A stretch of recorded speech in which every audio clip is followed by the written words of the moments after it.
Hey guys, this is Fiction Life. How are you all?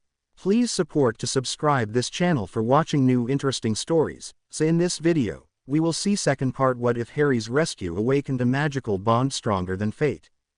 Here is short summary. When the Grangers rescue Harry from the Dursleys, one touch from Hermione triggers a powerful soul bond, unleashing hidden magic that ties their fates together and begins a transformation that will shake the wizarding world.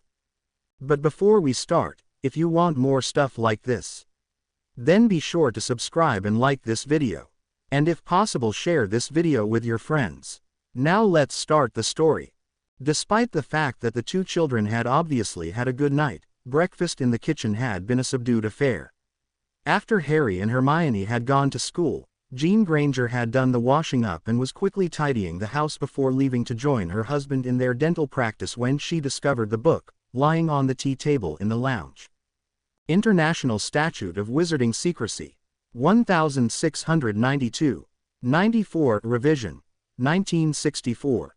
Frowning, she laid the feather aside, picked up the book, and a note fell out. Dear Mr. and Mrs. Granger and Hermione, please forgive me for sending Fawkes with this book.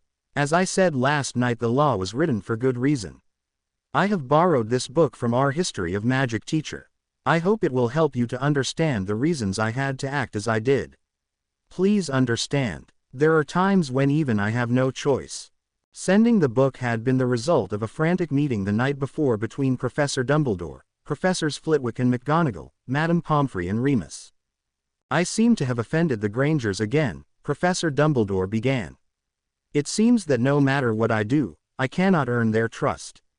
Now Mrs. Granger is threatening to keep Hermione from school. Professor Flitwick, Madame Pomfrey, you've seen more of them than anybody. Do you think she was serious? Albus, it would help if we knew what had happened, Professor Flitwick replied. Remus. Professor Dumbledore nodded. A teacher saw us practicing and fainted. Hermione objected to her teacher being obliviated. In fact, she and her mother were angry even when I kept the teacher unconscious for longer so that I could call Professor Dumbledore. And when I obliviated her, Professor Dumbledore took up the story. Mrs. Granger commented that I was quickly losing their trust and that she might consider not allowing Hermione to go to Hogwarts. Harry, of course, said that he wouldn't come without her. Sir, to be honest, it didn't help when you virtually admitted that if it wasn't for the bond, you would have obliviated them as well. Professor Dumbledore sighed, his hands in a helpless gesture, but Remus hadn't finished. Hermione was right, wasn't she? About what? That Harry is important somehow. That's why you're so worried about him not coming here. I'm sorry, Remus, there are some things I cannot answer. Albus, you don't have to bear the weight of the world alone, you know, said Professor McGonagall. Yes, Harry is important, Minerva. However, aside from me, only 5 people knew why. 2 are dead, 2 are as good as dead, 1 I have managed to protect so far only because nobody else knows. The tone of sad finality in his voice indicated that that subject was closed. Albus, said Madame Pomfrey, you have to look at things from the Grangers' point of view. They still understand almost nothing of our world. They don't take things for granted that a wizarding family would, like you are a great hero that most of us would trust with our lives. To them you are the man who abandoned Harry to be abused and never checked on him. You are the man who nearly killed both Harry and their daughter by separating them. Now you have gone into their home, which traditionally Englishmen think of as their castle, and obliviated Hermione's teacher against their will. Did you even try to explain why? I did, said Remus. That may make a difference in how they see you, Remus, but it's not the same as if it had been Albus. Now, Albus, Madame Pomfrey said, turning to him, you can't rely on your position and reputation with Harry or the Grangers. You need to earn their trust. Do you think Mrs. Granger was serious about keeping Hermione from Hogwarts? Professor McGonagall asked, frowning. Would she do that? If she doesn't feel Hermione is safe, of course she would, the Medowitch replied. I'm not saying that she would necessarily keep Hermione away from the wizarding world, but it wouldn't be hard for them to find out that there are other wizarding schools she could be sent to. So what options do I have? Professor Dumbledore asked heavily. There are charms you could use, said Professor Flitwick, to make them more likely to trust you. You could only use them on the parents, not on Hermione. It would be too risky with the bond. You can't really be suggesting, objected Madame Pomfrey, obviously appalled. No, don't misunderstand me, Phileas added quickly. Albus asked what he could do. This is one option regardless of whether it is good or bad. Apart from the fact that it would be highly unethical, Hermione would never trust you again if she ever found out what you had done. But your biggest problem would be Harry. Harry, Professor Dumbledore asked. Yes, Harry, you've seen how ready he already is to jump to Hermione's defense. Hermione at least wants to be able to respect authority, it's the way she's been brought up. With Harry there is no such desire. What do you mean? Remember I told you that I hit Hermione with a stinging curse aimed at Harry, being fairly sure that she would try to protect him. Yes, when I explained why to Mrs. Granger, she accepted the explanation, rather more readily than I had expected, to be honest, Phileas admitted. She had obviously spoken to Hermione as she was quite ready to accept me again the next day. Harry wasn't though. Even after Hermione explained why I'd done what I'd done, he was wary of me. The only reason he accepted me again was because Hermione did. Where does this leave us? Dumbledore asked. Don't underestimate Harry is all I am saying, said Phileas. But for now, treat Hermione and the Grangers as people with whom you have to earn their trust. Albus, said Minerva McGonagall forcefully. I go to meet parents of Muggleborns all the time. They don't know our world, they don't know you. They don't have anything for which to respect you. Your titles mean nothing to them. Defeating Grindelwald means nothing to them. She smiled wryly. Even your chocolate frog card means nothing to them. You need to explain why you do things instead of just expecting them to trust you as if it is your right. Professor Dumbledore sighed, and nodded at his deputy headmistress. They all knew the argument had hit home and, nodding at each other's, all decided to leave the old man to his thoughts. Remus flowed away, while the others returned to their respective quarters. Professor Dumbledore took his time before he called his phoenix, Fawkes, to him. Hermione had been watching Miss Collier all day until Harry asked her why. I wanted to see that she was all right, she explained. After last night, I mean. Harry understood her worry. He'd had another reason for paying extra attention to Miss Collier all day. He wanted to see how she treated Hermione in class. He needn't have worried, though, while she didn't go out of her way to involve Hermione, she called on her from time to time, this time making favorable comments. Although Hermione had mouthed thank you to him, seeing the happy look on Hermione's face was all the thanks he needed. It had been a pretty good day. The only downside had been that the three bullies from Tuesday were back in class. So far, however, they had restricted themselves to glaring at Harry and Hermione. Harry wondered how long that would last. During her lunch break at work, Jean Granger had begun reading parts of the book Professor Dumbledore had left. Many of the pages had stuck together and she wondered how long it had been since anyone had read the book. The first, and largest, section had been the historical background. She had only skimmed through parts of it, filled with witch burnings and other horrors, when she reluctantly admitted to herself that Remus may have a valid point. The second section, the law itself, which dated back to 1692, was short and appeared to be written in English from the Middle Ages. She could barely understand any of it. Luckily it was followed by a commentary in far more modern English, which had been written in the 1940s. Again, what Remus had explained was correct, at least as far as he had gone. This was a lot more detailed. The next section was too short, but detailed guides, deciding whether to obliviate or to leave the memories, guide to evaluation and obliviation procedures, reversal of obliviation and the potential dangers of each. The book finished with a whole section on magical, Muggle friendships and associations. This section had the clear warning that the contents of the articles in this section are the experiences and viewpoints of the authors only and should not be taken to be the official viewpoint of the ministry. Mrs. Granger thought wryly that going by the article headings, they might be more interesting than the official ministry viewpoint as well. My friend the Muggle, what should I say? I'm in love with a Muggle. Help. And my husband just erased my sister's memories. What can I do? There were also addenda with the law on obliviation, proposals for reform which seemed to date back to the 1920s and a more recent obliviation and human rights, with special emphasis on current Muggle human rights legislation in Europe which was dated 1963. Hadn't you better get home to meet Hermione? Her husband's voice interrupted her thoughts. Oh, it can't be that time already, can it? Why didn't you disturb me? I've been reading since lunchtime. It's been a quiet afternoon. I managed on my own, and by the look on your face, it looked important. It is, she admitted. I think I may have been a little hasty with Dumbledore. Really? The surprise showed on his face. That's not like you. I just don't trust the man. Don't trust him, or are you worried that in a few years, he'll probably be responsible for Hermione instead of us? I don't know. I suppose there might be some of that. Is it wrong of me? Don't ask me. I just wonder how long it will be before we lose her.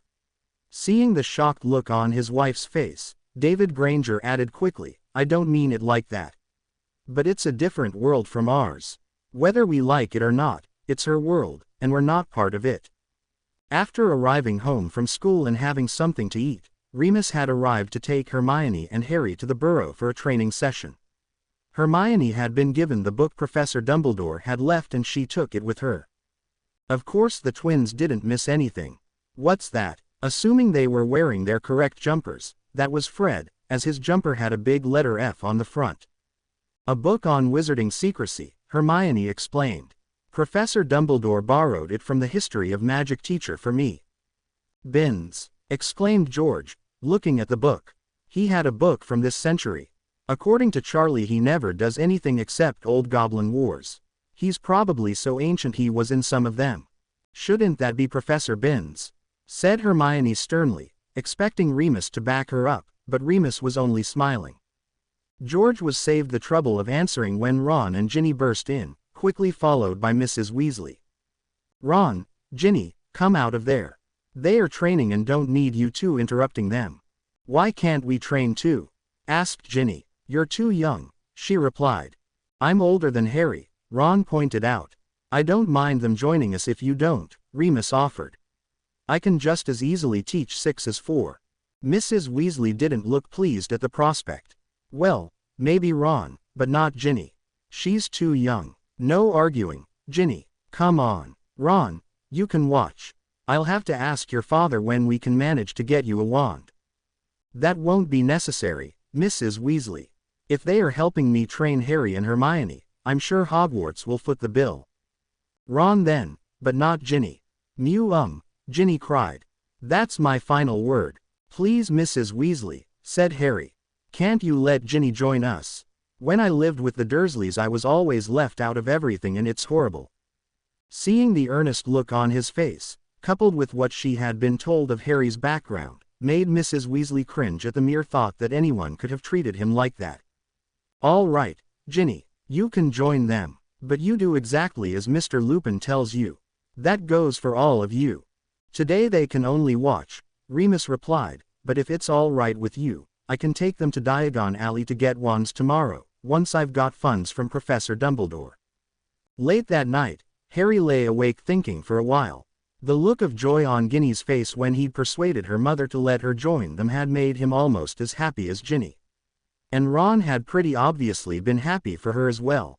Nobody had ever been happy with anything he did at the Dursleys, no matter how much he had tried. He decided that he definitely liked making people happy and went to sleep thinking what he could do to make Hermione and her parents happy. He thought he had just the thing.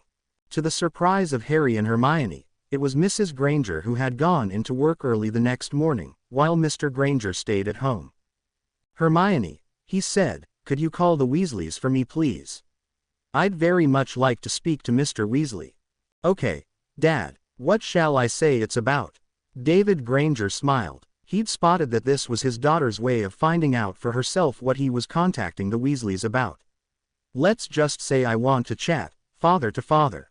Hermione nodded, slightly frustrated, knowing that his tone meant that she wasn't about to learn any more right now. I don't know whether he'll have time. I think he works at the Ministry. She had underestimated Arthur Weasley's interest in anything Muggle, and a few seconds after she had called him, the fireplace flared again and Arthur stepped out. Pleased to meet you again, Arthur said, offering his hand. At the birthday party, in public, Arthur Weasley had restrained his curiosity about the things around him, partly at the behest of his wife. Now he had no such restraint. First looking up at the light in the center of the room, then at the television and the hi-fi next to it, he gasped. Does all this work on electricity, then? Hermione was not very successful at trying not to giggle. Hermione apologized to Mr. Weasley. I dare say if I went to his house, I would be just the same. Shamefaced, Hermione said, Sorry, Mr. Weasley. Good, now off to school with you both. I'll see you tonight. Once the two children had left, David Granger said, Actually, that's what I wanted to talk to you about. Electricity. This time it was David forcing himself not to smile. No, and it's electricity, by the way. My wife and I have been thinking. How much involvement do the parents have in your world? I mean parents who are muggles with children who are witches or wizards. Arthur looked surprised. We call them muggleborns, he replied. Magical children with two muggle parents. He obviously thought for a moment. I'm not sure I'm the right one to ask. I don't really know any muggle parents. But you know lots of parents who are wizards or witches. Yes, of course. That's what I was afraid of. Arthur looked confused. I don't understand. We're going to lose Hermione and Harry, aren't we?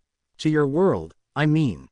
Unless we keep them away from your world totally, they'll find their own place in a world where we have no place. You aren't thinking of keeping them from our world? Arthur asked, sounding shocked at the very thought. No, replied David, sadly. It's a big part of who she is, they are. I don't think we could do that if we wanted to. But surely you can understand, we, don't want to lose them. Arthur thought for a long minute about how he would feel to be shunted out of his children's lives, and his face grew sadder. I had never thought about it, he confessed. Tell me, what do you know of our world? Not very much. About as much as I know of yours, Arthur said ruefully. And I'm supposed to be an expert on muggles. After a pause, his face brightened a little. Mr. Granger, do you have to work today? I could call my wife and see if she can manage without me. Why? I can get the day off from my department at the ministry. Why don't I show you something of our world, if you'd like? Thank you. I'd like that very much. He quickly telephoned his wife, not noticing the curious look on Arthur's face as he did so. Can you manage without me today? Arthur Weasley is taking me on a tour. You can. Good. I'll see you tonight. Love you.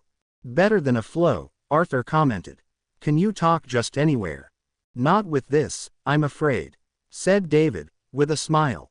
It has to have a line, a cable, which is in one place. But we have mobile phones. They do the same thing, but you can carry them anywhere. And you can talk anywhere. Well, almost anywhere. The network isn't complete yet. There are some parts of the country where they don't work. Amazing. David smiled. Okay, now I will take your arm. Have you done this before? Yes, he replied. His expression showed clearly what he thought of it. It's not much fun, agreed Arthur. Here goes. Harry had been so distracted at school that both Hermione and Miss Collier had noticed. Miss Collier had asked him if there was anything wrong, but he'd said there wasn't. Hermione could tell he was hiding something. Harry was becoming increasingly frustrated. He knew what he wanted to do, but what had seemed so easy when he was thinking about it lying in bed the night before was now anything but easy. And he could tell that Hermione was becoming more and more suspicious. Even though it was Miss Collier's day for playground duty, so she was easier to approach, he hadn't been able to summon the courage to speak to her. The words he'd thought of in bed had vanished from his head. He'd even had trouble answering a dead-easy question in class. This day was definitely not going as he'd planned. Miss Collier was becoming increasingly concerned about Harry. He had been fidgety all day. At one point, in the playground, she'd thought he was going to speak to her, but a girl had interrupted him, telling her that another boy had fallen and hurt his knee. Her last duty of the day was to watch the children safely off the school grounds. She watched Harry and Hermione leave through the gate inside as they disappeared around the corner. Perhaps tomorrow she'd find out what was wrong. She noticed that the three boys had turned to follow Harry and Hermione, instead of taking their usual route. She was about to follow them to stop them, when a parent stopped her to ask a question about some test results. Outside, all was not well. Harry and Hermione had turned into an alleyway, then out on to the path which led to the small housing estate on which they lived. Hermione admitted to him, "I always hated this part of the walk home when I was little. I used to imagine monsters behind every bush." Harry laughed, but his laughter stopped at once as they both heard, "Hey! Weirdos!" Harry found himself shoved aside. "Get us in trouble, would you?" Hermione was pushed to the ground. Instinctively, normally Harry would have wanted to run away, but seeing Hermione pushed over made him angry. "Get away from her," he shouted. He reached for the wand he'd kept in his pocket, fingering it all day. He pulled it out, pointed it towards the three boys and cried, "Protega!" Nothing happened. The boys laughed at him as he ran to Hermione. One of them put out a foot and tripped him over. He fell over, but landed almost on top of Hermione. "Hold my hand." Hermione looked rather bewildered, but if she didn't react the boys did. "Ooh, hold my hand," one mimicked as the others laughed. Miss Collier, having quickly got rid of the parent with a promise to meet her tomorrow to discuss the test results in more detail, had hurried along the alleyway. When she heard Harry's first cry, she began running to where his voice had come from. As she rounded the corner she was about to shout at the three boys threatening Harry and Hermione when something unbelievable happened. Harry was holding a stick in his hand and as the boys advanced on him, he shouted something and a golden light came out of the stick and literally flung the three boys away from them. They hit the fence behind them so hard they collapsed to the ground. Unknown to Miss Collier, Harry or Hermione, far away an alarm went off at the ministry. "Harry, you shouldn't have. We'll be in trouble," said Hermione, finally, when she had got over the initial shock enough to speak. Neither she nor Harry had noticed Miss Collier. Harry's only thought was for Hermione. "Are you all right?" he asked. "I think so, but I twisted my ankle." She tried to get up and cried out with the pain. It seemed to Miss Collier that from the moment that strange golden light had appeared, she had watched what had happened almost in slow motion. It was almost as if time had stood still. Hermione's cry of pain brought her back to normal time. She walked, still in shock, to Harry and Hermione. What just happened? The two children just looked at each other, neither knowing what to say. Two small cracking sounds heralded the arrival of Professors Dumbledore and McGonagall. They looked at the scene and Professor McGonagall immediately walked over to the three boys. "They're not hurt," she announced, part relieved and part hurried. "We cannot allow them to remember any of this," said Professor Dumbledore and holding his wand towards them, spoke clearly, "Obliviate." As he turned towards Miss Collier, he was surprised to find Harry, still holding Hermione's hand, but with his wand raised in his other hand. "No. Albus, we don't have time to argue. The Aurors will be here any second. We have to get them out of here. Take them to Hogwarts." "I want to go home," said Hermione. "It would be better," agreed Professor McGonagall. "Very well," Professor Dumbledore agreed. "What about Miss Collier?" asked Harry, his wand still raised. "Who are you?" Miss Collier asked, still shocked. "What is going on?" "Madam, if you would care to take my arm for a moment, I will explain." The professor raised his own wand again. "Harry, I am just masking your magical signature. We don't want anyone knowing it was you who cast that spell. Let's go." Then, he disappeared with Miss Collier. A moment later, Professor McGonagall disappeared with Harry and Hermione. A moment after that half a dozen cracks announced the arrival of the magical reversal squad from the Aurors. "What's happened?" cried Mrs. Granger as Professor Dumbledore appeared with Miss Collier. "Are the children all right?" She was answered by another crack and the appearance of Professor McGonagall with Harry and Hermione. Professor McGonagall helped Hermione to the sofa, then cast a healing spell on her ankle. "The pain's gone," Hermione cried with surprise. "I should hope so," replied Professor McGonagall. "If I can't heal a simple twisted ankle. Would somebody mind telling me what's going on?" Mrs. Granger asked. Miss Collier thought the same, but was still too shocked by everything to say anything. She was standing where she had arrived, still gripping Professor Dumbledore's arm. "Mrs. Granger," said Professor McGonagall, "I'm sure Harry and Hermione will tell us what happened, but can I suggest a cup of tea for us all? I think Miss Collier, said Harry. Thank you. I think Miss Collier might like some tea while we explain a few things to her. Mrs. Granger nodded. Miss Collier, do take a seat. Don't worry. You aren't imagining things and nobody is going to harm you. Miss Collier sat in the nearest chair, while Professor McGonagall took the other chair. Professor Dumbledore left the room. Mrs. Granger, he said, when he reached the kitchen. I apologize for our sudden arrival. I needed to get Harry and Hermione away from the school quickly and Hermione wanted to come home. What happened? That's what I want to know, he said. But Professor McGonagall is quite correct. Miss Collier has had a big shock and at least deserves an explanation. Aren't you just going to obliviate her again? That would be best in my opinion. But I want to hear what happened first. Harry was very determined to stop me obliviating her.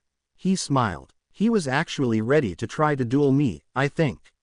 That, I believe, is your doing. It's our fault, not fault. To your credit if anything.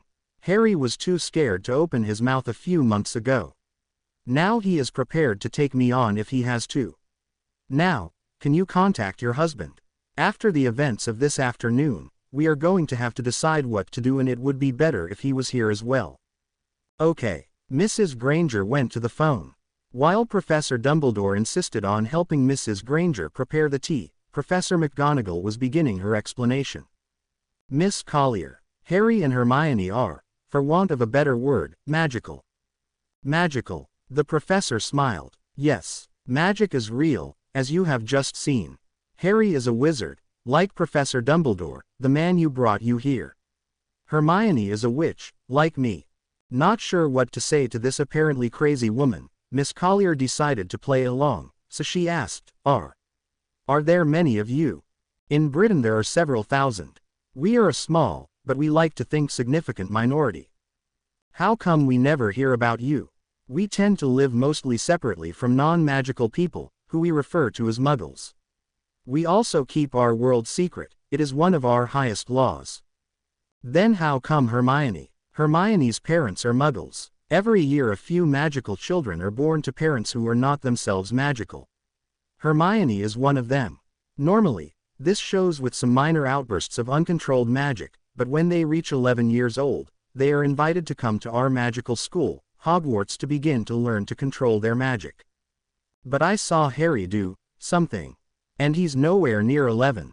Hermione and Harry have begun their training much earlier, for reasons I'm afraid that I cannot say. Another loud crack announced the arrival of Arthur Weasley and David Granger. A moment later, Jean Granger and Professor Dumbledore came in with the tea.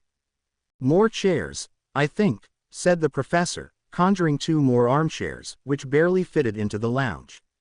Miss Collier's mouth opened just a little wider. You can make anything. Only the most powerful wizards can make something which lasts, Professor McGonagall explained. Normally things created by magic, we call it conjuration, last for only a short time. Now, Harry, said Professor Dumbledore, we would all very much like to know what happened this afternoon. Harry audibly gulped and Hermione gripped his hand tightly. Those 3 boys, the same ones as before, he said, looking at Miss Collier. They pushed Hermione and wanted to beat us up. I tried to stop them, but nothing happened. Nothing, Harry? Asked Professor McGonagall. It didn't look like nothing when we arrived. That was after. I tried a shield, but nothing happened. So I wanted to get Hermione and run away, but they tripped me. Then I made Hermione hold my hand and it worked that time. He didn't make me, protested Hermione. If Harry's in trouble, I am too. I don't think we'll be sending Harry to Azkaban yet, Hermione, Professor Dumbledore smiled. Azka what? Asked Harry. Wizard prison, said Hermione. Doesn't your law say they can use magic in self-defense? Asked Jean Granger. The professor smiled. Mrs. Granger had obviously been reading the book he had sent. Yes, Mrs. Granger, it does. And that means that even if we were in the habit of sending 8-year-old children to Azkaban, Harry would still not be in trouble. Then why did you have to get us away before the Nari arrived? Aurors, Hermione. They are like our police. You know we have tried to keep where Harry lives a secret. If he was seen by a lot of Aurors, it wouldn't stay secret for very long afterwards, I'm afraid. Hermione seemed satisfied. Harry, I must ask you. Why did you have your wand? Harry looked guilty. I wanted to tell Miss Collier about us. Why was that, Harry? Asked Professor McGonagall. She's Hermione's only friend, apart from me. What exactly did Harry do? Asked Miss Collier. And are the boys really all right? They will be fine, Professor McGonagall assured her. Harry cast a shield spell. We call it Protega, Professor Dumbledore explained. It is designed to repel evil spells, but if it is strong enough it will also repel physical objects, including human beings. The boys will remember nothing apart from leaving school as normal. If I hadn't wiped their memories, Hermione, I suspect that everyone would have simply thought they'd gone mad anyway. In any case, leaving their memories intact would have made life impossible for Harry and you in school and may well have placed you in danger. What about Miss Collier? Hermione asked. Why don't we ask her? Suggested David Granger. Very well, said Professor Dumbledore. I can remove your memories of what has happened. Alternatively, I can leave them, but you would never be able to tell anyone. As you said, if I told anyone, they'd think I'd gone mad. I'm still not sure that I haven't. It took us some time to come to terms with it, admitted Jean Granger, and Hermione's our daughter.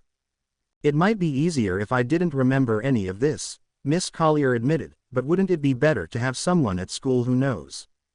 That brings us to our main problem, said Professor Dumbledore. Although we may have managed to prevent news of Harry getting out this time, I'm afraid that it will be too risky allowing Harry and Hermione to continue in a Muggle school. So what will they do for school? Cried Jean Granger. What do magical children do? Most are homeschooled, explained Professor McGonagall. Some go to local Muggle schools, but they don't have wands or any training. That will really be impossible now for Harry and Hermione. I'm not happy with the homeschooling, said David Granger. No disrespect intended, but I get the impression that wizard children aren't exactly trained to cope in our world. They aren't, admitted Arthur Weasley. Most adult wizards couldn't, myself included. I want more than that for Hermione and Harry.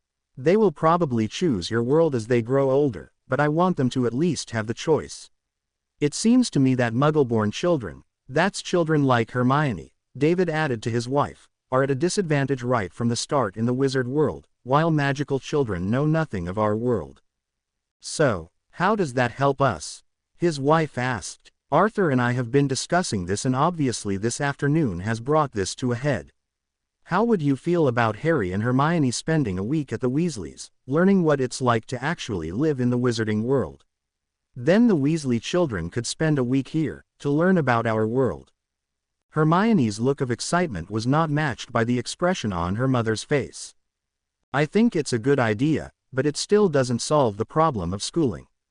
No, David admitted, but it will give us 2 weeks to try to find an answer that satisfies everybody. If you like, offered Miss Collier, the week they are here, I could test the, what do you call them? Magical children. Yes, said Arthur, and I could at least let you know how their education stands up to our standards. I'd have to do it after school, of course. Perhaps the Weasleys should come here first, suggested Professor McGonagall.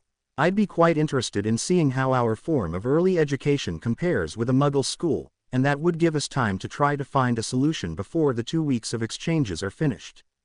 Professor Dumbledore stood up, satisfied. Very well, that would appear to be settled. Miss Collier, would you care for me to return you to the school? It's okay. I'll drive her, David Granger offered quickly as the pale look on Miss Collier's face.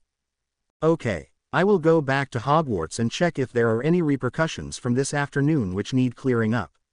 With that, he disappeared. Goodbye Hermione, Harry, Arthur, Mr. and Mrs. Granger. And Miss Collier, it was nice to meet you.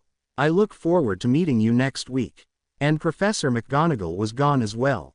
You're taking all this very well, David Granger commented as he was driving Miss Collier to her home. The original plan had been to drop her off at the school, where her car was parked, but Jean Granger had suggested that Miss Collier still looked too overwhelmed to drive.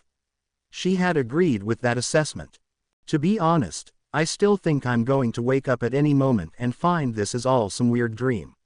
I'm not even sure if it's a dream or a nightmare. The professor can probably still remove your memories of all this if you prefer.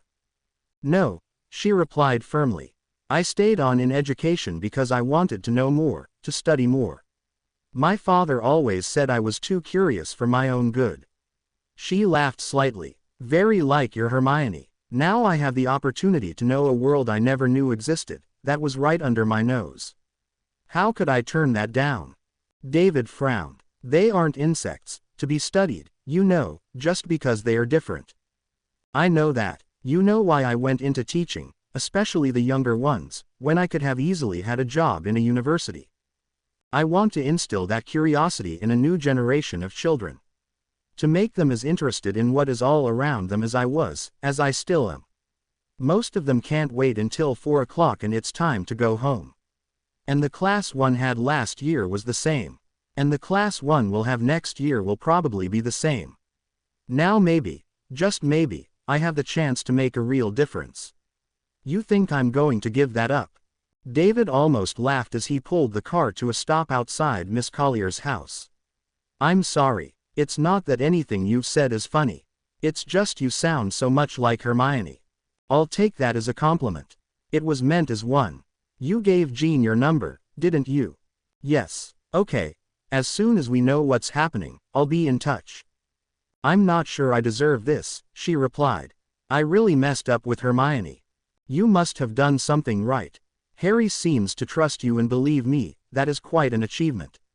I'm not even sure we've managed it yet. A very different conversation was taking place in the burrow. Molly Weasley wasn't happy. You can't be serious. You want to let the twins go to stay with them for a week. How can they possibly keep Fred and George in line? Even if they don't take their wands. They'll be taking their wands. Remus is going to continue the training while they are there. They'll wreck the place. We'll have the ministry down on our backs. Molly, what's really wrong? She sighed heavily. They're too young to go away. And what if anything happens? They are muggles after all. We've met the Grangers. They are good people. And David is going to give me a telly what's it so he can call me if anything is wrong. And the kids can call us on the flow. She's only a baby. And Ron's not much more. I wouldn't let Ginny hear you say that if I were you, Arthur smiled. She's got too much of you in her. She'd never forgive us if we let the others go but kept her back. Do they really have to go? No, he admitted, but I think it will be good for them, don't you? Molly nodded. But I'm going to worry all week. Arthur hugged her tightly. For all his bravado, he knew that he would worry as well. You know, we have it easy. What do you mean? We expect parents of Muggleborns to send their children away to Hogwarts. It's a world they can't possibly understand, full of dangers, yet we see them trying to cheerfully wave off their children on platform 9 3/4. At least we get our children back. What do you mean? It's something David said, made me think. Nearly all Muggleborns end up living in our world. How many parents of Muggleborns do you know? I don't know any. They just don't have a place in our world. But how could they? Without magic? I don't know. I'm not sure I could do it. Do what? Send our children off to Hogwarts every year if I knew that every year we'd lose them a little bit more. They're like us, you know. How? David and Jean Granger. I always thought of Muggles as, well, Muggles. But they're like us. They love their daughter like we love Ginny. And they know they're going to lose her to our world one day. If by sending our 4 to visit them, we can begin to build some bridges. Well, I think it's worth doing, that's all. Molly hugged her husband warmly, then released him. I'm still going to worry though. I know. Saturday dawned early in the Granger household, far too early for some. Hermione's eyes snapped open well before sunrise. She immediately disentangled herself from Harry, jumped off the bed and pulled open the curtains on her window. She saw a mesmerizing sight. The sky was beginning to the first signs of color. Shades of gray were mixed with a definite tinge of red. It was going to be a nice day. Excitedly, she shook Harry awake. Harry was less enthusiastic. What time is it? The Weasleys are coming, she answered, as if that answered his question. He stretched his neck and glanced at the window. To him it was mostly dark. Too early, he groaned. Go back to sleep or you'll wake your dad. Desperately trying to contain her excitement, but deciding that waking her parents so early was not the best way to start the day, Hermione collapsed down on the bed again. She put her arm around Harry and whispered into his ear, "The Weasleys are coming." Realizing that he wasn't going to be allowed to go back to sleep in peace, Harry asked, "I wonder if the twins are awake yet." Hermione sat up and noticed a positively evil grin on Harry's face. "Why?" she asked suspiciously. "Perhaps we could wake them up." "Harry, we can't possibly flow there at this hour. You'd get us in such trouble." Harry laughed. "I know. We can't go and wake them up." Hermione seemed satisfied, but Harry hadn't finished. "But I know who can." "Who?" "Hedwig, of course. I've still hardly ever used her to send a message since you bought her for me." "Hedwig." Harry put out his hand and the still tiny white owl, but already quite a bit bigger than it had been when they'd brought it from the shop, flew from the open door of her cage to Harry's arm. "Do you think you can manage to deliver a message to Fred and George?" Hedwig looked quite comical as she glared at Harry, then pecked his hand. "Ow, okay. Of course you can. Can you write it, Hermione?" "You ought to practice, you know," she told him. "I want them to get this before they wake up," Harry explained. "All right," she agreed. "What do you want me to write?" 5 minutes later, they were back in bed, trying to get back to sleep. Or more accurately, Hermione quivered with excitement and muttering, "The Weasleys are coming," like a mantra, while Harry was pressed on her back and unsuccessfully trying to fall asleep again. Harry eventually got fed up and decided to borrow a trick he had seen in the playground the other day. After making sure one arm had Hermione unable to move, he stuffed the little finger of his other hand into his mouth and, making sure it was thickly covered in saliva, stuffed it into Hermione's ear and wriggled it. Hermione didn't appreciate the intrusion, though. She tried to pull away from the offending finger, but her pillow prevented the motion. She tried to wiggle her head away from it, but it followed. She tried to pull away from Harry, but he had a good leverage and wouldn't let go. She elbowed him in the gut, but she just didn't have enough leverage, so, using her legs and her underside arm, she pushed against him and made them roll until she was on top of him, so she could hit him. He removed his finger at her first hit from above, but didn't try to stop her until her fourth hit or so, when he waited for her arm to come up before he passed his arm below her armpit, making her lose leverage again. He seemed to have calmed down and didn't seem to be about to do anything else, so, while she grasped his arms, she calmed down as well. Harry was giggling like crazy, while she fumed at him. "What was that for, Harry? That was disgusting. I wanted to make sure your hearing was okay," he replied, still giggling. "My hearing?" she asked, genuinely puzzled. "Of course it's okay. You said, 'The Weasleys are coming,' 1,000,000 times. Don't exaggerate, Harry," she frowned. "All right, I'll stop." Harry just laughed in reply. Hermione, now feeling more confident, relaxed and let her head lie on top of Harry. Hermione, "Yes, Harry, can you move? You're heavy." "Nope," she replied. "I'm keeping my ears safe." Harry sighed and tried to get himself comfortable, but Hermione hadn't finished. "And, Harry, he asked, sleepily. "I'm getting even." "Okay," he answered, while he hugged her harder for a moment. George was awakened by a determined tapping on the window, as he slept nearest to it. Seeing the owl, he sighed and got up to open the window.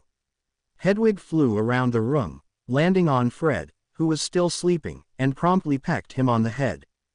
"Ow, what's up?" George, despite his own irritation at being woken up, couldn't help laughing at the tiny owl, who was continuing to fly around Fred, giving him the occasional gentle peck and avoiding Fred's arms as Fred tried to push her away. Fred finally got up and Hedwig went calmly over to George and stuck out a leg. George removed the letter. "Muggles have alarm clocks which work by electricity, so we thought we'd send Hedwig to make sure you woke up in time. See you later, Hermione and Harry." Having delivered her message, the white owl hooted contentedly and flew out the still open window. "What time is it?" Fred yawned. "About 6, George replied. "You know what this means," Fred said. "War," they both said together. Unlike Hermione and Harry, who had eventually settled back down in bed once Hedwig had left as they didn't want to wake their parents, Fred and George had no such inhibitions and had quickly woken everyone in the Weasley household. Molly had given up trying to sleep and, after threatening the twins that she wouldn't let them go if they weren't quiet, had started on breakfast. Although the threat of being left behind while the two younger ones went to the Grangers had miraculously had a quietening effect on the two boisterous boys, she had got up anyway. Maybe a few extra minutes with her children before she let them go for the first time wouldn't be so bad. She tried to remember. Had it been so hard with the older ones? They had been older after all. Yes, she admitted to herself. Only the determination not to upset Arthur or embarrass the boys had restrained the tears at King's Cross the first time Bill, Charlie and Percy left for Hogwarts. Especially Percy, she remembered. He would have been mortified if his mother had started crying on the platform in front of everyone.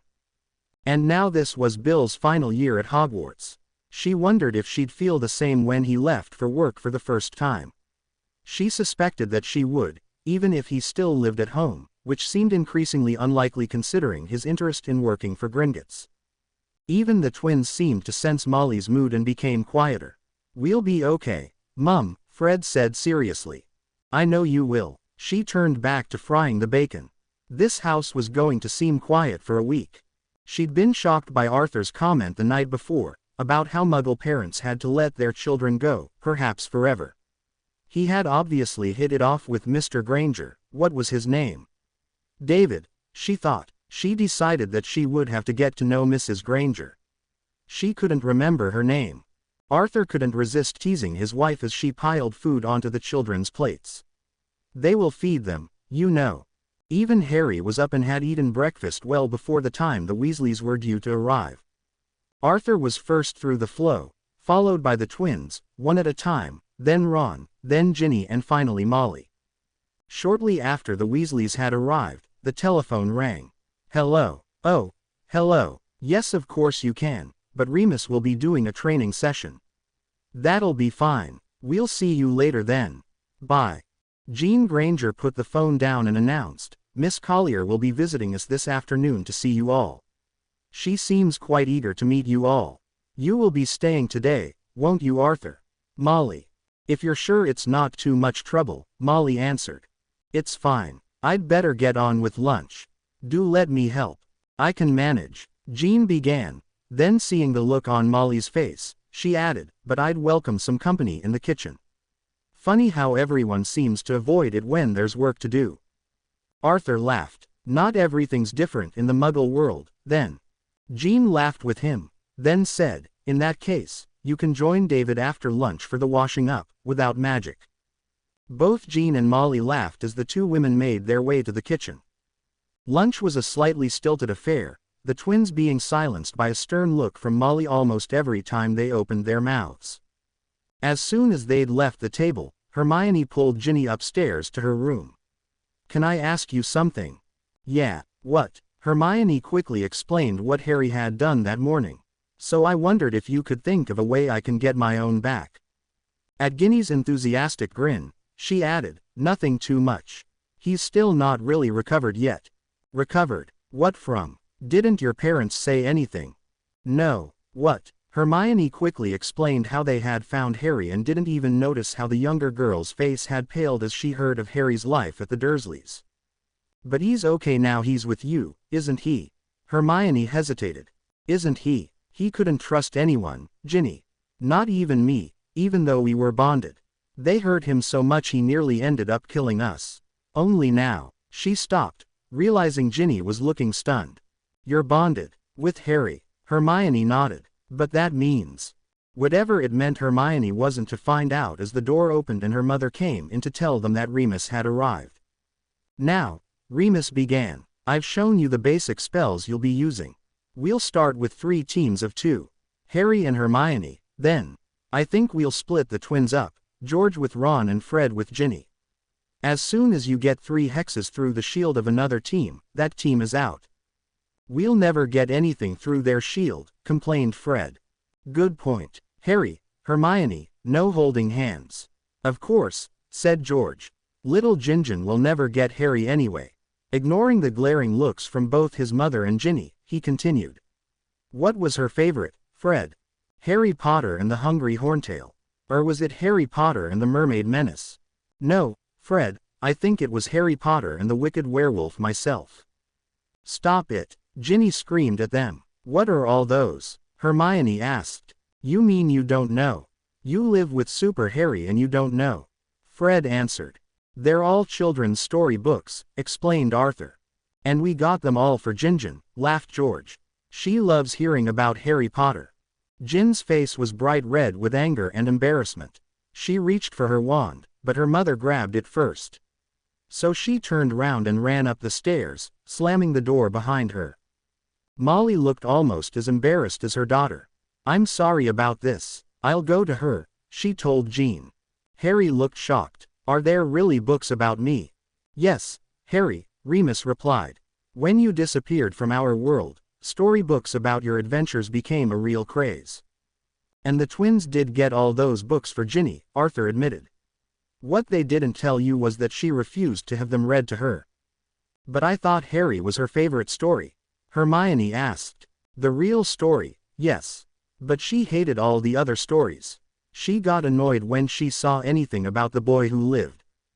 Didn't stop her dreaming about Harry, though, said Ron, sniggering. Hermione ignored him and asked Arthur, why?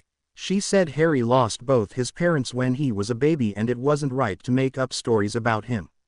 She used to wonder how you were, Harry, and said she hoped you were happy. If I'm honest, Remus added, she was probably the only one in our world who thought much about you. Most of us were so relieved that you know who was gone, we just assumed you'd be okay. I am now, Harry said. The embarrassed silence was broken by Molly's reappearance with Ginny. Ginny's look of embarrassment was changed to one of surprise when Hermione almost ran to her and gave her a hug. Thank you, Hermione said. Bewildered, Ginny asked, what for? For once, Hermione couldn't find the right words. For being the only one who thought about Harry the person instead of the celebrity, David explained. Oh, said Ginny. Shall we begin? Remus asked. This time a doorbell interrupted them. Jean let Miss Collier in and quickly introduced her to everyone, ignoring the slightly suspicious look Molly gave to the very casually dressed teacher. Don't let me interrupt anything, Miss Collier said. Okay, let's begin, said Remus. His hope to get the lesson underway at last was quickly dashed. It's still not fair, Ron complained. Why? Asked Hermione. We've only just started learning magic. Harry's been doing it for years. Just how thick can you get, Ron? Ginny screamed. Harry didn't even know he was a wizard till this summer. His aunt and uncle used to starve him and keep him in a cupboard and let his cousin beat him up all the time. The stunned reaction of Ron and the twins was matched by the shocked look on Harry's face. Turning to Hermione he mumbled, "Thanks, Hermione," and walked out. Hermione quickly followed him upstairs and into their room. How could you? I didn't mean to. Oh, it just slipped out by accident, did it? Why don't you tell everyone?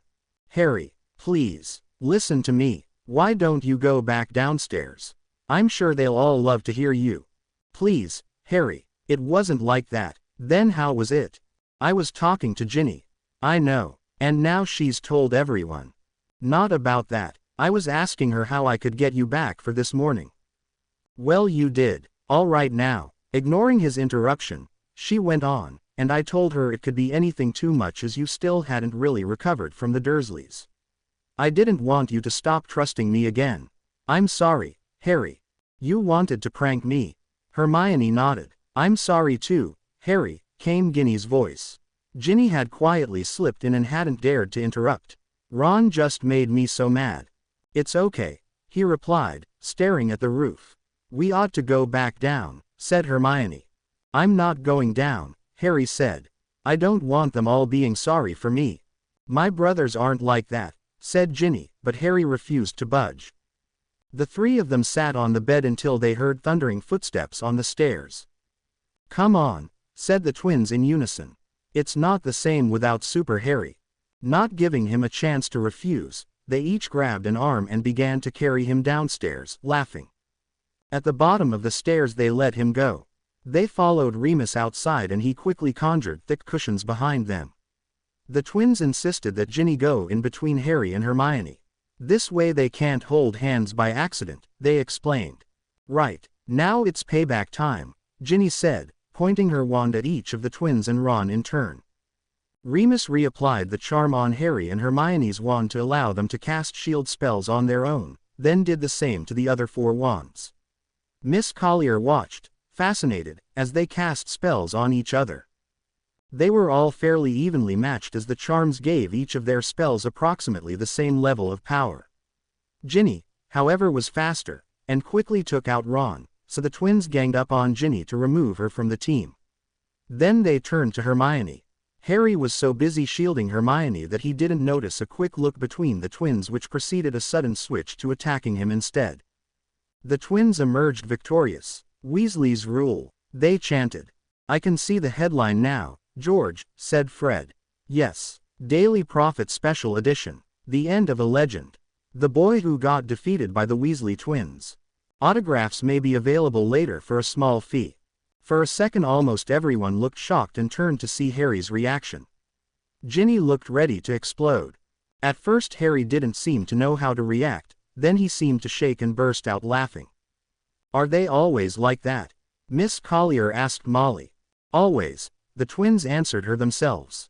This should be an interesting week. After a short break, they resumed their dueling, this time one-on-one, taking turns. Suddenly Hermione grabbed Harry's hand and pointed her wand at the twins. Aguamenti, she cried. The force of the water knocked the twins back almost to the fence. We'll have to be careful, she thought to herself, before shouting out the wet Weasleys. Nearly drowned by the boy who lived.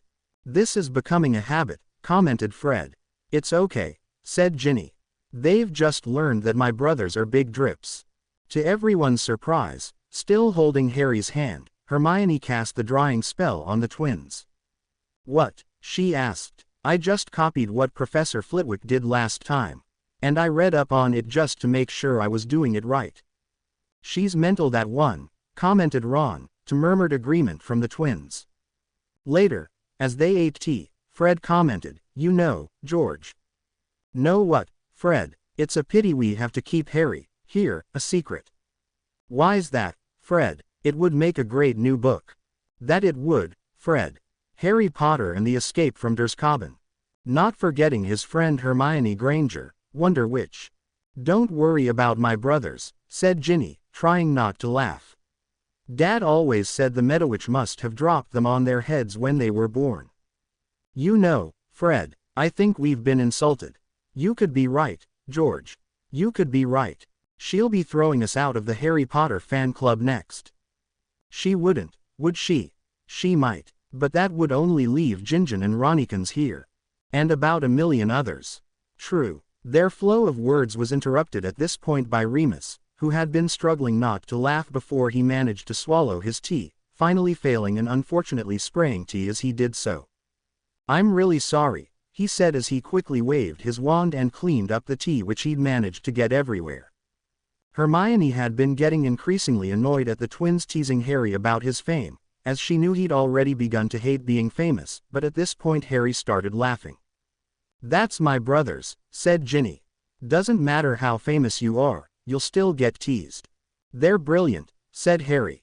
Perhaps we should start a Weasley Twins fan club, suggested Hermione. Don't you dare, cried Arthur. We'd never hear the end of it. Fred and George put on a hurt look which made everyone else laugh again. When the laughter had subsided, Remus asked Miss Collier, so what do you think of your introduction to the magical world? She replied, all I've seen really is dueling with each other. Is that all you use magic for? No, replied Arthur. In many ways we use magic like you use techlolo. Technology, David suggested. That's it. Technology, Arthur repeated carefully. David explained, a lot of things we do with electricity, wizards do with magic. He was interrupted by Hermione, and witches. He nodded. And witches. For example, they cook by magic, travel by magic, clean by magic. Oh, I wish, Jean sighed, making everyone laugh again. Remus, asked Molly, is it just the garden that is warded or the whole house? Warded, asked Miss Collier. It's a sort of spell, explained Remus. It prevents muggles seeing into the garden to see them practice magic. It also prevents the Ministry knowing about it. Ministry. David laughed. Sorry, I didn't mean to laugh, but your reaction is just like ours was. The trouble is, every answer leads to another question. Our government is the Ministry of Magic, Remus explained. And why don't you want them to know? Remus sighed. There are laws against underage wizards, and witches, he added quickly, with a glance at Hermione, practicing magic. This is mainly to prevent muggles finding out about us, but also to prevent accidents before they are trained how to use their magic. But because Harry is here, they need to train, but for his safety nobody must know he is here. Miss Collier looked at Harry, who looked embarrassed. Remus continued, as you will have gathered from the twins, Harry is famous. Not all wizards are good. One, Grindelwald, ruled most of Europe, and was our equivalent to your Hitler. In fact, he was the power behind Hitler. Dumbledore defeated him in personal combat in 1945. That man defeated Hitler. Well, Grindelwald, the wizard behind Hitler, yes. That's basically why he's so respected. He's the most powerful wizard alive, anywhere. When a new Dark Lord arose a few years ago, everyone expected Dumbledore to defeat him as well. But he attacked Harry's parents when he was a baby, and, we don't know why, tried to kill Harry as well. But due to a type of magic called blood magic, the spell rebounded and the wizard was never seen again. His name was Voldemort, said Hermione sharply. Miss Collier noticed most of the others around the table flinch at the name. What? The new Dark Lord, everyone is afraid to say his name. It's Voldemort, and he was just a murderer. Quite so, agreed Remus. The trouble is, we don't really believe that. Voldemort is really dead. And even if he is, his supporters would like nothing more than to kill Harry. That is why he must be trained in defending himself, and that is why his presence here is a closely guarded secret, even from the Ministry. And to answer your original question, Molly, yes, the whole house is warded. Good, said Molly, standing up and hoping to lighten the mood. Now this is how we clean up. She began waving her wand and the things on the table lifted themselves up, much to the shock of the muggles present, especially Jean, who looked worried about her crockery, then, led by Molly's wand, flew into the kitchen, where everything was washed up without anyone having to touch it. It beats having to load the dishwasher, David commented. With a final wave of Molly's wand to dry the crockery, it began to put itself away. You're going to have to teach Hermione to do that, sighed Jean. And Harry, insisted Hermione. Yes, and Harry. I'd wait until their magical control is good, though, unless you want a lot of smashed crockery, said Molly. Or at least until they get good at the repairing spell. Everyone laughed again. As Hermione and Harry usually shared his bed, it had been arranged that Ginny would sleep in Hermione's seldom-used room, while the twins and Ron slept in a magical tent in the garden, complete with chimney. The tent, which was larger inside than outside, astounded everyone apart from the Weasleys and Remus, and made David make a comment about something called the TARDIS, which had to be explained to the wizards present. To Hermione, Harry seemed very serious when they finally went to bed. What's up? She asked. Didn't you have a good time today? You're all in danger because of me, aren't you? Hermione thought for a second, trying to think of something she could say to stop him worrying, but realized that he'd just know she was lying, so she admitted, yes. I wish I could go away somewhere, so you'd all be safe. Well, you can't, and we don't want you to go anyway. She pulled him closer and put her arms around him. You've got more important things to worry about, she said. Like what? Like defending yourself when Ginny helps me get you back for this morning. Okay, wonder which. Good night, Super Harry. Harry groaned and Hermione giggled. A few minutes later, when Jean checked on them, they were both asleep. Harry and Hermione woke with a scream. Harry reached for his wand and pushed Hermione behind him. He didn't even notice Hermione tugging on his pajama sleeve and trying to tell him everything was okay. The light went on and for the first time, he noticed that both he and Hermione were soaked through. In the sudden bright light he saw first the two twins laughing their heads off, then Hermione's parents raced into the room with Ron and Ginny right behind them. Hermione's parents both let out a joint sigh of relief when they realized that it was nothing more than one of the twins' pranks which Molly had warned them about. Their relief was short-lived as they heard the distinctive popping of apparition outside, and within seconds, Remus was running up the stairs, quickly followed by Professors McGonagall and Flitwick, then Professor Dumbledore. Professor Dumbledore saw the soaked pair, glanced at the twins and quickly took in the situation. "Arthur and Molly will be here any second. I think we had better meet them downstairs." The others all went downstairs while Harry and Hermione scrambled into some dry clothes. By the time they got downstairs, a surprisingly nimble Molly was running through the front door, Arthur seconds behind her. "Molly, it's okay. You can put your wand down. Everybody is safe."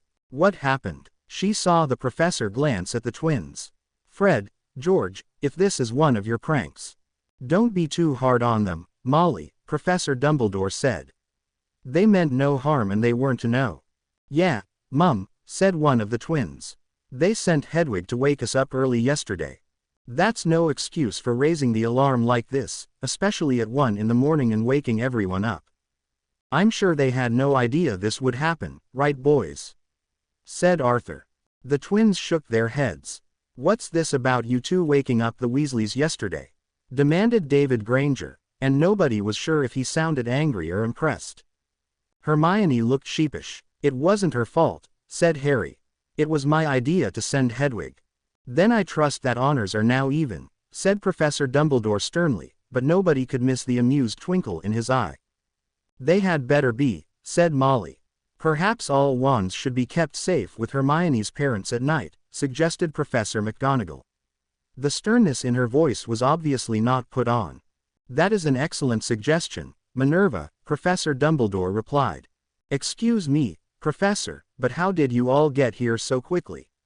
asked Hermione, now fully recovered from her earlier shock. "Very simple. Built into the wards we erected here is an alarm. It wakes a number of us the moment magic is used here when it is not expected, like at night." "But how did you get here so fast?"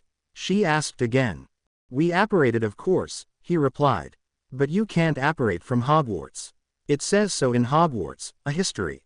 Professor McGonagall smiled. "We used the flow to go to a house in Hogsmeade, then apparated from there." "Oh, that makes sense," Hermione replied, satisfied.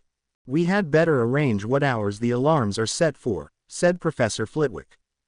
"Perhaps we can discuss that later," replied Professor Dumbledore, "when we've all had some much-needed sleep. Now we will leave you good people to go back to bed." As they walked back to the garden gate, which was the nearest point from which they could apparate, Remus said to Professor Dumbledore, "May I have a word before you go?" "Of course, Minerva. I'll see you later." "Much later, I hope, Albus," she replied as she and Professor Flitwick disappeared. "Yes, Remus, I don't think it's a good idea for them to give their wands to Hermione's parents at night." "Why's that?" "I saw what happened to James and Lily. If they are attacked here, I know Harry and Hermione can't do much, but they should at least have the chance to defend themselves until we can get here." Professor Dumbledore's face looked pained with the memory of that night. After a few moments he nodded. "I agree. Are you coming later, Remus?" "I'm not really up to it today," he replied. "Okay. I will see you in a few days." The two men disappeared. Back in the house, Molly was giving the twins a quiet, for her, talking to. Harry and Hermione began to go back upstairs. "Don't you two sneak away," called Jean Granger. "I think you owe the Weasleys an apology." After the four parents had forced the twins, Harry and Hermione to apologize to each other, even if the apologies were rather mumbled, they ordered all 6 children to return to bed. In the confusion earlier, nobody had given it much thought, but when Ginny saw Hermione going to bed in Harry's room, she couldn't resist following her. Pushing the door slightly open so she could peek through, she saw Hermione climb into bed with Harry and put her arms around him. Letting out a squeak, she ran back downstairs to her mother and, not even noticing the others in the room, gasped out, "Mummy, Hermione sleeps with Harry." "I know they're bonded, Mum, but..."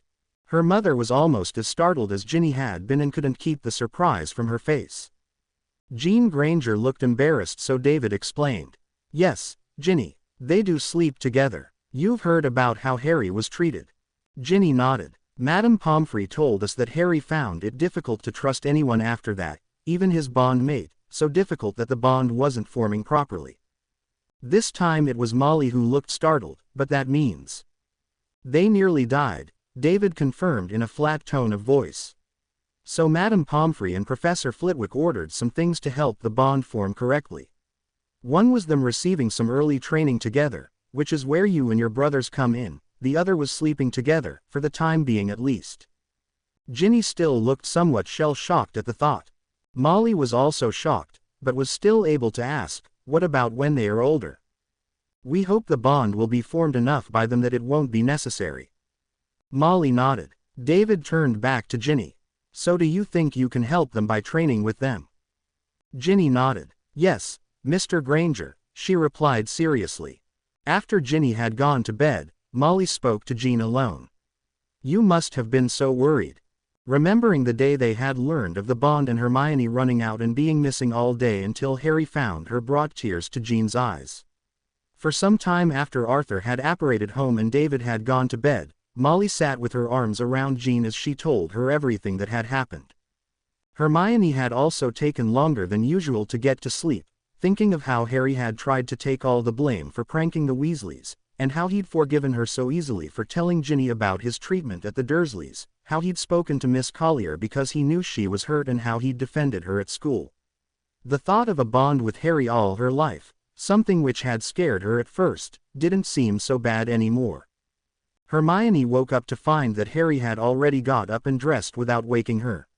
She hoped desperately that Harry hadn't shared her dreams as they'd been mostly about him, dreams she felt were childish about them being together when they were grown up. As she was in the shower she could hear the growing level of noise that told her the rest of the house was waking up. She dressed and went downstairs to breakfast. Her mother and Harry were already there.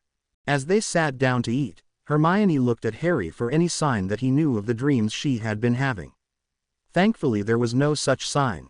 She wasn't sure what she'd have said if he'd known. She would have been mortified. They were soon joined by Ginny, who had managed somehow not to look like she'd had a disturbed night. The look on Ginny's face told her that they would be talking when they had the chance. The twins arrived, bickering over something she managed to tune out. She noticed a grin on Ginny's face. What? She asked. Don't worry, Ginny replied. You stop hearing them after a while. David Granger came downstairs and immediately complimented his wife on the rather more lavish than usual breakfast. Don't thank me, she had replied.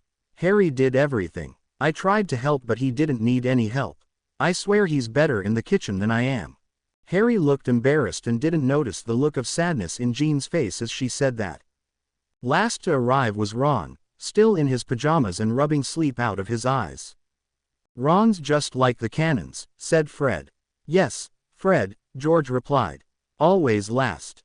The other children laughed at the comment, until Hermione saw her father looking at Ron with a thoughtful look on his face. Why is that being like a cannon? Asked Harry. Not a cannon, George replied. The Cannons, said Fred, as if that explained everything. Seeing the puzzled look on Harry's face, he added, they play Quidditch. Or try to, finished George. They're just going through a bad spell, said Ron, defending his team. What's Quidditch? Harry asked. The four Weasleys all looked at him with equally stunned expressions. You don't know about Quidditch? Asked Ron, making it clear that he thought Harry just had to be joking. No, said Harry, slightly irritated. Is it a game? A game, did you say, my dear boy? Replied Fred, in a haughty tone of voice. He said a game, Fred, George confirmed. He did, didn't he? That he did, a game. Even Ron looked amused at the twins' banter. Let us explain, the twins said together, then a silent look passed between them. Quidditch, my dear boy, is the main reason for being a wizard. It's the finest example of skill and nerve. Pitching wizard against wizard. In a battle in the heights. To which most may be only watchers. While others become stars who shine brightly. The twins finished, leaving Harry and Hermione looking more puzzled than ever. Did you understand a word of that? Jean asked. You're not meant to, explained Ginny. You're meant to see how clever they are. It gets boring after a while. Boring, she said, George. And I think she means us, Fred. The two twins huffed loudly and turned their backs to Ginny as the others laughed. Yes, it's a game, said Ginny. Not just a game, insisted Ron. It's the best sport ever. We play it on brooms. Ron made an attempt to explain Quidditch, but seeing that neither Harry nor the Grangers really looked like they were following his explanation, he finished, we'll have to show you next week. I'm gonna be a keeper. And the twins want to be beaters, added Ginny. They like knocking everyone off their brooms. I don't know what I want to be yet. A chaser is fun, but I'd like to be a seeker too. You can't be both, Ron pointed out. Annoyed, Ginny snapped, I know that. As they had almost finished breakfast, Jean Granger had an announcement. Miss Collier will be here shortly. As she won't have a lot of time during the week, she coming to give you a few school lessons today and a test at the end of the day. School, Ron protested. On a Sunday, added Fred and George together. Only Hermione seemed happy about the thought of more lessons, though Harry tried to be happy for her. All Harry really wanted to do was either go out and play, or spend the day watching television. He knew he watched too much television, but it was something, one of many things, he'd never been allowed to do at the Dursleys. To Harry's surprise, and that of the Weasleys, Miss Collier's lessons were actually fun. Hermione's parents looked in from time to time and saw the young teacher obviously enjoying herself. Over lunch, even Ron had been enthusiastic about their first history lesson, which had been about the Civil War. He'd been especially interested in the battle plans she'd demonstrated on the blackboard Remus had conjured for her the day before.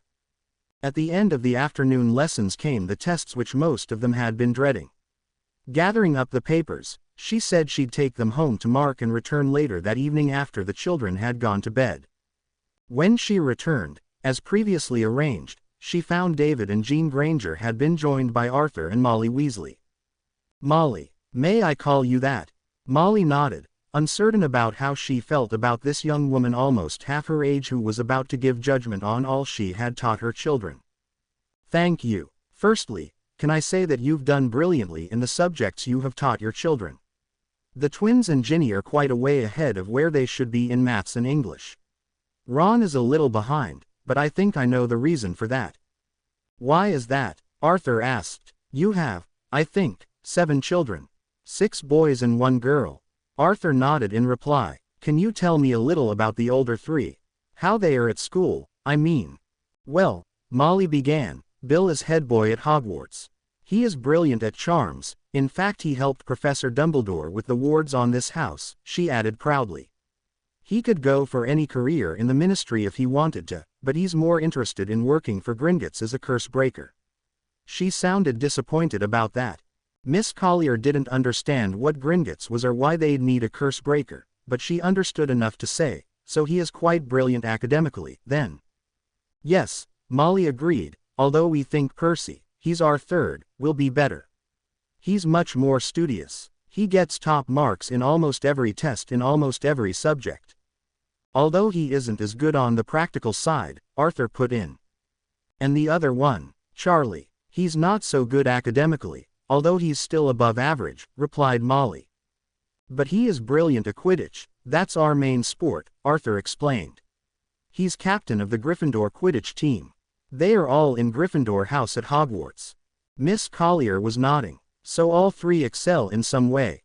Then there's the twins, who compete by not competing, pretending they aren't interested in lessons while they absorb information like a sponge rather like Hermione. In fact they are probably as bright as Hermione and that is saying something. Fred and George are able to easily and totally dominate every situation in which they find themselves, while Ginny is such a strong character that even the twins know not to push her too far. Am I right so far? Yes, replied Arthur simply, impressed at the young teacher's perceptiveness even if he did feel a little uncomfortable at her dissection of his family.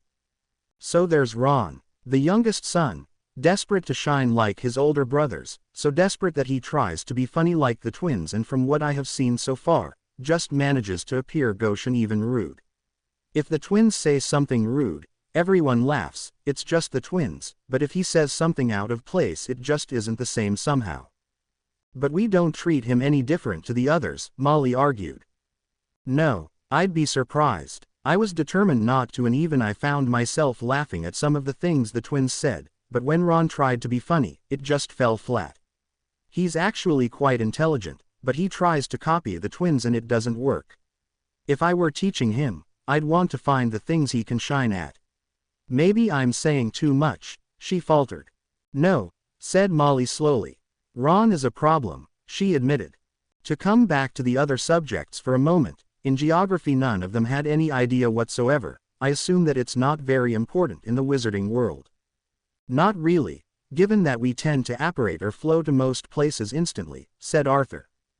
That explains that then, Miss Collier replied. I didn't really have time to get into the sciences, but they didn't seem to know much about any of them, except a little biology. Obviously our history isn't a big topic either, though Ron was really interested in the battles of the Civil War and grasped what happened even quicker than Hermione. He obviously has a great interest and feel for how battles are fought, and I'd really like to encourage that. Molly and Arthur found themselves nodding in agreement. Miss Collier went on. I'm guessing that Hermione and Harry would show up poorly if they were tested on their knowledge of the wizarding world. Probably, admitted David Granger, although Hermione's read everything she can since she found out she is a witch.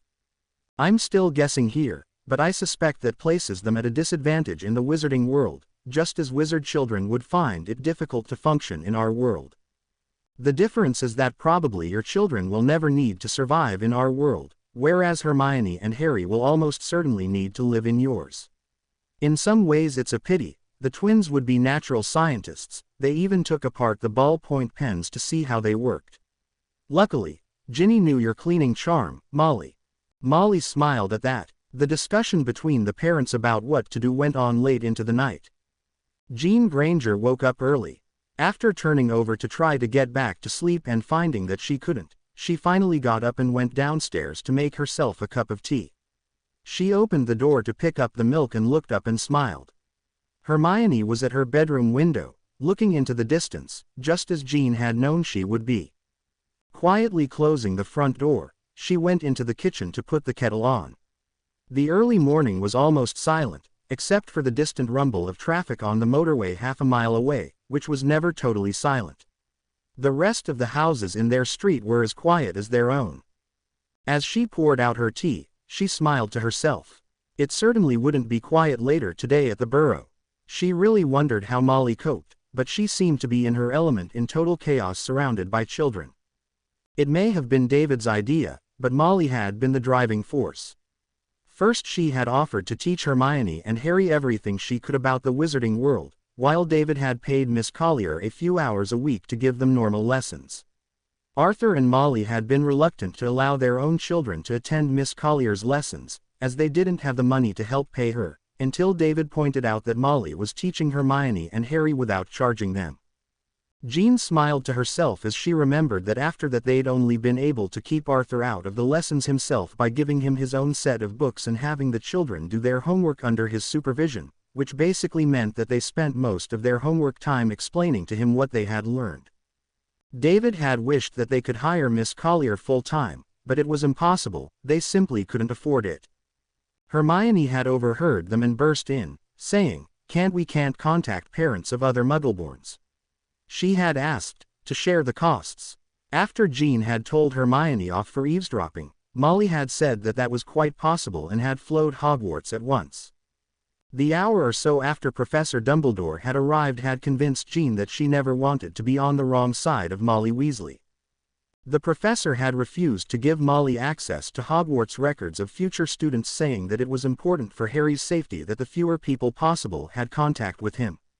Molly had been furious, pointing out that they were talking about newly discovered Muggleborns, who had no other contact with the wizarding world and would never betray Harry if they had. The professor had still refused until Hermione had suggested running advertisements in the national newspapers for parents who had noticed strange unexplainable events happening around their children to contact them. Realizing that Hermione's parents were quite serious about her plan to do that, Professor Dumbledore had given in. Enough of the parents they had contacted were interested to actually make a small school viable, and Miss Collier had been eager to work for them full-time. Before the school, which was set up at the Burrow rather than the Grangers, house for security reasons, was really properly underway, it had again been Hermione who had said something that would make the next major change. "What about children who don't have parents?" she had asked. This had become a bit of an obsession with her. Having seen at first hand the effects of growing up without loving parents, made her worry about other children without their parents.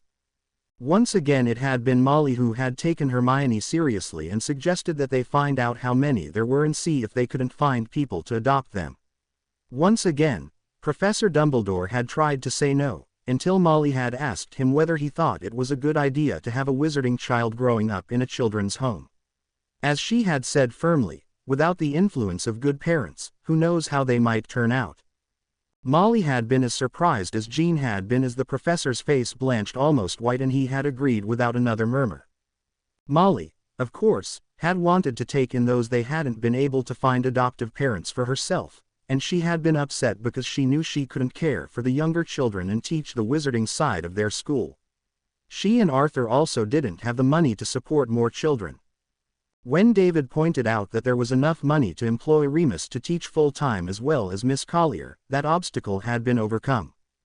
To Jean's surprise, it had been Professor Dumbledore who had solved the other problem. Hogwarts has long had a fund to support those who cannot afford to come to Hogwarts, he had explained. Over the years it had grown to a substantial sum, certainly enough to pay you to care for those who need it. He had silenced Molly's mumbling about not accepting charity by pointing out that in effect, we're paying you to be the Hogwarts boarding preschool for underprivileged children. Are you telling me that you won't accept that job when you are clearly the best person for it?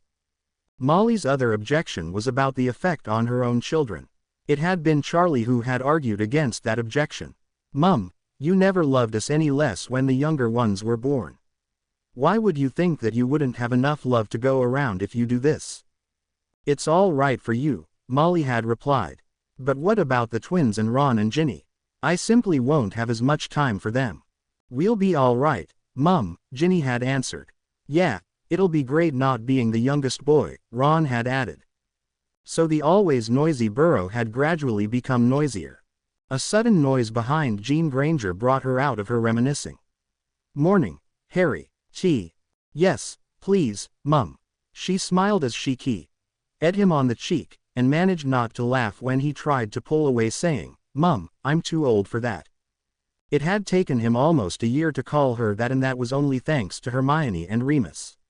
Hermione had explained to Remus that, even though he really wanted to, Harry was scared to call her parents Mum or Dad because it would feel like he was betraying the memory of his late parents. Remus had simply told him, "Harry, I was one of your parents' best friends. Will you believe me if I tell you how I think they'd feel about it? They would want you to have a family and love them. They would be happy for you, I promise you." It was shortly after Harry had started to call them Mum and Dad that they decided to try splitting the children up at night. Hermione had actually begun feeling awkward around Harry sometimes, especially at bedtimes, and they'd both actually been happier to sleep apart. Apart or not, their bond had continued to grow so that Jean was sure that they could read each other's mind at times. "Hermione's awake," Harry said, interrupting her thoughts once again. Looking at the teapot, he asked Jean, "Shall I take her one?" "Good idea. She's looking for the owls," Harry explained. "She's still worried they might not come." Jean Granger snorted with laughter in a way for which she would have scolded Hermione for as being unladylike. "I don't need to be bonded with her to work that one out," she told him. The owls came, of course, as everyone but Hermione had been certain they would, and soon Hermione was flowing to the burrow clutching the precious letters in her hand. It had been a difficult decision, where to send them. They had narrowed the choices down to 3, Hogwarts in Scotland, the Salem Witches' Institute in the United States and Beauxbatons in France. Obviously they already had contact with Hogwarts and the Grangers had contacted the other 2. Hermione had favored Beauxbatons, while Harry thought America sounded good. His preference might have been influenced by the fact that, in spite of he and Hermione taking private French lessons for 18 months, he still found the grammar more difficult than she did. The prospect of Hermione and especially Harry not going to Hogwarts had shocked not just the adult witches and wizards who knew them, but the other children in the school at the Burrow. Hermione's parents knew that they could decide where Hermione went, but it was doubtful if Dumbledore would allow Harry to be sent to another school. Knowing that neither she nor Harry wanted to be separated for that long every year had left Hermione torn. Seeing the distress Hermione was in had angered Harry, and he had told Remus in no uncertain terms that he would go where Hermione went and they'd have to tie him up and drag him there if they wanted to force him to go to Hogwarts instead. It had been Professor Dumbledore himself who had settled the matter. He had flown to the Grangers and told all four of them that it was for them to choose. He would not force Harry to come to Hogwarts. Professor McGonagall had been shocked when he had told her what he'd said. Minerva, he needs a strong, loving family. Voldemort tore his family apart once. I won't be responsible for doing it again. Minerva had been sure that there was a lot the headmaster wasn't saying, but she left it at that. Which school Hermione and Harry should go to was one of the few things Molly and Jean had disagreed on. The fact that Professor Dumbledore had left the decision to them had taken away most of Jean's reluctance to sending them to Hogwarts, but she and David had decided to let Harry and Hermione decide, which Molly felt was irresponsible. Molly had, however, promised the Grangers that she would not try to influence the children one way or another.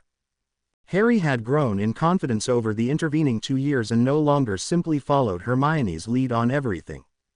In fact, they squabbled like brother and sister and seemed to rarely agree on anything, so much so that Madame Pomfrey had expressed surprise that the bond even survived until Remus pointed out that although they argued between themselves, if anyone came against one of them, the other would back them up, no matter what. Madame Pomfrey hoped sincerely that the fact that they had started to see each other as brother and sister wouldn't cause too many problems for their bond later on. Everyone had expected arguments between Harry and Hermione over the choice of school, as Harry's least favorite option was Hermione's favorite, but the arguments never came. When the Granger parents told them that they would leave the decision to each of them, and they could even choose different schools if they wished, Harry had simply replied, "I'll go where she goes." "Why's that, Harry?" Jean had asked. School, he had shrugged. "It doesn't really matter to me where we go. But it's important to her." That had earned him a massive hug from a tearful Hermione, so much to his disgust that he threatened to go to America just to get away from her hugs and kisses. "I don't key you that much," she had protested. "You did on my birthday," he had countered. "That was ages ago," she had replied, "and that was your birthday key." "Boys don't do stuff like that," he had argued, "that's girly stuff." Hermione had just huffed at him and mouthed something in frustration which her mother was fairly sure was boys. Hermione had been changing her mind about where to go almost every day. Now the owls had arrived and she had to send a reply. She had taken Hedwig to the burrow with her, but by the end of school she was still struggling to decide. Hermione's after-school birthday party was well underway when she went out to get Hedwig and put a letter on her leg and sent her flying. She returned to her party to find that everyone went silent. "What?" she asked, knowing exactly what everyone wanted to know. Her mother glared at her to stop the teasing. "Where are you going?" "Harry's parents aren't here," she explained, "and I know they'd want him to go where they went, so we're going to Hogwarts." For the first time in ages, Harry went up to the girl he had come to think of as his sister and gave her a hug. "Thanks," he whispered. After making her choice, Hermione had spent the rest of her birthday party changing color. It had started shortly after she'd eaten some chocolate frogs sent to her as a present from the twins, who, of course, were away at Hogwarts. Her skin had become first a tan color, then totally golden, while her hair had become bright red. Then her skin had faded to yellow while her hair turned completely black. This was swiftly followed by bronze-colored skin, which Hermione would have liked if it weren't for the blue hair which went with it. That was, of course, followed by silver skin and green hair before the cycle began again with Gryffindor red and gold. Hermione's initial outrage was not shared by anyone except Molly, and even Molly hadn't been able to resist a smile. David had told her, "Well, we always told you that chocolates were bad for you," which cracked everyone up again, this time including Hermione. Ginny had admitted to knowing that the twins were planning something, as they couldn't get you last year and Mum wouldn't let them do anything in McDonald's the year before that. Hermione, for once, hadn't bothered to correct Ginny. It just made her even more eager to hurry up and go to Hogwarts and start learning charms like that, which, she had to admit, were quite clever. For Hermione, most of the next year dragged. Why couldn't you have had me 3 weeks earlier? She had complained to her parents. Why? Her mother had asked, being less perceptive than usual. Then I could have gone to Hogwarts this year. But don't you want to go with Harry? I do, she admitted, in a frustrated tone of voice, but I don't want to wait either. Having almost a year between receiving her letter and actually going to Hogwarts had given her a lot of time to think, and both her parents had wondered what she was going to come up with next. But it was Miss Collier who she chose to talk to about it. "What's on your mind, Hermione?" Miss Collier had asked her after school about a week before the Christmas holidays. "I'm just wondering. I can see that something's bothering you. It's just that, before we started this school, nobody even thought about Muggle families. Will it be the same when we go to Hogwarts? I bet they don't even try to involve them. From what the Weasleys say, they don't even have much contact with wizarding families. And that bothers you." Miss Collier couldn't resist teasing. "You want your parents keeping an eye on what you get up to at school." "No, but I don't want them to feel left out either." Hermione went quiet for a moment, then admitted in a lower voice, "I heard them saying, before they started this school, that they were afraid of losing me, bit by bit." Feeling slightly guilty for teasing Hermione, Miss Collier asked, "And you don't want them to feel like that?" Hermione shook her head. "No. Have you ever thought about a PTA? What's that? It's something most Muggle schools have. A parent-teacher association. Parents and teachers meet together to talk about their children, the school. In some schools they even elect some of the governors." "I don't think the Hogwarts teachers would like that," Hermione replied gloomily. "Don't give up before you start," Miss Collier scolded. "And even if the teachers won't take part, at least the parents could meet together. They wouldn't feel so isolated." Hermione had spent the next week and most of the run-up to Christmas contacting the other parents of children in the school. Christmas came before she knew it, and she was woken up early. "Come on, presents," Harry had almost screamed at her. Even after living with them for over 2 years, Harry was still so excited over getting presents, she guessed, because he'd never had any before. She thought about their first Christmas together. Harry had been genuinely astonished that he had as many presents as Hermione, and had suddenly excused himself and run upstairs to what at the time was their room. She had found him crying. "What's wrong?" she had asked him, wondering what they could have done to upset him so. "Why couldn't they love me?" He had wept. "They do," Hermione had protested, totally bewildered. "I don't mean them. I mean the Dursleys," Hermione had replied in a voice like ice. She swore to herself that if she could ever find a way to get away with it, she'd make them pay for what they'd done to Harry. 2 years later, however, there were no tears, and Harry seemed to have forgotten the Dursleys had ever existed, for which all the Grangers were grateful. The slowest year in Hermione's life rolled on. Ron's birthday in March had meant him actually refusing to eat the chocolates the twins had sent him. Ron not eating chocolate was a first. The others shared them out and ate them without any side effects, and found a note at the bottom from the twins. "Ron, you just got pranked." Arthur had then handed him another box of chocolate frogs. "This is your real present from the twins." As Ron looked at it suspiciously, Arthur assured him, "Don't worry, I bought them myself." The twins haven't been near them. Hermione had thought about what she could do to get revenge on the twins as their birthday approached. The trouble was that all the Weasleys had gone to the Dragon Reserve, where Charlie had been offered a job when he left school the following summer. To calm his parents' nerves, he had accepted an invitation to visit the reserve with them, and, of course, all the Weasleys had gone together. She could probably have still done something, but she wanted to be there to see the results, so she made up her mind that she'd planned something really big for their next birthday. Ron had come back determined that he wanted to work in a dragon refuge too, but everyone had laughed because he'd been scared of a spider.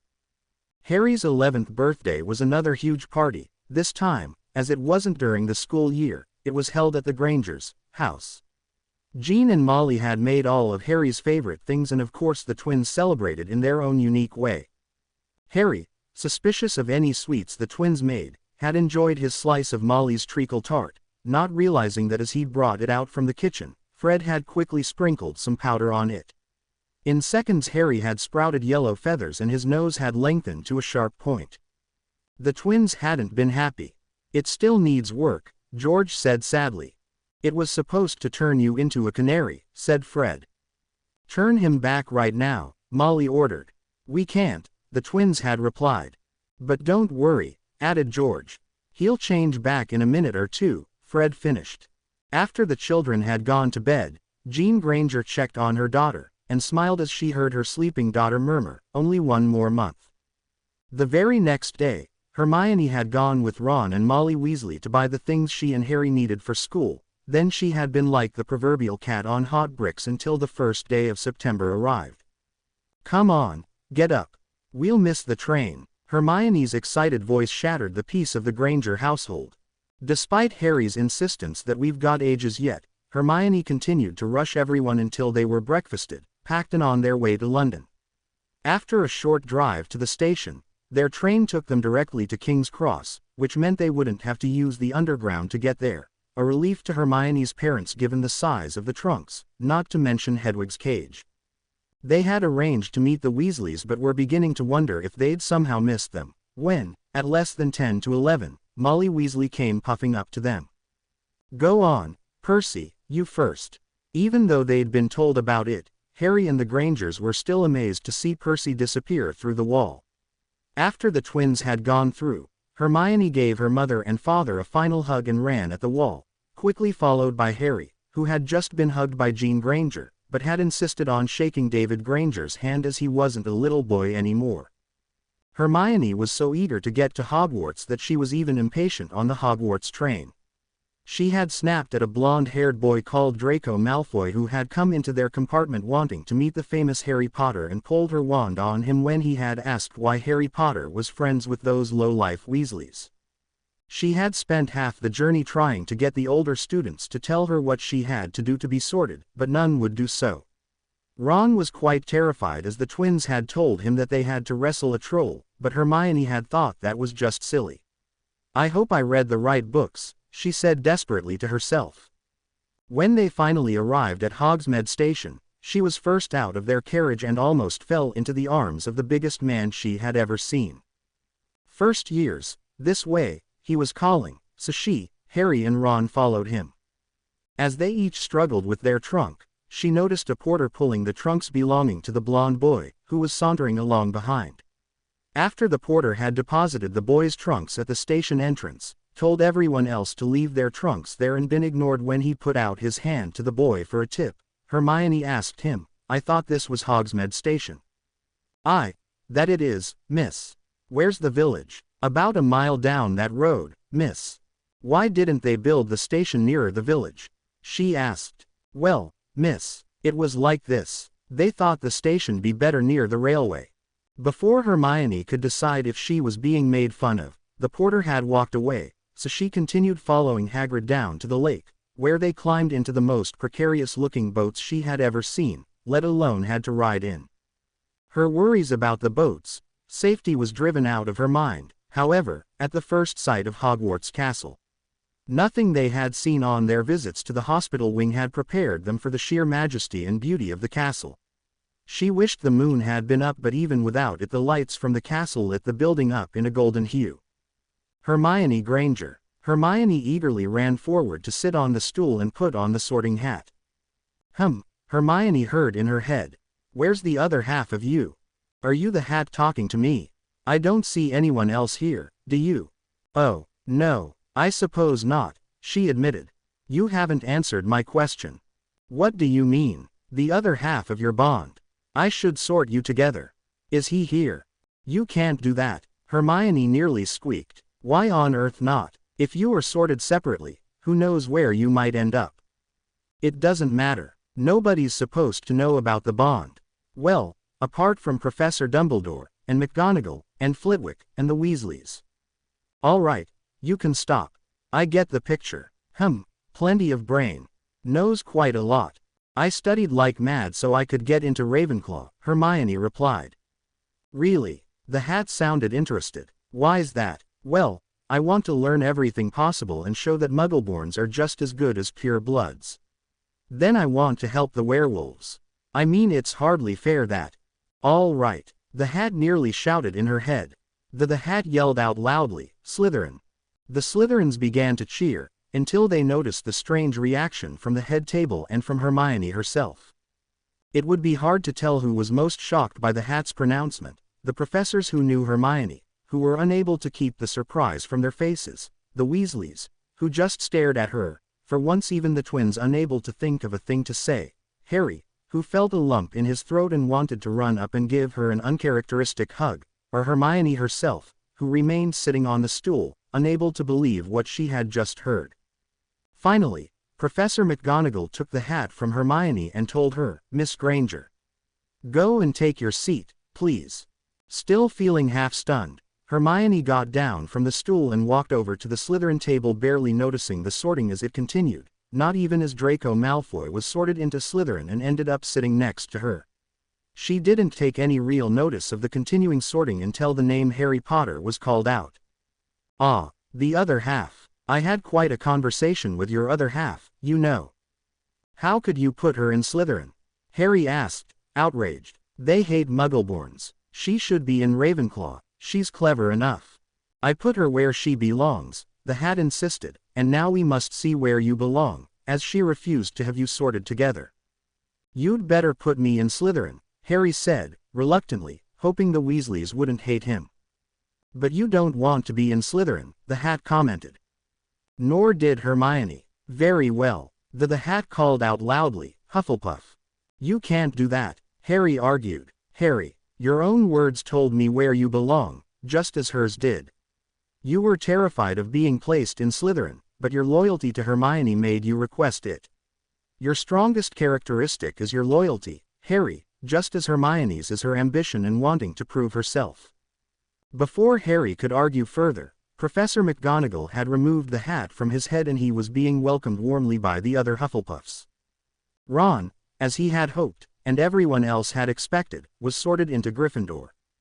Neither Harry nor Hermione took much notice of Professor Dumbledore's speech or the announcement that Professor Quirrell had returned from his year away and would now be teaching Defense Against the Dark Arts, as Charity Burbage, who had replaced him in teaching Muggle studies the previous year, would be continuing in that position. As Professor Quirrell sat back down and turned around to try to talk to the professor sitting next to him, Harry noticed that the other professor was glaring at him. He felt a sudden pain in his scar and asked who that professor was. That's Snape, he was told. He's head of Slytherin, teaches potions, but he's really interested in the dark arts. Hermione had felt a sudden sharp headache for a moment and looked over to Harry, but Harry seemed to be okay. After the feast, Harry and Hermione didn't get a chance to speak to each other as they were led straight from their tables to their common rooms. So what do your parents do? One of the other Slytherins asked Hermione, as they'd never heard of the Granger family. They're dentists, she answered. What's that? They fix teeth, she explained. But the Medowitches do that. My parents are Muggles, Hermione explained. Malfoy overheard and she heard him whisper loudly to two large boys that seemed to follow him around, a mudblood, in Slytherin. Wait till my father hears about this. What's a mudblood? Hermione asked the girl nearest to her, but nobody would tell her. After Draco's comment, she noticed that the others were quickly making excuses to leave and she was left alone. She went to bed with tears down her face. The reaction of the others in Slytherin reminded her too much of her days in Muggle school. My first day and they hate me, she thought. After he'd been taken with the other first years to the Hufflepuff common room, Harry found himself being treated as a celebrity. He could feel something like a wave of sadness and wasn't sure where it was coming from. It felt like when he'd first known Hermione and she'd been upset for some reason, but he was sure it couldn't be. They'd always had to be close to each other to get a sense of what the other was feeling. He was beginning to wish that Hermione had chosen another school, even the French one would be better. At home and in the Weasley Junior School, as the Grangers had insisted on calling it, he'd been just Harry. Here, it was obvious that he was the boy who lived. Everyone had been asking him if any of the books were true, and one of the even less tactful ones, an older boy, had asked him what you know who was like, as if he could remember. For the first time in ages, one of his old dreams came back to him, his mother's scream as a green light he now knew to be the Avada Kedavra curse. But that scene soon changed the thoughts of Hermione. He was sure it was true. He could feel her, just like when they were close. He could feel a real fear that nobody in Slytherin would accept her and nobody else would like her anymore because she was in Slytherin. Without thinking, he told her in his mind, "I'll always be your friend, you know that." A feeling of being startled disrupted the sadness. "Harry. Yes. Is this really happening? You're talking to me in my mind. I read about this, but never thought it would happen until we were older. But we've never been able to talk like this. We can't even dream together unless we are together. Well, when we were first bonding, I felt your dreams even though you were away at the Dursleys, but I thought that was just part of the bonding process. I'll have to read about this. Did you bring your book on the bond?" Harry was amused as he felt her feeling about him asking a stupid question. He laughed in his mind. Silly question, huh? Just a bit. I wonder if this only happens when we're asleep. I'm sure you'll find a chapter on it. Very funny. Are they treating you all right? In Slytherin, I mean. They were okay till they found out I'm Muggleborn, she replied. Now they're just ignoring me. Hermione was obviously trying to pass that off as unimportant, and with anyone else it might have worked. Harry, however, could feel her hurt, bringing back, for her, memories of being ignored by classmates in her Muggle schools. Harry spent most of the night in their dreams doing the best he could to comfort and reassure Hermione. He couldn't wait to see her at breakfast. When Hermione came down to breakfast, she seemed to be smiling and she gave him a quick wave, but it didn't need their bond to tell him that her smile was fixed. After a few minutes, it was obvious that nobody was going to sit near her, so Harry picked up his plate and walked over to Ron. I'm going to sit with Hermione. Are you coming? Ron looked stunned. But she's a Slytherin. I thought she was also your friend, Harry replied with undisguised disgust. How many times has she helped you with lessons? Harry turned away and walked towards Hermione, when Ron called. Wait, I'm coming. I don't know what the other snakes'll say though.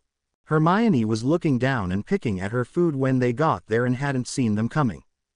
Hi, Hermione. Hermione's face brightened. Are you allowed to sit here? She asked. Ron rolled his eyes. Nobody else is keeping you company, so who's going to object? Him, for one, said Harry, looking at Malfoy, who was walking towards them. Why don't you take your mudblood with you? He suggested. Ron reached for his wand and Draco did the same. Now, Draco. Play nicely. Hermione looked up to see the twins. Don't mind if we join you three, do you? Said Fred, smoothly. We couldn't find anyone worthy of a good pranking at our table. Moaned George, then, turning to Malfoy, added, any volunteers? Malfoy went back to his place, muttering angrily. You know, George. Yes, Fred. I think someone's told him about us. Dashed unsporting, old chap. Well, they're snakes. And talking of snakes, how's our favorite serpent today? Hermione looked momentarily angry, then smiled. I'm okay. That's good. I thought she was going to bite you there, George. Nah, snakes eat frogs and toads, don't they? Better keep her away from Neville, then, said Ron.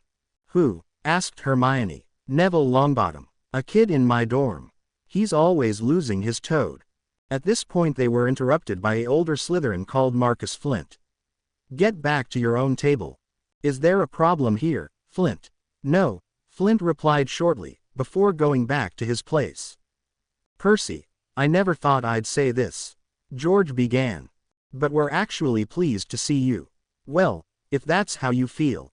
Shut up, you two, snapped Hermione. Thank you, Percy. I appreciate you coming over even if they don't. Thank you. The twins looked as if they were about to start teasing Percy again, but a glare from Hermione changed their mind. So how are they treating you in Slytherin? Harry asked her. They're just ignoring me, like I don't exist, she replied. Best thing, said Ron, you can ignore them too. The conversation went on, with the twins seemingly determined to cheer Hermione up, while Harry could hardly wait for the first lesson to begin. Gryffindor had Transfiguration with Ravenclaw, while Slytherin and Hufflepuff had a free period until their own Transfiguration lesson in the second period. Harry was beginning to regret inviting Ron over with him as he desperately wanted to talk to Hermione alone. Finally Ron got up to go. That gave Harry an excuse to get up too, otherwise the twins, who also had a free period, showed every sign of staying to chat longer. "Got time for a walk?" Harry asked her. Hermione nodded, so they walked outside. They both started to speak at once. "You first," said Harry. "Did we really dream together last night, like we used to, or was I imagining it?" "Yeah, I thought I was imagining it. I wonder if we can talk like that when we're awake. Why do we need to?" Ignoring his question, she said, "Let's try now. I'm going to think something." Harry thought for a moment. "Nothing." Hermione looked disappointed, so Harry replied, "It's a pity you're not Ron." I know what his thought would be. Food. Hermione giggled. "We've just had breakfast. Since when would that stop him?" After an awkward pause, Harry asked her, "Are you really okay?" "Yeah, I miss our old school, though. I wish you'd chosen another school now." They were interrupted suddenly by another voice. "Well, hello you two. What are you doing out here?" It was Hagrid, the huge man who had led them to the castle the night before. "We wanted some time alone," replied Harry, truthfully. "Oh, if I'm interrupting." Hermione glared at Harry and said, "No, Hagrid. It's okay. It's just that being in different houses, we don't get to see each other very easily." "I don't understand why the hat put Hermione in Slytherin," moaned Harry. "Yeah, well," said Hagrid. "All the staff have been talking about that, too. I mean, there ain't a wizard or witch gone bad who wasn't in Slytherin." "That's not true," said Hermione. "What about Sirius Black?" "Who?" asked Harry. "Sirius Black. Sorry, Harry, I know you don't like reading about yourself, but I wanted to know what happened. Sirius Black was your father's best friend and he betrayed them to Voldemort." "Don't say the name," said Hagrid. "Anyhow, Sirius Black was in Gryffindor, so it's not true that all dark wizards are in Slytherin," Hermione finished triumphantly. Hagrid gave a grudging acknowledgement to that, then said, "They was all shocked, especially as you're Muggleborn. I didn't think they'd like Muggleborns there." "They don't," said Harry. "They're all ignoring her." Hagrid looked sorry for her. "Hagrid," Hermione asked, "what's a mudblood?" He looked startled at her question. "You shouldn't use that word." She explained, "Only Malfoy called me that and I don't know what it means." Hagrid looked furious. He shouldn't done that. It means dirty blood, a nasty name for Muggleborns. "Hermione's parents aren't dirty," protested Harry, "and nor is Hermione. They rescued me from the Dursleys, after all." "The Dursleys? I thought you lived with them." "Hermione rescued me," but he was interrupted. "Sorry, Hagrid, but we've got to be getting back," Hermione said. "We've got ages yet. We've got to go and get our books," said Hermione. "We'll see you again, Hagrid." "Any time, Hermione, Harry." As they walked back to the castle, Harry asked, "Why did you interrupt me?" "Well, we have got to get our books." "What's the real reason?" "I thought nobody was supposed to know about you being at the Dursleys, so how come he does?" "Right, I just think we should find out before you tell him any more." "Okay, see you in class in a minute." "Okay, Hermione, are you really okay?" "Yeah, I'm okay." She walked off to the dungeons. Harry found their first lesson, Transfiguration, with Professor McGonagall, not as exciting as he'd hoped, except for the start, when there had only been a cat on the desk, which jumped down and changed into the professor herself. Hermione, however, was thrilled that she'd managed to get a pointed end on the matchstick she was supposed to be changing into a needle, and even got it to look more silvery. "Well done, Miss Granger," Professor McGonagall said. 10 points to Slytherin." Instead of looking pleased, Hermione's fellow Slytherins just looked furious at her. At the end of the lesson, Professor McGonagall said, "Hermione. One moment please." When the others, including Harry, had gone, she said, "I won't keep you long. I don't want to make you late for potions with my Gryffindors." "How are they treating you in Slytherin?" "Okay, they're just ignoring me. If it becomes any more than that, tell someone. Come to me if you have to." "Thank you, Professor." Harry was waiting for her in the corridor. What did she want? Just asking if I was okay. I guess Hagrid was right. They are worried. "You will be careful," Won't you? Aren't I always? Harry didn't justify that with an answer. Hermione's next lesson, potions, was with Gryffindor, and to her surprise, Ron came to sit with her. Thank you, she said. Knowing how anti-Slytherin you are, I didn't think you'd want to know me anymore. Yeah, well, Harry kinda pointed out. You're still Hermione. Hermione rewarded him with a hug which would have completely embarrassed him even if it hadn't have been for Professor Snape walking in at that moment and shouting 10 points from Gryffindor, Mr. Weasley. There will be no hugging in my class. But that's not fair. It was me that hugged him, Hermione protested. Make that 20 points. Any further outburst from you, Miss Granger, and I'll give you both detention. We won't go. You've no right to do that. I have every right, Miss Granger, and I suggest you remember which house you belong to and where your loyalties should lie. Detention for both of you, with me, tonight. Hermione angrily stood up, picked up her book, and to the amazement of everyone, including herself, walked out of the classroom. She walked quickly until she was outside the castle. She forced herself to breathe slowly and deeply to try to control her anger and upset. In the first-year Hufflepuff Boys' dormitory, Harry was reading on his bed when he felt a tremendous burst of anger and frustration. He leapt from his bed and ran out the door. He had to get outside. One of the stairways began to move to obstruct him, and in frustration he swore at it. To his amazement, it moved back to let him continue his journey downwards. He ran outside and was immediately attacked by a bushy brown-haired missile. You came, she cried as she hugged him tightly. I was just wishing. I could feel how angry you were. In an instant the studious Hermione replaced the emotional one.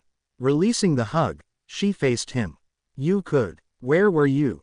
In my dorm. Why? This is the first time, right? Well, no. Last night, before our dream, I could feel you were upset. Let me get this right. That was while you were still awake, is that right? Harry grinned, amazed how easy it had been to take Hermione's mind off of whatever had upset her. Yes, Hermione. Now are you going to tell me what made you so upset? Wait a minute, didn't you have a lesson? Professor Snape picked on Ron because I hugged him, and that was before the lesson even started. You hugged Ron, yes. Anyway, when I said something, he gave us both detention, so I walked out. It just isn't fair. You walked out of a lesson. Hermione nodded. Harry pulled out his wand and pointed it at her. Who are you and what have you done with Hermione? Hermione laughed. What do you think I should do? I mean, he is my head of house, so if I don't go to detention he's bound to do something. We'll have to go to see Dumbledore, or McGonagall. I'll go with you this evening. Okay, but what's this about you being able to feel what I'm feeling? Can you do it all the time or only when I'm upset? Can you actually hear what I'm thinking? What is it like? Whoa, too many questions. I think I can only feel it was you're upset or really angry, like today. And it's like I'm feeling it myself, yet I know I'm not. It's difficult to describe. And can you actually hear my thoughts yet? No. What do you mean, yet? Well, in a complete soul bond they can speak to each other in their minds. We haven't done that yet, except when we're asleep. So when you want to send me a message, you'll have to send an owl telling me to go to sleep. Hermione punched him lightly. Silly. They stayed together until lunchtime, and once again Harry sat with Hermione, after Hermione had run over to Ron to apologize for getting him into trouble. Don't worry, Ron had replied. Everyone knows he's a greasy git that hates Gryffindors. After lunch, Harry had herbology while Hermione had history of magic, which the Slytherins shared with Ravenclaw. Professor Binns was boring. There was no other word for it, even Hermione had to admit. Even most of the Ravenclaws were either nodding off or reading something else. At least, they were at first. About 3/4 of the way through the lesson, Hermione suddenly felt something wet hit her face. She rubbed where it had hit and her finger was smeared with blue ink. A minute later there was another, then another, while she tried desperately to make notes on the lesson, until her white blouse and presumably her face was spotted with blue. The Ravenclaws were awake now, watching with fascination as the Slytherins attacked one of their own. Hermione heard laughter from behind and swung around, to find that someone had dipped the ends of her hair in ink. As the lesson ended, Malfoy passed her desk and knocked it, sending her ink bottle over her notes and the ink dripping down onto her skirt. "So sorry, Granger. It was an accident, you know." Hermione seriously thought about going to the dorm to clean up, but didn't want to miss her first herbology lesson. She knew, after all, how important could a first lesson be. "Are you all right, Miss Granger?" asked Professor Sprout, after seeing her enter in such a mess. "I'm fine, thank you, Professor. Let's get the worst of that ink off of you." She waved her wand over the places with most ink and it almost completely disappeared, leaving just slightly blue marks on her face, blouse and hair. The herbology lesson went well enough that Hermione was glad she'd decided not to miss it. But at the end of the lesson, as they were leaving, a sudden shove from behind meant that she ended up in a pile of something which smelled foul. "Oh, look!" cried Draco with delight, when he saw what had happened, the mudbloods in the mud. "Not mud," Pansy corrected him. "She smells even worse than usual now. Mr. Malfoy, Miss Parkinson, 10 points each from Slytherin. And for using that word, Mr. Malfoy, you can come back this evening and give manure to all the plants in Greenhouse 1. "I didn't push her," Draco protested. "I know you didn't, or you'd be facing worse than a detention." "Miss Granger, did you see who pushed you?" "No, Professor." "Very well. Just be warned. I will not tolerate bullying in my class and I will be having words with Professor Snape about this." Hermione thought she heard someone snigger at that. The professor magically cleaned off the worst again, then told her, "I'm afraid you'll still need a shower." "That's okay. That's where I'm planning on going." When she reached the Slytherin common room, she found Professor Snape there. "Miss Granger, I understand that you don't get on with your fellow Slytherins, but Slytherins stick together when outside of this house. Keep your private squabbles to yourselves and stop making this house into a laughing stock." Before she could reply, he added, "That goes for all of you," and swept out. Hermione was letting the anger simmer with the hot water, but then an explosion, made almost deafening by the confines of the bathroom, brought her crashing down back to earth. Then she pulled aside the shower curtain, just in time for a piece of something foul-smelling to hit her in the chest. As she stepped out of the shower, she slipped and fell. The entire floor of the shower room was covered in mud. Worse still, somebody had brought all her clean clothes from her room and thrown them on the dirty floor. Hermione put on the dirty clothes she had just taken off, the only ones not totally covered in the wet, sticky mud, and gathered her clothes. She put all the dirty clothes in the huge basket for the purpose and went outside. Gathering up the muddy clothes had made the clothes she was wearing even dirtier. She wasn't surprised when Harry soon joined her. "What happened?" he asked, angrily. "And what's that awful smell?" Hermione briefly explained. Then, "Where are you going?" "To send an owl to Mum and Dad," he replied. "You'll just worry them. It's better they don't know." Harry ignored her and walked off. Once he'd sent the owl, he went back outside to find Hermione sitting on the grass. "I think you should tell McGonagall," he said. "Professor McGonagall," she corrected automatically. Harry smiled. She obviously couldn't be that upset. "Whatever. You should see her anyway. What can she do? Professor Snape's head of Slytherin and he just told them off for doing things in front of other houses." "Well, if you're still not going to detention with that prat tonight, you need to see someone anyway." "Yeah, I suppose. Are you coming to dinner like that?" "These are the cleanest clothes I've got, and the only dry ones," she pointed out. "And if anyone doesn't like it, including Professor Snape, then tough." Harry smiled at her. When they entered the dining hall, the effect on others was noticeable. They edged further away from Hermione than usual. Only Fred and George came over to Hermione and Harry. "I smell the aroma of a dung bomb," one of them said. "So that's what it is," replied Hermione. "Nasty things, dung bombs. We'd never use them to prank anyone, would we, Fred?" "Of course not, George. We'd never do a thing like that. It would be too cruel." "That's right, so you'd best get up early and leave the Slytherin dorms tomorrow." "Do I want to know what you're planning?" Hermione asked, beginning to feel a little more cheerful at last. "Us, planning, never. And just how do you get into Slytherin anyway?" "Trade secret. That is, isn't it, George? Yup, I could tell you, but then I'd have to kill you. I'm not sure I want to know what you are talking about, came the firm tones of Professor McGonagall, but I do want to know what's happened to you, Miss Granger. You really can't come into dinner in that state. When you've told me what's happened, you can go and shower and change. Some food will be saved for you. I can't. All the rest of my clothes are wet and muddy.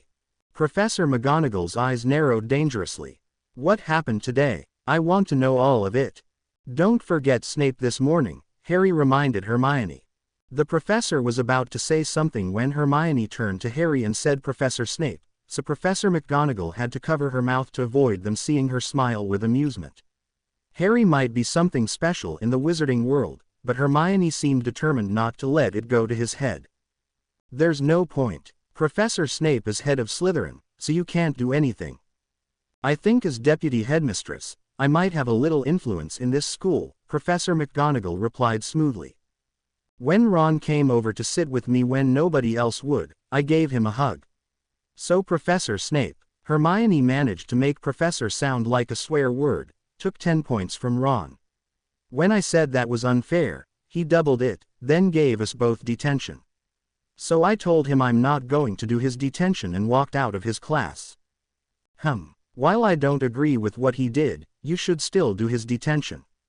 She's not gonna be punished for doing nothing wrong, said Harry. I told her to see Professor Dumbledore. I will have a word with him. In the meantime, that doesn't explain the state you are in.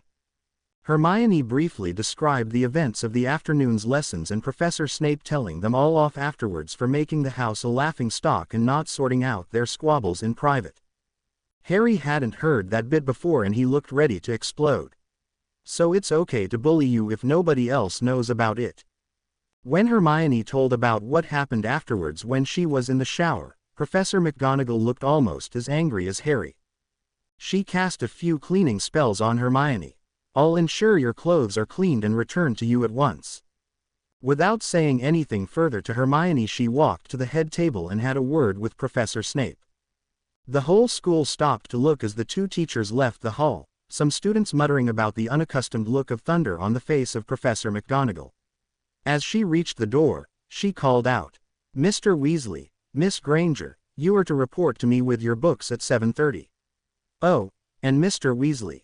50 points for overcoming prejudice. A stunned Professor Snape followed her out of the door. To Hermione's amazement, when she got back downstairs half an hour later, she heard a small popping sound and found her clothes washed, dried and folded neatly on her bed. She still wasn't happy about Ron and her having to do a detention, but there would hardly be a single Gryffindor or Slytherin that wouldn't hear about what had happened and that Professor McGonagall had effectively overruled Professor Snape's punishment. Even though she still thought any detention was unfair, especially for Ron, she felt that she owed it to Professor McGonagall to go anyway. As she had guessed, and hoped, the professor spent the 2 hours taking them through any points either of them were finding difficult in any of their lessons. She was extremely well read, even on the subjects which she didn't teach. Even Ron tried his best not to be too annoyed at having to study the extra hours. She managed to see Harry briefly before bedtime. For once he didn't object when she gave him a huge hug. When she released him, he asked her, "Are you all right?" She nodded. "You're not." She looked annoyed at him contradicting her, then snapped, "So I'm scared, all right. It's stupid, it's not like they could really do anything bad. I just wish I was you, that's all."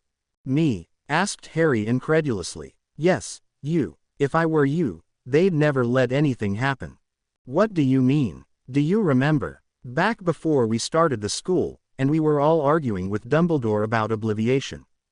"No," Harry replied, "I don't have a computer for a brain." Actually, Hermione pointed out, the human brain is much superior to a computer. "Anyhow, whether you remember or not, I said to Dumbledore that you were important somehow, that's why he wouldn't risk obliviating us both." "What did he say?" "He didn't admit it, but he didn't deny it, either." "Harry, it all makes sense, the training, the support for the school, the way he let you choose a school. He was trying to make you trust him. You're important somehow. For some reason, he needs you, desperately. But I'm just the know-it-all that got in the way. If anything happened to me, well, I don't think anyone here would miss me much."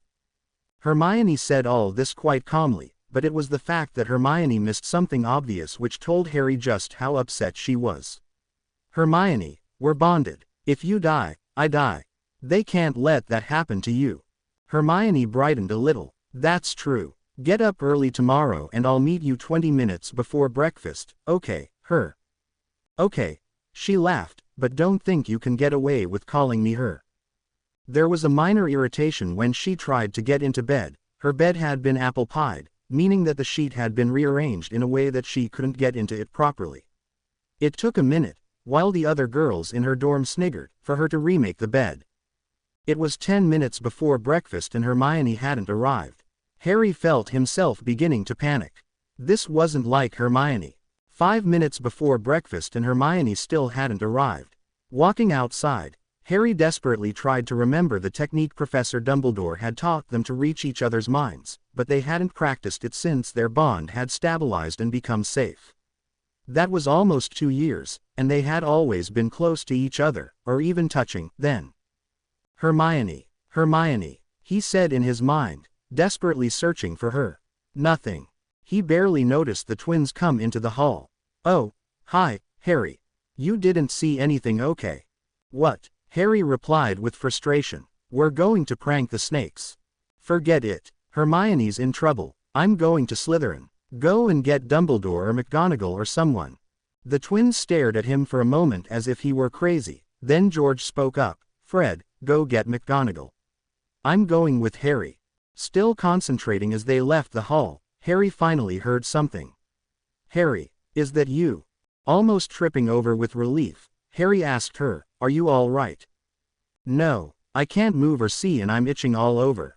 "I'm coming for you. You'll never get into Slytherin." "I'll get in somehow." George was looking at him strangely.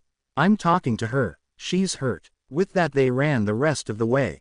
But when Harry and George reached the door, it remained stubbornly closed to them. Even after Hermione passed the password to Harry, pureblood, the door just growled "Not Slytherin" at them. "I'm going to try my shield spell. Remember, it knocked those boys flying." A feeble shield came from his wand. "We had to hold hands, remember?" Hermione pointed out. "Hermione, think shield, now," ordered Harry. This time a huge orange disc battered against the Slytherin door, but it held. "It's working." Again, "Hermione, shield, now." This time the shield didn't so much as open the door as blow it to smithereens. The Slytherins in the common room stared at the angry first year who had just done what was supposed to be impossible and wisely stayed away from him. His anger hadn't dimmed in the slightest as he ran, following directions given by Hermione. He reached her dorm and found her motionless on the bed, staring at the ceiling, seeing nothing, every exposed part of skin covered with some kind of sores. Nobody else was in the dorm. He'd found her, but then he realized that he didn't have any idea whatsoever to do to help her. He looked at George. George shook his head. "I think we'd better wait for McGonagall." "Don't worry, Hermione. Fred's gone for McGonagall," Harry told her. It was only a few minutes before Professor McGonagall came rushing into the room. She took one look at Hermione, then at Harry. "Don't worry, Harry. She'll be all right." "No thanks to anyone at Hogwarts," Harry replied, acidly. "I'm going to take her to the hospital wing. Madame Pomfrey will soon put her right. You can come with her, of course." "Not yet," said Harry, to the professor's surprise. "I have something else to do first." To Hermione, he said, "I'm going to see Dumbledore. I'll see you in a few minutes." "No, Harry," Hermione replied. "I can feel you. You need to eat after that. And then probably sleep a while. See me later. I'll see you after breakfast, then I can sleep afterwards." Hermione didn't argue, knowing that that was the best compromise she was going to get. On their way up from Slytherin, they met Professor Dumbledore. Harry rounded on him angrily. "Happy now?" "Harry, forget it. Just get her out of Slytherin, now." "I don't have any control over the sorting, Harry. I will speak with Professor Snape. Hermione reminded me of something last night. That, for some reason you won't tell us, I'm important somehow." So important that you've bent over backwards to gain our trust the last 2 years so we'd come here. Harry, now is not the time. Get her out of Slytherin by tonight or we're both out of here. And we won't be coming back. Headmaster, George interrupted. Yes, Mr. Weasley. Whatever you're hiding about Harry, it's to do with, I mean, you think you know who is coming back, don't you? Yes, Professor Dumbledore admitted. I believe Voldemort will return, someday. Well, I saw what Harry did to the Slytherin door. You allow anything to happen to Hermione, I think Voldemort will be the least of your problems. Professor Dumbledore looked at Professor McGonagall. The door was totally destroyed. I wouldn't have believed it if I hadn't seen it. I didn't even know you knew any demolition spells, Mr. Potter. I don't, Professor. That was a shield spell. Harry made his way to breakfast. When he entered the Great Hall, it fell silent, everyone looking nervously at Harry. Obviously, word of what he had done in Slytherin had got round. Finally, Professors Dumbledore and McGonagall came in and began to eat. As they did so, an owl dropped a small red envelope in front of Professor Dumbledore. It opened itself and began to shout in the familiar voice of Molly Weasley. Albus Dumbledore, Arthur and the Grangers and I have discussed this. You get that poor girl away from those bullying Slytherins today, or I'll be coming tomorrow to take Hermione, Harry, Percy, Fred, George and Ron away. The Grangers are making arrangements today to formally adopt Harry to ensure that they can take him away. And I can't see any other Muggles risking sending their children to Hogwarts either. The voice finally softened. Oh, and Ron, congratulations for making Gryffindor. It was hard to tell who was more embarrassed, Ron or Professor Dumbledore. Professor McGonagall finished her breakfast quickly and stood up, walked behind the central chair and whispered loudly over Dumbledore's shoulder, if you don't take Miss Granger out of Slytherin, you'll have succeeded where Salazar Slytherin failed, in keeping Muggleborns out of Hogwarts. After breakfast, Harry went to visit Hermione, while Professors Dumbledore, McGonagall, Snape, Flitwick and Sprout went to the headmaster's office to discuss the problem of Hermione Granger. She's as bad as Potter, arrogant, thinks she's better than everybody else and above the rules. Perhaps if you concentrated on stopping bullying and didn't encourage it by picking on students in your classes, the situation might not have arisen, suggested Professor McGonagall. Professors, we are not here to argue, we are here to make a decision about a girl's future, Professor Dumbledore reminded them. Firstly, Severus, have you found out who was behind it? Not yet. I spoke briefly to the girls who shared her dorm. They knew nothing. I believe they had been obliviated. That would suggest a senior student, and an able one at that. So would the complexity of the spells used, agreed Professor McGonagall. But this is getting us nowhere. Are we going to resort Miss Granger? Albus stood in front of the sorting hat. My decision remains the same, the hat said. I have sorted Hermione Granger to Slytherin until things change. What is that supposed to mean? Asked Professor Snape in frustration. What things? But the hat remained silent and would say no more. It appears that I am left with no choice. Please arrange for Miss Granger's things to be placed in Ravenclaw. Out of interest, how often has the headmaster had to place someone and overrule the sorting hat? Professor Flitwick asked. To the best of my knowledge, never, replied Professor Dumbledore. Madame Pomfrey had, with her usual efficiency, reversed all of the spells affecting Hermione and allowed her to go to dinner that night. As she walked to her place in the Great Hall with Harry at her side, Professor Dumbledore stood up and called out, Miss Granger. Wrong table. I'm afraid that I have placed you in Ravenclaw, for the time being. If Hermione thought her troubles were over, she was sadly mistaken. As far as the other Ravenclaws were concerned, she was a Slytherin. That was where the sorting hat had placed her, and it was only Professor Dumbledore, not the sorting hat, who had changed that. On her second evening in Ravenclaw, she was sure she had a book missing, as well as her pajamas, and she intended to confront the others about them. But as she was about to walk into the common room, she overheard herself being discussed. I know she's clever, but I just don't trust her, said one. Yeah, I mean the hat reads minds. There must be some reason it placed her in Slytherin. There you go. Everyone knows that the hat never places Muggleborns there. She must really be a monster of a Slytherin, then. I don't want my sister to have her throat slit on her bed. I want to know what the hat knows about her that we don't." Hermione couldn't bear to hear any more and turned around and went back up to her bed, crying. Her only comfort was the fact that she and Harry could now talk to each other in their minds easily whenever they wanted to. Hermione had already made Harry run outside to the edge of the grounds to see if distance affected their communication. So far it hadn't, though of course, they hadn't had the opportunity to test really long distances. Immediately Harry left the Hufflepuff quarters and went to find Professor Dumbledore. To his surprise, the gargoyle guarding the stairway to the headmaster's office moved aside to allow him in. When he was about to knock, the door opened by itself as Professor Dumbledore said, "Good evening, Harry. Did you want something?" "Professor, I was wondering if I could ask the Sorting Hat something." The old professor smiled. "Of course, Harry. I rather think that you are expected. I will leave you alone for a moment or two." The next morning there was a stool in front of the head table. Professor Dumbledore stood up to make an announcement. "The Sorting Hat has asked to join us this morning." He waved his arm towards the stool and the Sorting Hat appeared. "Would Mr. Potter and Miss Granger please come up here?" Hermione looked surprised, but Harry just gave her a smile. It was a squeeze fitting them both on the stool, but fitting the hat around them both was easy, as it magically grew in width until it could rest over both their heads together.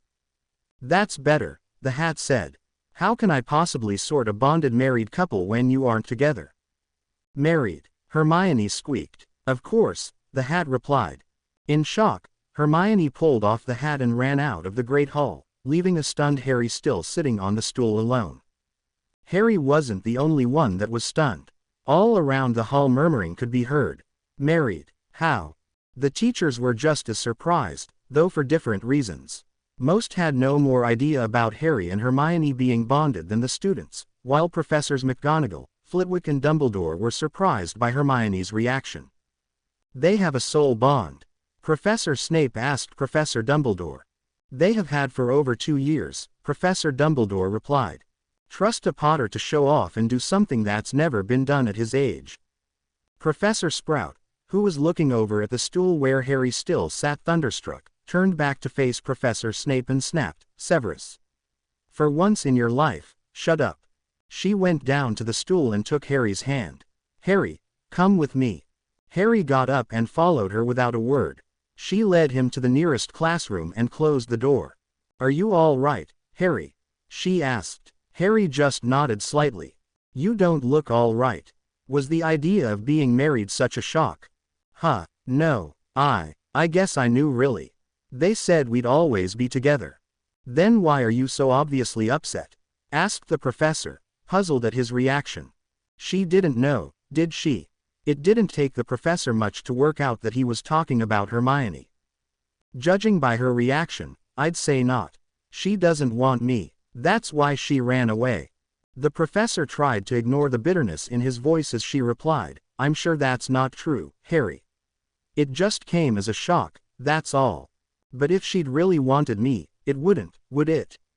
Come as a shock, I mean." "I can't answer that, Harry. Perhaps you should ask her." "I don't want to see her." "Do you know where she is?" Harry nodded. "On her bed. She's reading." He sounded angry about that as well. "Okay, Harry, why don't you wait here and I will go and see how she is." Harry nodded again, and sat in one of the chairs. Professor Sprout made her way to the Ravenclaw Tower. The portrait, of course, let her in as a teacher. She asked one surprised girl to show her Hermione's dorm, then quietly knocked on the door.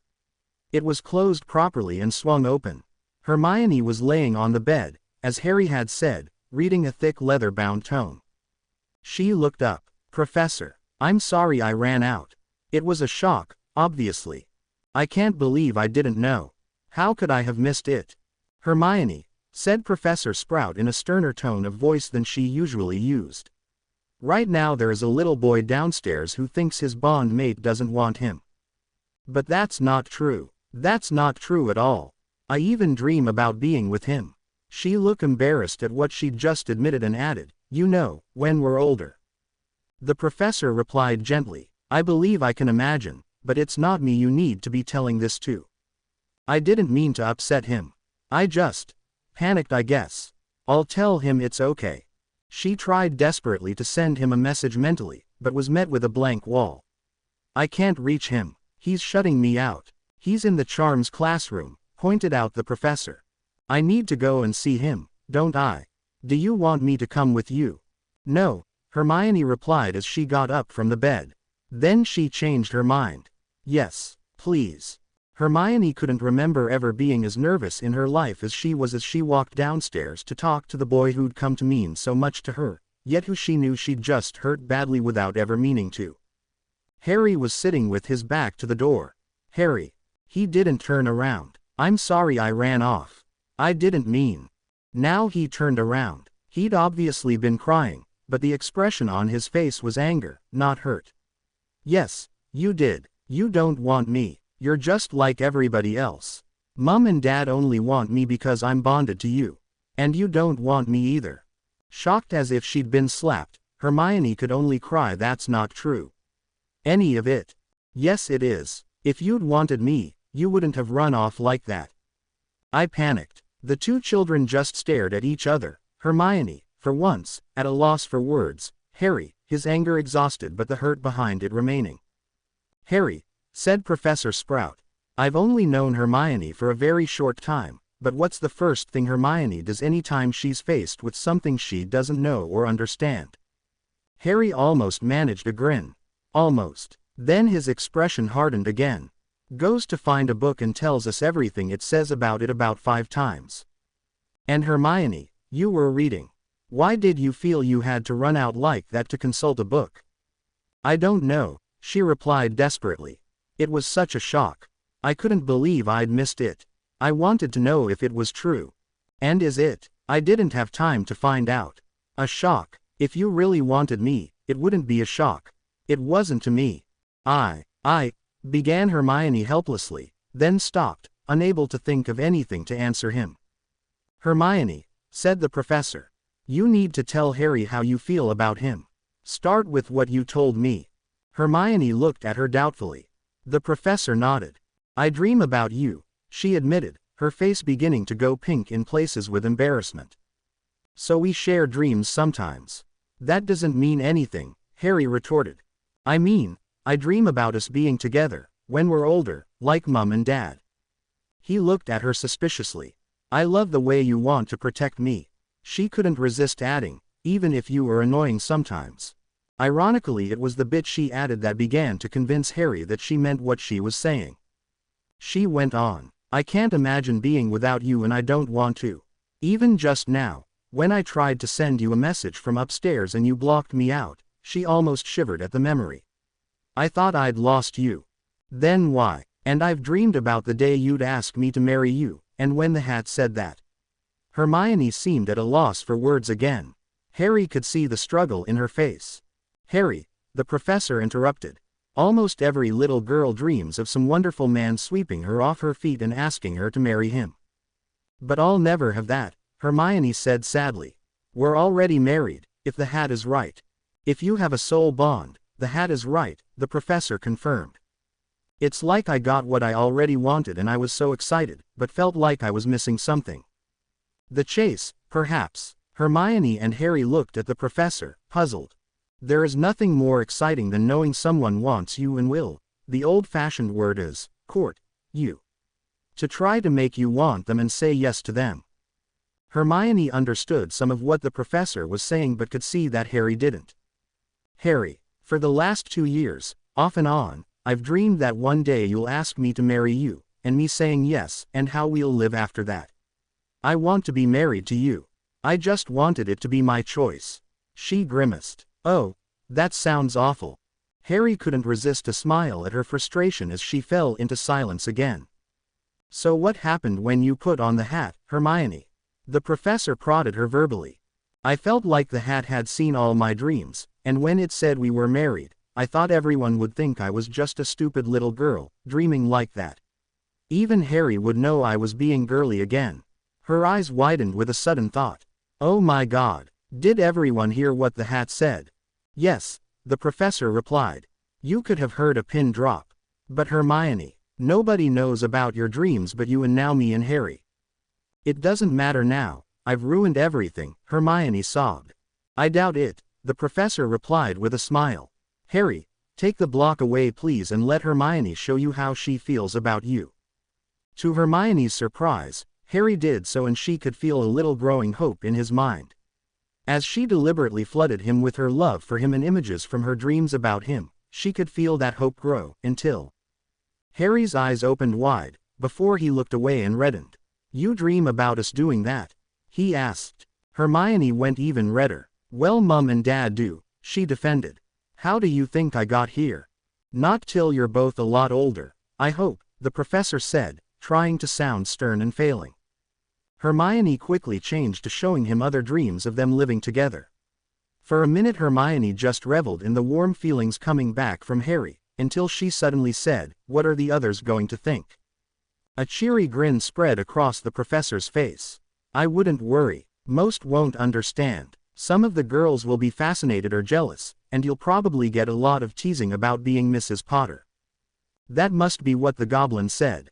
Goblin. The first time I went to Gringotts, she explained. They showed me to a huge vault and said it was mine. He started to call me Mrs. Potter, but I interrupted him. Oh, she looked guilty for a moment. I've been spending your money, haven't I? The professor couldn't help being amused at the look on Hermione's face. Actually, it's your money too, she reminded them. You are husband and wife, as far as wizarding law is concerned. Harry caught a sudden momentary feeling of sadness, and suddenly knew what it was. Hermione, when we're old enough, I will ask you, okay? He was immediately enveloped in a hug and a squeal right in his ear nearly deafened him. Now, I suggest you two take the morning off and go and spend some time together, perhaps outside, while it's still warm enough. But what about lessons, and the sorting? Hermione protested. Lessons are important, but some things are more important. You need this time together, both of you. Then you'll be ready for the sorting at lunchtime. Hermione looked as if she was going to argue, but just nodded. Shall we go outside, Harry? He didn't reply in words, rather he took her hand, opened the door to the classroom and ran outside, pulling her along behind him. As they walked, Hermione could sense that Harry was a confused mixture of feelings. He thought of her like his sister and his best friend, but she was more than that, different to that. Harry, do you ever think about us, in the future, I mean? Not really, he admitted. Maybe it's a silly girly thing. You're not silly. Then with a cheeky grin, he added, Mrs. Potter. Hermione laughed. I can't imagine ever not being with you though, Harry said. Just no girly key. Ing. No key. Ing. We can do you know what, when we're older, but no key. Ing. They both collapsed in laughter. Hermione suddenly turned serious. Harry, Mum and Dad do love you, not just because of the bond. I know, Harry admitted. I didn't mean to say that. You were just angry. They'd love you even if I wasn't here. Harry was tempted for a moment to tease her that if she died, they wouldn't be able to love him as he'd die too, but it didn't seem the right moment to tease, so he just nodded. I don't think I ever thanked you, he said, seriously. What for? Getting me out of the Dursleys. I used to just dream of going to sleep and not having to wake up. He could feel a mixture of hurt on his behalf and anger at the Dursleys from Hermione, then slight amusement as she replied, well, you rescued me from the Slytherins, so we're even, okay. When Harry and Hermione walked into the Great Hall for lunch, they could feel everyone's stares on them. After a momentary lull in noise level, there was a buzz as everyone was murmuring things to one another, and almost all on the same subject. Suddenly Harry's hand went to his scar and Hermione could feel his pain. She looked up to see two of the professors, Snape and Quirrell, glaring at them with unmistakable hatred. Professor Snape didn't surprise her, but Professor Quirrell. Banishing the thought from her mind, she sat with Harry on the stool, trying not to think of everyone watching them. Before you sort us, she thought at the hat, just as it fell on their heads again. Why did you make us get sorted together like this and then tell everyone we're married? Professor Dumbledore wanted it kept secret to protect my parents. Dumbledore's heart is in the right place, but his mind slips, the hat replied enigmatically. Your secret would not have lasted for long as your bond became stronger, and you will need it to be strong to face the times ahead. And I sense that your bond being known will have its own role to play. Do you know the future? Hermione asked. No, the hat admitted, but the castle itself has strong magic, and it gives me a sense of what is to come. Dark times lie ahead, and you will face a choice between what is right and what is easy. That sounds like something Dumbledore would say, said Harry. Maybe it will be, the hat replied. But enough of this, we have a job to do. The hat seemed to be thinking for a few moments. Difficult, it said. You both have a need to prove yourselves, especially Mrs. Potter, so that would suggest Sleeth. Not Slytherin, Harry and Hermione said together. They could feel the hat's amusement as if it had been teasing them. No, not Slytherin. You're both intelligent, too intelligent for your own good sometimes, especially Mrs. Potter. Not Ravenclaw, said Harry. Harry, they didn't accept me because I wasn't sorted there, Hermione argued. That doesn't mean they'd be like that now. Well, I suppose if you really want Ravenclaw, I don't mind, Harry replied. Excuse me, said the hat. This isn't a democracy. You may be intelligent, but it isn't what makes you who you are. That leaves Hufflepuff and Gryffindor, said Hermione. Don't worry about Hermione, she likes stating the obvious, Harry teased. As I said, difficult. You are both brave, with lots of courage. I don't feel very brave, Hermione put in. Bravery isn't about what you feel but what you do, the hat replied dismissively. But you are also very loyal, to one another and to your friends. Difficult. Most of our friends are in Gryffindor, suggested Harry. That's true, replied the hat. And given the storm that will come, that's probably the reason I'll put you in. The hat suddenly shouted out loudly, Hufflepuff. During the applause that followed, mainly from the Hufflepuff table, Hermione turned to give a grin to Professor Sprout, who looked very happy at the result. She also noticed that Professor McGonagall looked slightly disappointed. They both walked to the Hufflepuff table where the others moved up to make space for them. Fred and George came running over to shake their hands, quickly followed by Ron. Knew you weren't really a snake, said one of them. Hermione thought it was Fred. She'd noticed that he was usually the one to start these banters. No, not enough bite, George replied. Though she can give a good tongue lashing, Fred added. Yeah, her bark's definitely worse than her bite. Not a snake at all, really. Hermione stared hard at the twins for a moment, then opened her mouth. You wouldn't be suggesting that I'm a dog, would you? Whatever Fred and George would have replied was lost as Professor McGonagall arrived at the Hufflepuff table, with her I'm about to tell you off expression. Professor, I thought it was okay to go to another table. Fred asked. You never minded when we joined Hermione on the snake's table. So long as it's not the teacher's table, you may sit where you wish, Mr. Weasley, she replied evenly, but you will remember that there is no running in the Great Hall, won't you? Yes, Professor, they chorused back. The first year Hufflepuff's first period after lunch was free, so Harry took Hermione to the Hufflepuff cellar, giving the password Fidelity to one of the still life paintings in the corridor near the kitchens. It opened to reveal a round tunnel, which led them down to the Hufflepuff common room. Despite the fact that it was underground, like the Slytherin quarters, the two could not have been more different. The common room was filled with big, rather oversized comfy-looking sofas, a few scattered sand-colored beanbags and decorated with lively wall hangings, mostly with a yellow background. Contrary to the dark and gloomy atmosphere that the dark walls and the scattered torch brackets awarded inside the dungeon common room, the cellar common room had a warm, cozy feeling awarded by a few chandeliers near the corners and a huge fire pit in the middle, which currently housed a cute little bonfire that seemed just a bit too bright for its size. In each side of the common room, there were further round doors, covering more round tunnels leading further down to the various dormitories. Taking a seat in one of the armchairs, Hermione quickly calculated that with being in the hospital, transferred to Ravenclaw, and the lesson they'd missed this morning, she'd missed all 3 charms periods for the week, 1 double and 1 single and the second of the 3 potions periods, while Harry had missed the 3rd charms lesson. I'll ask Professor Flitwick if he can help us catch up, she told Harry, but I don't think I'll ask Professor Snape.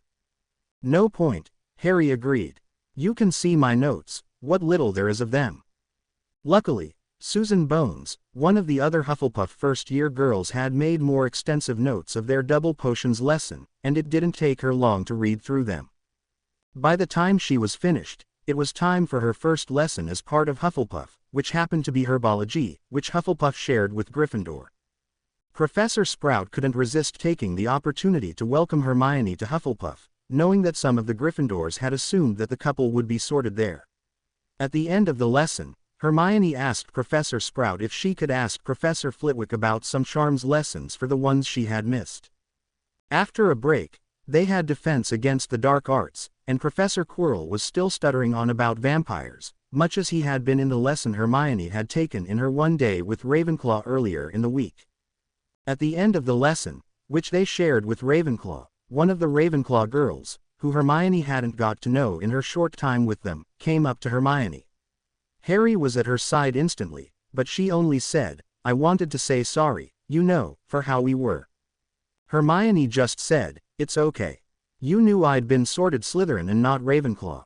Harry wasn't feeling as forgiving and was tempted to make a retort of his own, but knew that would only result in one of Hermione's put-downs with which she had ended many an argument at their old school.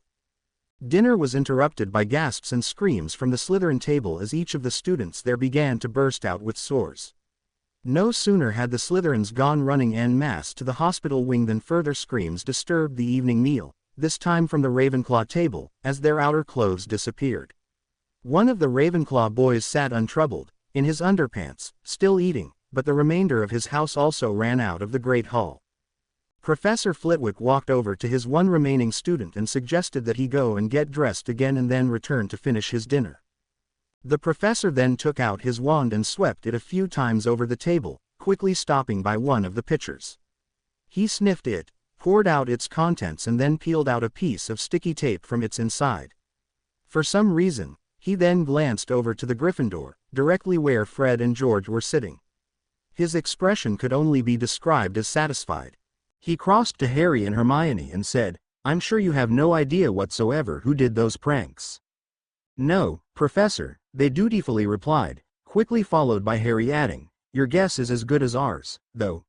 They knew nothing, but they could have had a good guess, or, to be more accurate, 2 good guesses. "A pity," he sighed. "It was incredible charms work. A sticker enchanted to deliver a chain-triggered clothes-banishing charm into a drink. That's leagues above third-year charm work. If only they would put that much effort into their lessons." As they made their way to the Hufflepuff cellar, Hermione began to giggle. "What's so funny?" Harry asked her. "You know, if Ron had known the entrance to Hufflepuff is so close to the kitchens, he'd have been begging the hat to place him in Hufflepuff." Harry and Hermione were still laughing when they reached the common room.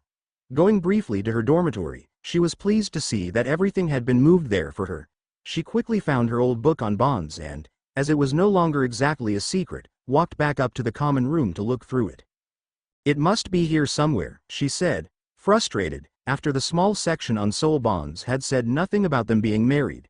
She scanned the chapter's contents yet again to make sure that she had missed nothing, but she hadn't. It wasn't there. "It can't be a very good book," Harry said. "But the woman in the shop said it was the best one, in fact that it was so detailed that nobody bothered to buy it anymore, as they wanted one of the more modern ones that are easier to read."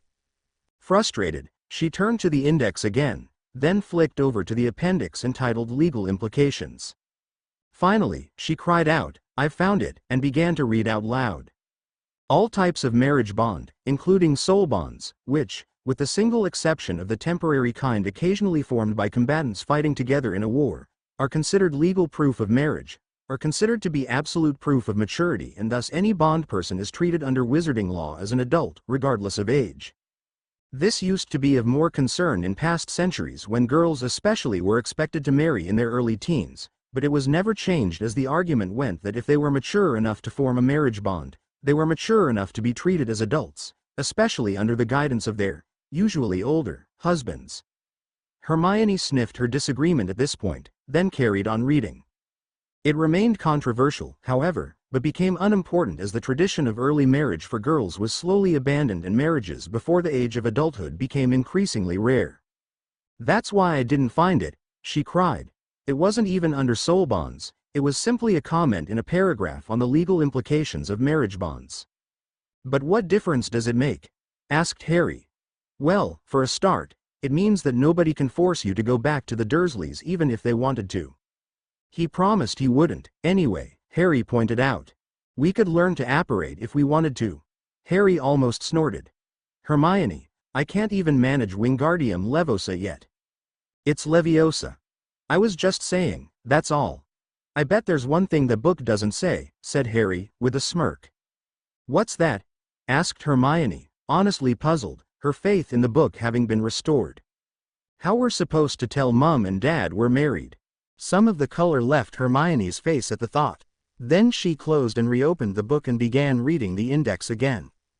The main subject of discussion in Hogwarts that evening seemed to be the Weasley twins. In the Ravenclaw common room, many of Professor Flitwick's students had asked to meet with him to complain about the embarrassing prank at dinner. Many had been too ashamed to return to finish their dinners. When he arrived to the library common room, he saw that his students had even had the thoughtfulness to assemble around the center desk, which now sported a small staircase.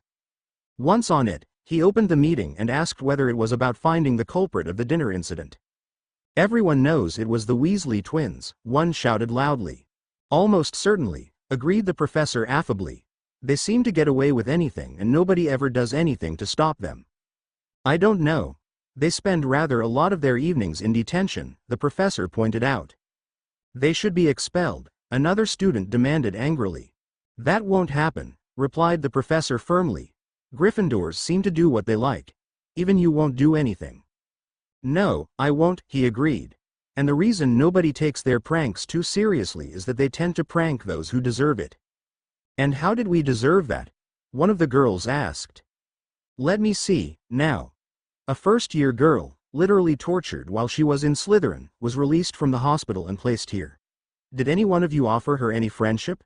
Nobody? Not one? He paused, as he made the effort to scan the faces of all the assembled students. Then, someone stole one of her books, and her pajamas. Is that how Ravenclaws behave when I am not watching over you? But she was a Slytherin, the hat said so. And that is supposed to be an excuse for making her so unhappy that her bondmate, who, I might remind you, is the one who defeated you-know-who, and is therefore at great risk even to this day. You made her so unhappy that he took the risk of publicly revealing the bonding, probably putting her life at risk, just to get her out of our clutches. The ones who had been loudly complaining were shuffling their feet nervously. For your information, I have known Hermione Granger, sorry, Potter, for the last 2 years. You will never find a nicer girl, and probably not a cleverer one either. You are very lucky it was only the twins who pranked you. And I suspect the only reason Harry didn't deal with you himself was because Hermione asked him not to. He's only a first year, one commented, dismissingly. True, a first year who caved in the Slytherin entrance door to rescue his bondmate, and did it without having a single offensive spell to his name. And you can also be very glad that I don't know who stole her things, or who made her so unhappy here, or it would be you getting expelled, not the Weasley twins. And if you don't want to be on the wrong end of more Weasley lessons, I suggest that the cleverest thing would be to try to make it up to Hermione Potter as quickly as you can and for her items to appear right on this desk by tomorrow morning. The Weasley twins came up in conversation in Hufflepuff too. Hermione, I'm Susan Bones, and this Saturday evening, we're holding a party in the first-year girls' dorm. She turned to Harry, don't worry, Harry, boys are invited. But boys can't get into the girls' dorms, Hermione objected.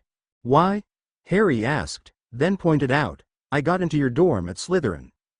That's because the Slytherin girls' dorms aren't warded against boys getting in. According to them, women are just for men to use, so as long as nobody gets pregnant while they are still at school, they turn a blind eye. So, how are we getting into your dorm on Saturday? Harry asked. Professor Sprout agreed to remove the ward, just for a few hours, Susan explained. It was easy when we told her why. For a party? Hermione asked doubtfully. For a welcome home party for you, actually, she replied, smiling. Hermione didn't know what to say and Harry could see her eyes filling with tears. The boys wanted it to be a surprise party, but we decided you'd prefer to know, so you could dress up if you wanted to. Hermione nodded, not trusting herself to speak. Finally she flew towards a very surprised Susan Bones and hugged her, before rushing up to her room. "I just wish we could get some butterbeer," Susan said. "That's easy," Harry replied. "Ask Fred or George Weasley. From what I've heard, they probably could get it, but why would they get it for us? They're Gryffindors. If you tell them it's for a party for Hermione, I don't think you'll have any problems." Another, more serious, conversation was going on in Professor Dumbledore's office. "You wanted to see me, Minerva?" "Yes, Albus. You seem preoccupied." Professor Dumbledore knew it was useless to deny it. "I confess that I am a little worried." "About the sorting?" "No, and not even about Molly Weasley's howler. It's actually one of the younger Weasleys." "One? Well, something one of them said the other morning," Minerva replied. "It wasn't a question. And I suspect he was right. I would not like to be in the way if somebody does anything to Hermione. So what's on your mind?" "The world sees Harry Potter as I do, as a savior. What if his upbringing with the Dursleys has changed him?" "I'm sure it has," Minerva said, being deliberately unhelpful. "Luckily for us, Hermione and the Grangers came along. Otherwise, I suspect you may have had a hand in creating the next Dark Lord." Albus took the rebuke in silence. "And you are wrong about one thing. The world doesn't see Harry Potter as you do. They see him as someone who saved them, past tense. Unless I am very wrong, you see him as that in the future tense, am I correct?" "You know I cannot tell you, Minerva. An answer that doesn't deny my statement, Albus," she commented, to his chagrin. "Well, I suggest you tell him, before it's too late. He is too young. He deserves a childhood, one that he didn't have. If he discovers the truth by himself, you will lose him forever, you know that?" The older man looked up, slightly startled. "He can't. The rest of the school may believe it was Molly Weasley's howler that made you remove Hermione from Slytherin, but you haven't fooled Fred and George Weasley. I actually found them in the library, would you believe?" Albus raised an eyebrow. "The library?" "Yes. Checking out every book they could find on Harry Potter and you know who. They will find nothing. Maybe not. But between them and Hermione Potter, they may learn enough to come to some conclusions of their own. I repeat, Albus, you made a mistake with Harry once. Don't leave it too long this time, or we all may regret it." Professor Dumbledore gave a heavy sigh. "If what you tell me is true, I think I am very glad that Harry and Hermione aren't in the same house as the Weasley twins. That may not buy you as much time as you want. Albus, like it or not, legally, he is an adult, despite his age. You owe it to him and to Hermione to treat him like one. He is so young." "Yes," she replied coldly. "Young enough to be attacked and killed by some remaining Death Eater before you know who even returns. If the risk is as high as you believe, don't you think at least he and Hermione deserve to know why, even if you won't tell the rest of us?" Professor Dumbledore didn't answer and appeared deep in thought. Professor McGonagall slipped quietly out of his office. "Potions today," Harry said to Hermione as they ate breakfast, as if she didn't already know. "Are you planning on staying for the whole lesson this time?" "Very funny. I wish I'd been there the other day. Seeing Hermione Granger walk out of a lesson. What would Miss Collier or Remus say?" "It's Hermione Potter, she retorted. "I forgot. Good job, one of us has a memory then, isn't it?" She got up from the table and said, "Now I'm going to study the potions lesson I missed until the lesson, so don't disturb me." "Do you need my notes?" Harry offered. "I've borrowed Susan's. I can read them." Once, the slight on Harry's poor writing would have hurt him, but Hermione had spent so long with him, helping him to read and write, that her joke about his handwriting had become an old one. She had often told him that if he took his time, his handwriting would be much better, but Harry was always too impatient and wanting to do something else. Professor Snape began their potions lesson with a sneering comment. "So nice of you to join us, Miss Granger. Are you thinking of staying for the whole lesson this time?" "That's Mrs. Potter, Professor," Harry answered for her. The professor turned to Harry, ready to make a retort, but caught the look of anger in Harry's eyes and, remembering the Slytherin door, decided against it. Hermione noticed the amazed faces of the other students, especially the Ravenclaws, at the professor's reaction to Harry. Turning away swiftly, Professor Snape said loudly, "Cauldrons out. Wands away." Now we'll try again to make the potion you all managed to ruin in the last lesson. There is no need for talking. The instructions are on the blackboard. At the end of the lesson, he went round the room, peering into each cauldron and sniffing lightly. He came to Hermione's cauldron last. Hardly perfect, is it? It's obvious why you were rejected from Ravenclaw. As not one of you managed a perfectly simple potion, all of you dunderheads can write me 15 inches on this potion, its ingredients, and where you went wrong, before the next lesson. Then you will try again. Empty and rinse your cauldrons as you leave. Go. He turned and walked into his office, slamming the door behind him. As a tearful Hermione rinsed out her cauldron, one of the Ravenclaws said, he was well out of order. Maybe he was right, Hermione replied. Your potion was better than most of ours, the Ravenclaw girl replied. And your ending up in Hufflepuff was our loss. And our gain, said Hannah Abbott, one of the Hufflepuff girls. If you want to complain about him, we'll back you up, said another of the Ravenclaws. Not that there's any point, said another.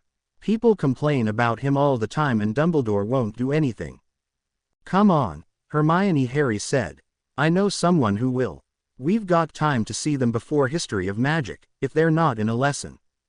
Who? Gred and Forge, of course. He took off at a run. But you don't even know how to get to the Gryffindor common room. There aren't that many towers.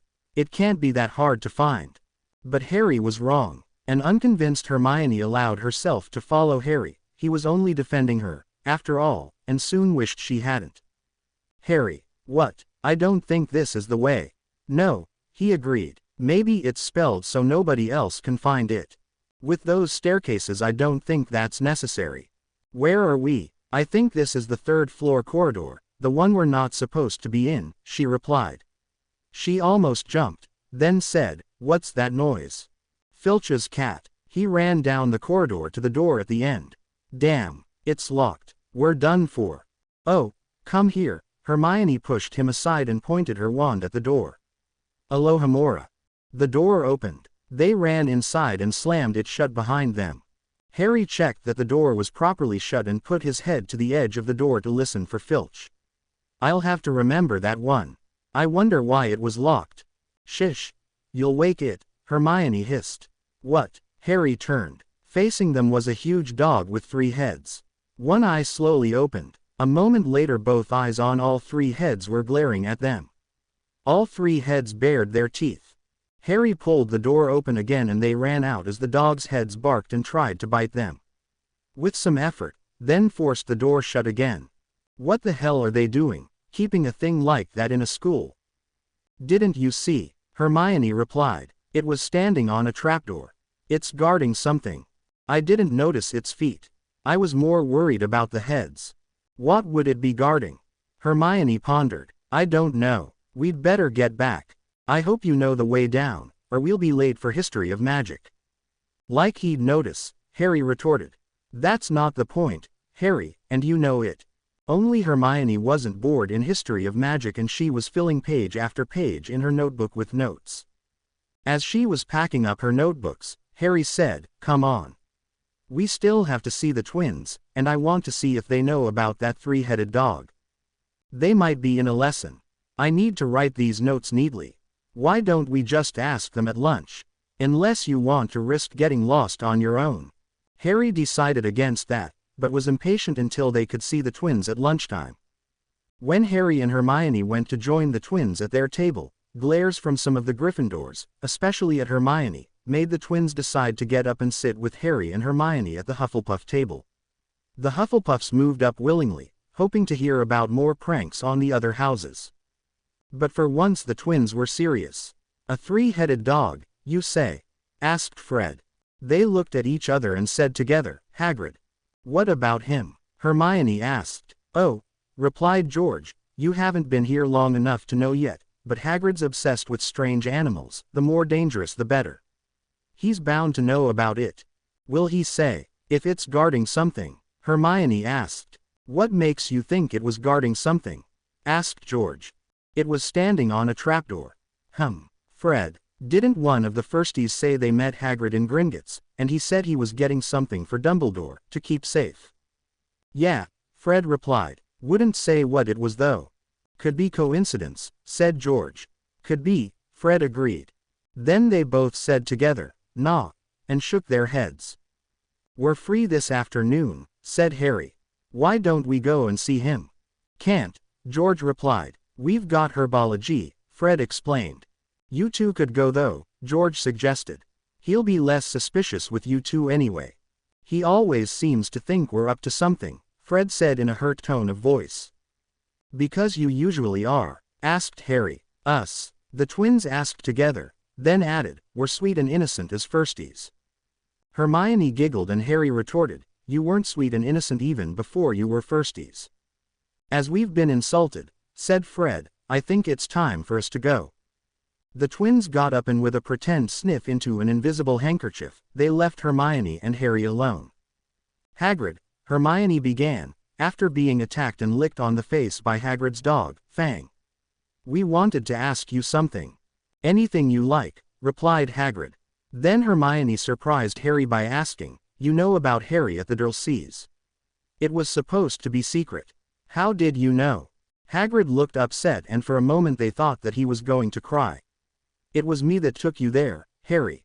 After your mum and dad, Merlin bless him, well, after they was killed by you-know-who, Dumbledore asked me to take you to your relatives. He said you'd be safe from Death Eaters there. He was just nearly killed by his relatives, retorted Hermione angrily. Harry thought that she'd never quite forgive anyone for abandoning him there.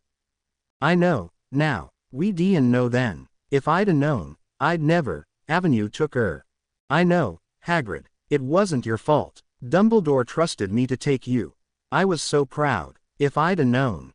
It's all right, Hagrid, we know, said Hermione. Hagrid sniffed loudly. Does Dumbledore often trust you with things? Oh yes. Knows I'd never let. I am down, he does. Like getting something secret from Gringotts. Whatever that three-headed dog is guarding. How do you know about Fluffy? Fluffy, cried Harry. Who could call a brute like that Fluffy? I did, replied Hagrid defensively. He's not so bad when you get to know, I am. So what's he guarding? Asked Hermione. That's secret that is. Can't tell you. And true to his word, they couldn't get another word about the subject out of him. The twins were highly amused when Harry told them of their conversation with Hagrid. Definite Slytherin tendencies there, George. Definite, Fred. Clever though. Make him feel guilty about Harry first, then ask him about the dog. Hermione looked embarrassed. Shall we ask Dumbledore for another sorting, Fred? Hermione looked worried for a moment until she realized that they were joking with her. Even Harry, who hadn't noticed Hermione's tactics with Hagrid, had realized that the twins were just playing with Hermione. So what do we do now? Any ideas? He asked, but nobody had. The following day, Saturday, was something unusual, a lesson on a weekend. Their first flying lesson. The Gryffindors had their lesson in the morning with Slytherin, while Hufflepuff shared the afternoon lesson with Ravenclaw. The talk at lunchtime was how a Gryffindor first year, Neville Longbottom, had fallen off his broom and broken his wrist and been taken, crying, to Madame Pomfrey. While he was gone, Malfoy had taken the Remembrall, a thing his grandmother had sent him that morning, and thrown it on the roof somewhere. Hermione noticed that he wasn't at lunch and decided it would make a nice excuse to see Madame Pomfrey if they went to check on him in the hospital wing. To their surprise, they found him crying.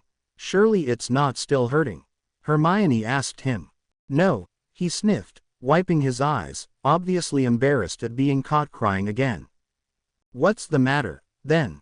Nothing. Neville seemed nervous of Hermione, so Harry went and sat on his bed. What's wrong? You can tell us. Neville hesitated, then, to their surprise, admitted, my grandmother always said I'd make a useless wizard and she's right. Some of the other Gryffindors don't even want me sitting with them, 'cause they say I'm not brave enough to be in Gryffindor. That's rubbish, said Harry, who could bitterly remember the years growing up being told he was useless. You just lack confidence, that's all. How would you know? You don't even know me. Because Harry was like you are, only worse, said Hermione. Thanks, Hermione, Harry replied. Well, it was true. Yeah, I suppose so, Harry admitted. You But you're the boy who lived, Harry finished for him, rather bitterly. I know. Look, we've got flying this afternoon. Hermione began. Something Hermione's actually not sure she'll be good at, Harry interrupted. You can't learn it from a book, he said in a conspiratorial tone of voice. Neville smiled. You can't do worse than me. I was going to say, said Hermione, looking offended, that afterwards, if you like, we could teach you some spells, so you can be ahead of everyone in class. And so if anyone bullies you, you can deal with them, said Harry. Harry, said Hermione, we don't want to get him in trouble. And we don't want him bullied either, replied Harry firmly. Hermione thought for a second. Okay, I'll look up some defensive spells. And Neville, if they don't want you sitting with them, you can always sit with us, if you like. Neville looked happier, so they left. If Malfoy's involved, he'll need more than defensive spells, Harry commented to Hermione, as they were walking away from the hospital wing. Flying, Hermione decided, was one thing she definitely preferred doing the Muggle way, in a nice, safe aeroplane, preferably strapped into an aisle seat and watching an in-flight movie as a distraction. In fact, the last in-flight movie she'd seen had even allowed her to tease Harry.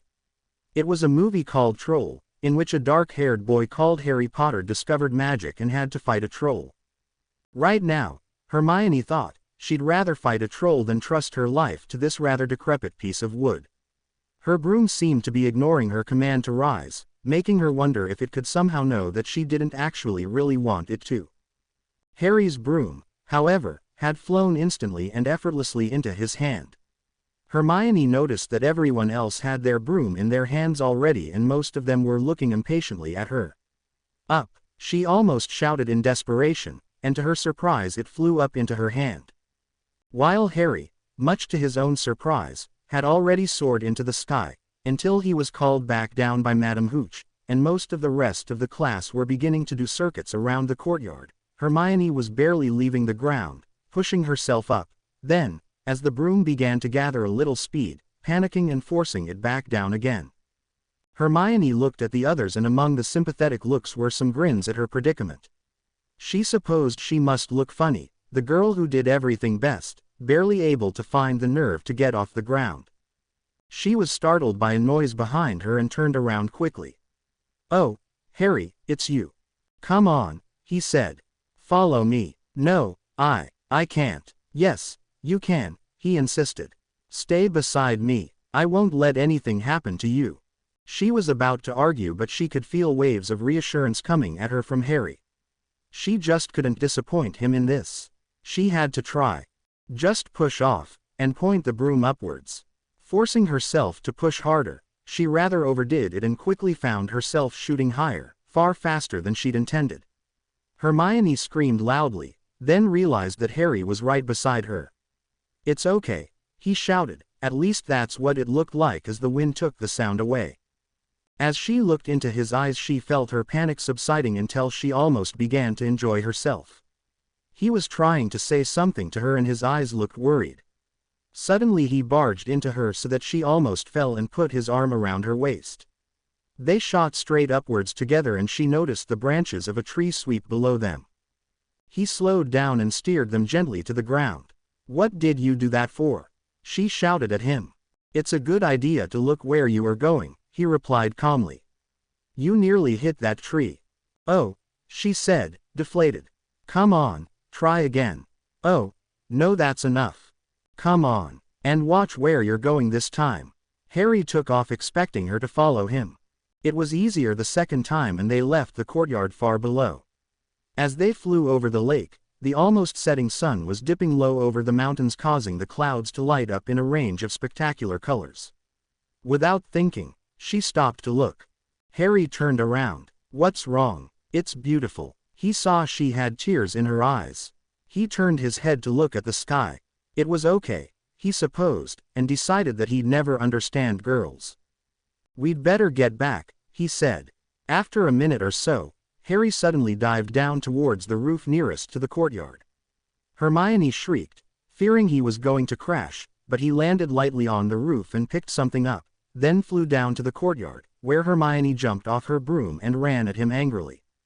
If you ever do that again, What? I thought I was going to lose. She blinked angry tears from her eyes. I thought you were going to crash. I just spotted this. He held up Neville's Remembrall. Hermione didn't get a chance to reply as Madam Hooch said, Mr. and Mrs. Potter, while I'm sure it was a romantic flight, I did say you should not leave the courtyard. Sorry, Madam Hooch, both said together. Hermione glared angrily at Harry for getting her into trouble. That was an amazing piece of flying, young man. I shall be sure to tell your head of house. At dinner that night Harry crossed over to the Gryffindor table and handed Neville his Remembrall. He was sitting alone again. Hermione noticed some of the Gryffindors scowling at Neville, so she got up and walked over to them. Why have you got it in for Neville? She asked. What's it to do with you? One replied. Are you going to panic and scream as like you did this afternoon? One of the older Gryffindors called out, Yeah, Harry. Did you know you've got yourself a screamer? Hermione smiled sweetly for a moment then answered, Neville's our friend. And before you treat him badly, you might want to remember what Harry did to the Slytherin door. She turned to Neville and said, Come on, Neville. Come and sit with us until they learn some manners. Hermione had borrowed Hedwig a few days before and the owl had returned earlier that day with a package, so Hermione disappeared quickly after dinner. Where's Hermione? Harry asked a little while later. Went up with the other girls to get ready for the party, Ernie Macmillan replied. Already? The party's not for another 2 hours. Ernie just shrugged his shoulders. That's girls for you. Harry repeated aloud his thought from the afternoon. I'll never understand girls. Why would you want to? Ernie thought for a moment and then admitted, I suppose you have to as you're married to one. When the boys were finally allowed into the girls' dorm, even Harry had to admit that Hermione looked good. She was wearing her best dress, and one of the older girls had obviously helped her with makeup. She even had her bushy hair under control, for once. Even Harry knew enough to make sure that he told her, You look good, and was rewarded with a hug, thankfully not as tight a hug as her usual hugs as she didn't want to crease her dress. Someone banged on the table and Susan Bones said loudly, This is a welcome home party for Hermione.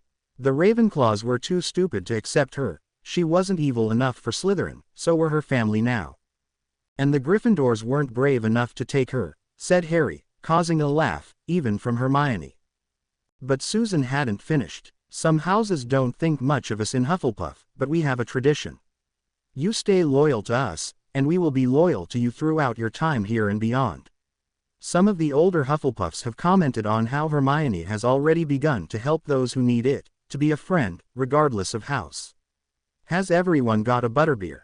Let's drink to friendship, to loyalty and to our newest puff, Hermione Potter. Harry wasn't surprised to see tears in Hermione's eyes and he knew exactly why. During all her time in Muggle primary school, she had desperately wanted to be accepted, but had never really figured out how to make that happen. In the Weasley Junior School, she had finally found acceptance, but largely because she had been the driving force behind it. Here she'd just been accepted simply for being Hermione. As he looked across the room, he caught her eye and she knew immediately that he had understood.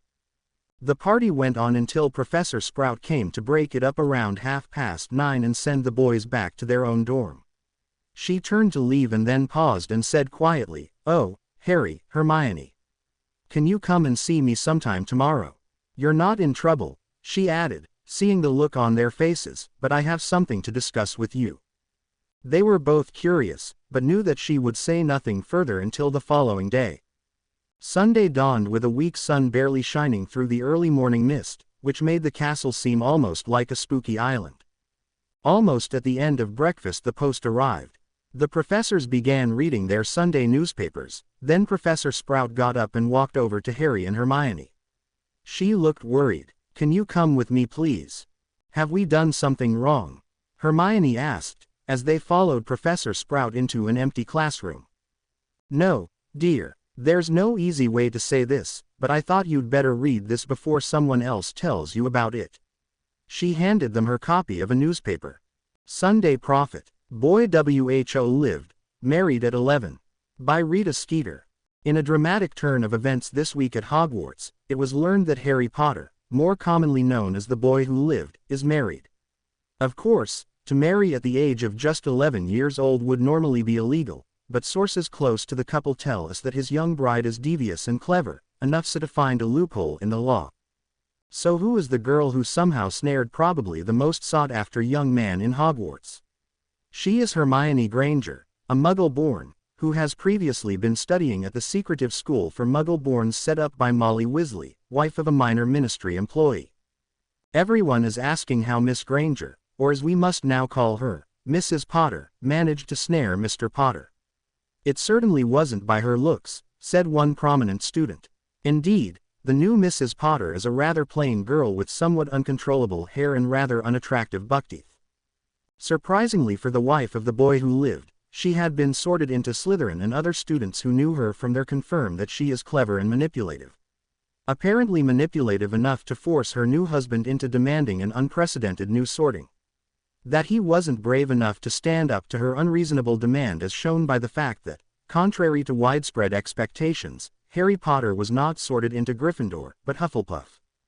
When we later learned that one of the two main teachers at the then Miss Granger's school for Muggle-borns is a werewolf, no less, it should come as no surprise that she should know enough dark magic to entice the young and innocent Harry Potter. Given the violent actions of the young Mr. Potter in destroying the Slytherin common room to bring about the resorting, it would seem that she has already passed on her dark knowledge to the impressionable young man. It has now been revealed that Miss Granger's parents took Harry Potter from his rightful family over 3 years ago, and he has not been allowed to see them since. We at the Prophet trust that the Ministry will mount a full investigation into the Granger family's actions and see about freeing the boy who lived from their grasp.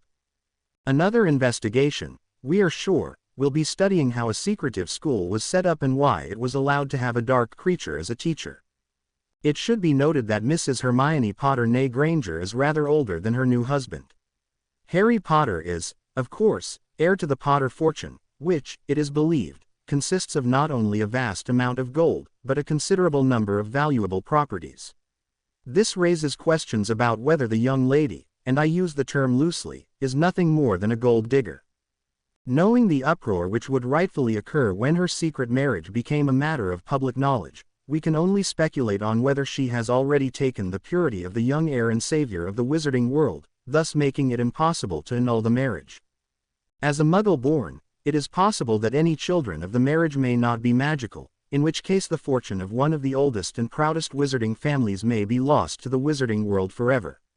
The Ministry must take it upon itself to introduce laws to protect wizarding families from this kind of threat from those outside our community.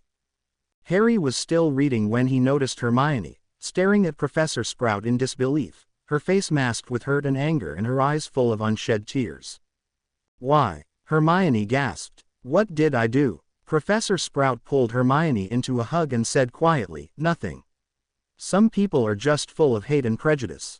Hermione pushed herself away from Professor Sprout as another thought struck her. "Harry, Mum and Dad get the Prophet, and we still haven't told them we are married."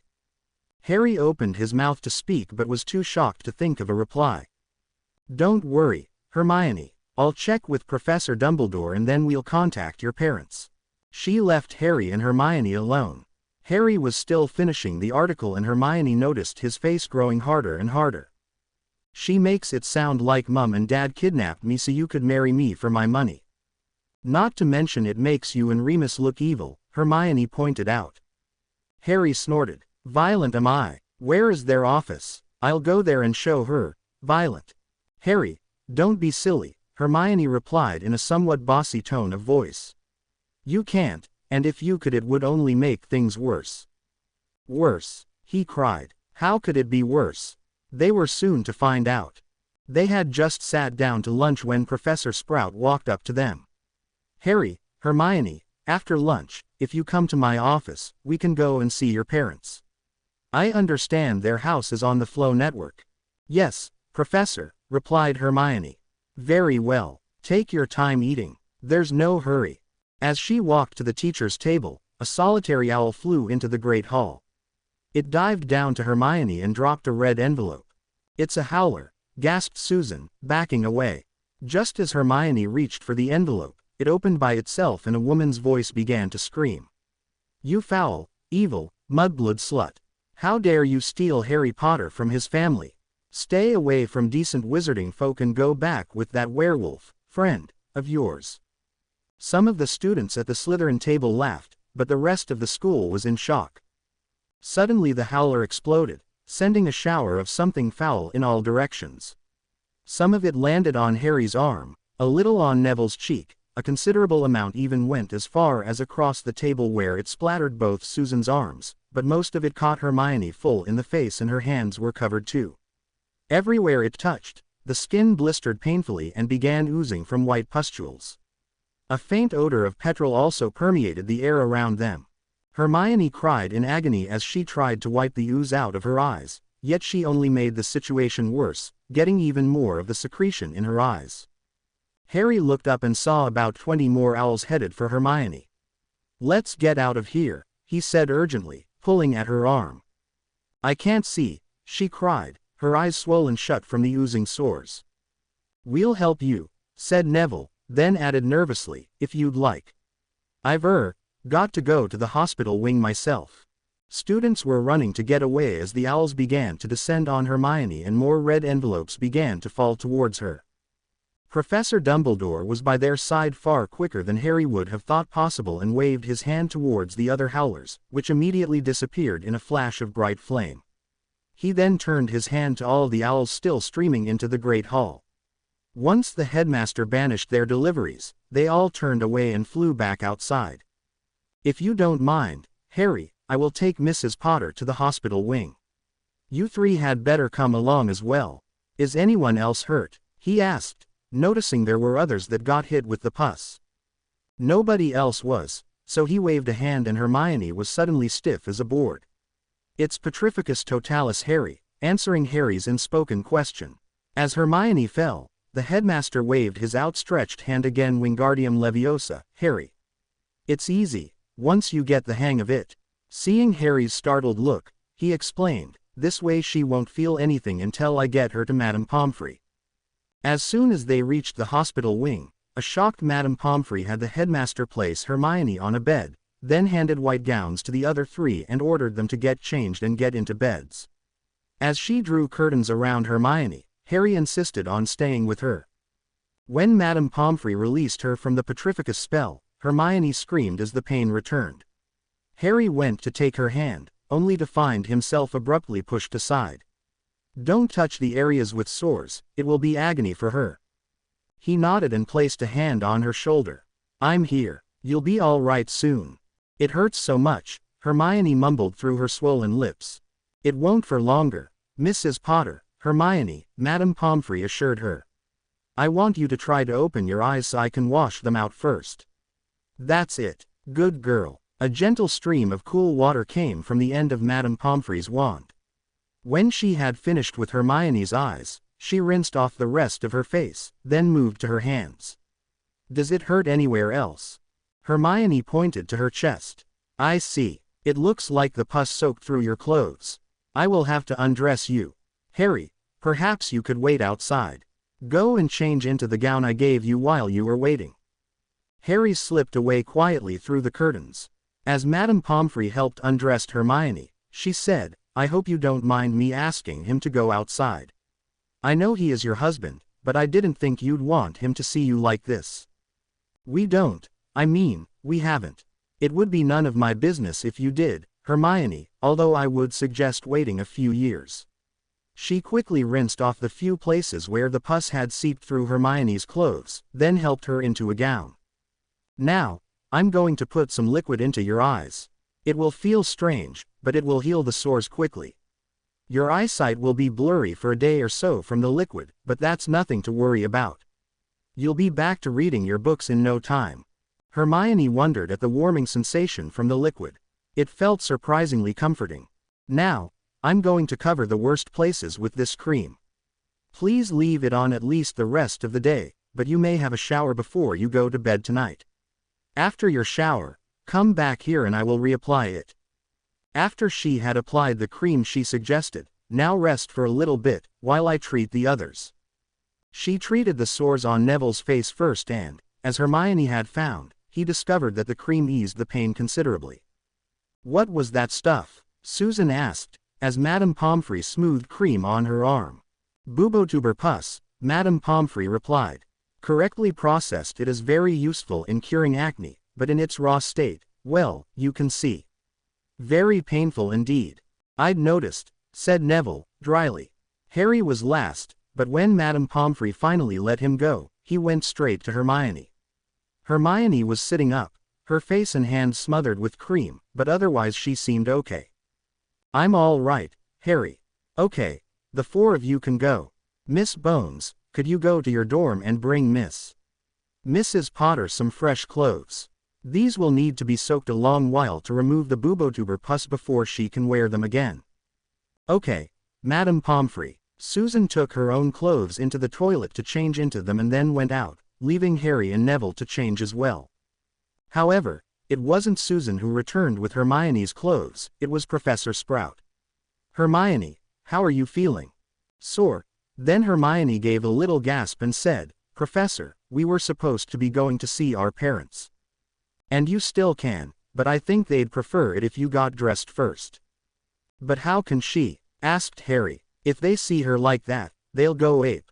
The professor smiled. Professor Dumbledore made the same objection, although not in quite those words. After talking with Professor McGonagall, I decided that they would probably be a lot more worried and upset if you didn't go. However, Professor Dumbledore will be joining us. In fact, he is waiting in my office for us, so I suggest you get dressed, Hermione. Madame Pomfrey will be going ahead of us. To the Grangers' surprise, the first person through the fireplace was Madame Pomfrey. Good afternoon, Mr. Granger, Mrs. Granger. Is Hermione all right? This Professor Sprout said she'd been hurt.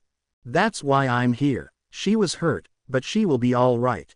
Her face and hands are still rather sore, but I promise you, there will be no scarring. I've come first mainly because I didn't want you to be shocked when you see her face. I'm sure that she would be grateful if you didn't touch her face and hands, likewise Harry's right arm, which was also splashed. What happened? But before Madame Pomfrey could reply, the fireplace flared again and Professor Sprout stepped out, quickly followed by Harry, then Hermione and finally Professor Dumbledore. Mrs. Granger ran to hug her daughter, taking care to not touch her face or hands. As she hugged her, Hermione burst into tears. Seeing his daughter's face looking like someone had thrown acid into it, David Granger's own face turned so red with anger that for a moment he reminded Harry of Vernon Dursley. Who could do this to a child? He demanded. Someone very sick, replied Professor Dumbledore. How could it happen? They are supposed to be safe at your school. While different forms of hate mail have found their way to pupils, and sometimes I have seen some forms of explosive mail find its way to my desk, we've never had someone use the owl post to attack a child before. Like you, I find it unthinkable. Any further post for Hermione or Harry will go first to their head of house, Professor Sprout, not to be read, but to be checked that it is safe. I hope that is acceptable to you. Mr. Granger nodded. Do you have any idea who did this? Professor Dumbledore's eyes fell to the floor. No, I'm sorry. I sent all the other owls away and destroyed all the packages before they could harm her further. It was only afterwards that I thought that I should have saved them to try to trace them. I've alerted the Aurors, but I'm afraid that there isn't much to go on. Besides, the particular piece of mail responsible did its damage by exploding, so we wouldn't have had much material to work with. I'm sorry, Headmaster, said Mr. Granger firmly. We may not see eye to eye always, but you never have to apologize to me for protecting our children from further harm. Thank you. Now, as you know, we were planning on coming to see you anyway. I'm sure you must have a lot of questions.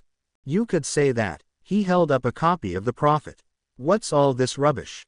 The ravings of a reactionary and sensationalist mind, I'm afraid. So all this about them being married? It's not true. That part is true, admitted Professor Dumbledore. But how can it be? A soul bond is legal proof of marriage in the wizarding world, Dad, said Hermione, and of adult status too. But you're only 11, almost 12, Hermione protested. That's besides the point. You're much too young to be considered adults, let alone married. How long have you known about this? Hermione found out about it just a day or two ago, said Professor Sprout. And you are I'm sorry, I was most rude, Professor Dumbledore apologized. This is Professor Pomona Sprout, head of Hufflepuff House, which both Harry and Hermione are in. Professor, Jean and David Granger. I'm pleased to meet you both. As I was saying, Hermione only just found out about it a few days ago, and I can tell you that her first thought was to find a way to tell you about it. I deign to call it a newspaper, this morning, made it more urgent, hence my call to you this morning.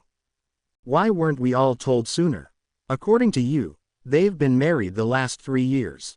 You must have known. Yes, most of us in the wizarding world know what a bond signifies. Unfortunately, and I would guess everybody else, just assumed that with all Hermione's reading, she would already know, as it is usually one of the first things someone would learn about bonds. And I am amazed that nobody mentioned it in conversation before now, although I suppose with them being so young, nobody really thought about it. It wasn't in the main chapter on soul bonds, Hermione explained. It was just a legal note in an appendix about marriage bonds. And it doesn't change anything, we already knew the bond was forever. So what does this mean? Legally, that is, well, legally they can be treated as adults and have all the rights of adults. They can legally use magic out of school, apparate, things like that. They also have access to the Potter Vault, without restrictions. There is one other thing, the thing I originally wanted to see you both about when I spoke to you last night. Professor Sprout explained. Hermione, Harry, as you are legally a married couple, you are entitled to a separate room if you wish, rather than sleep in the dorms. Both Mr. and Mrs. Granger looked most unhappy at the thought. Hermione glanced at Harry and replied, "No, thank you, Professor. I'm just beginning to make new friends." "Good, I hoped you'd say that, but I had to ask." Mr. Granger held up the prophet again. "So what are you going to do about this, Professor Dumbledore?" "I will tell them the truth," he replied. Professor Sprout was last to leave and she didn't go straight into the flow. "Mr. and Mrs. Granger, I have the privilege of having Harry and Hermione in my house at Hogwarts. They have not had an easy first week, but you can be proud of how they have handled themselves. I am no Professor Dumbledore, but I can assure you that I will care for them both to the best of my ability." Mr. Granger shook her hand. "Thank you," and a moment later she was gone. As they entered the Hufflepuff's common room, the conversation became quickly silent and Hermione felt herself being stared at by everyone. One of the 6th-year prefects stood up and approached Hermione. "Hi, Hermione, we just want you to know that nobody here believes that rubbish that bitch wrote. How are you?" "Thanks, I'm okay. If anyone gives you any trouble, just let us know, that's all." "And don't worry," said one of the older girls, "Pomfrey's good with Bubotuber pus. It won't leave any scars." Hermione forced a smile, annoyed at herself for letting Skeeter's comments about her being plain and unattractive hurt her more than anything else she'd said. Is that how people saw her? Was that how Harry saw her? Harry, meanwhile, was just wondering how the girl knew of Madame Pomfrey's expertise with Bubotuber pus.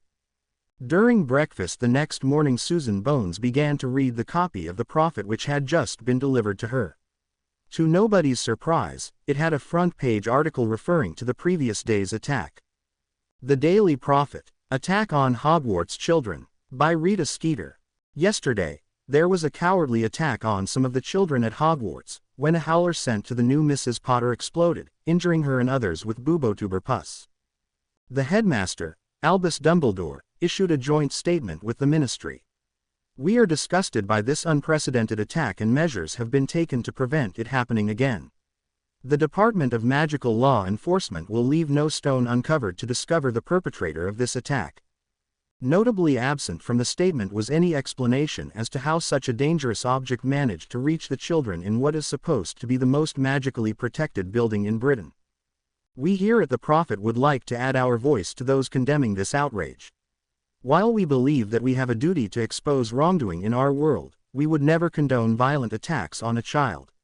In fact, not only was the new Mrs. Potter injured in the attack, but several innocent children were also hurt, including Susan Bones, niece of Amelia Bones, head of the Department of Magical Law Enforcement. It is understood that all those hurt in the attack were quickly treated and released from the Hogwarts hospital wing. We wish them well in their recovery. However, we do hope that the fact that her niece appears to be a close friend of the Potters will not discourage Madam Bones from investigating the behavior of the new Mrs. Potter with as much enthusiasm as investigating her attacker.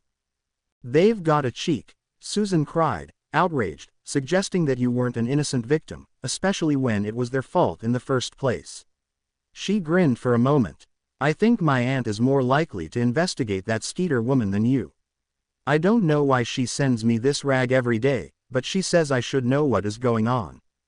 Hermione nodded. Now she was protected from further attacks by mail. The knowledge that those close to her supported her was far more important than Rita Skeeter's rantings. To her surprise, there was a further article about her and Harry, 2 days later. Once again Susan read it and handed it to Hermione. The Daily Prophet, a Victim of Lies.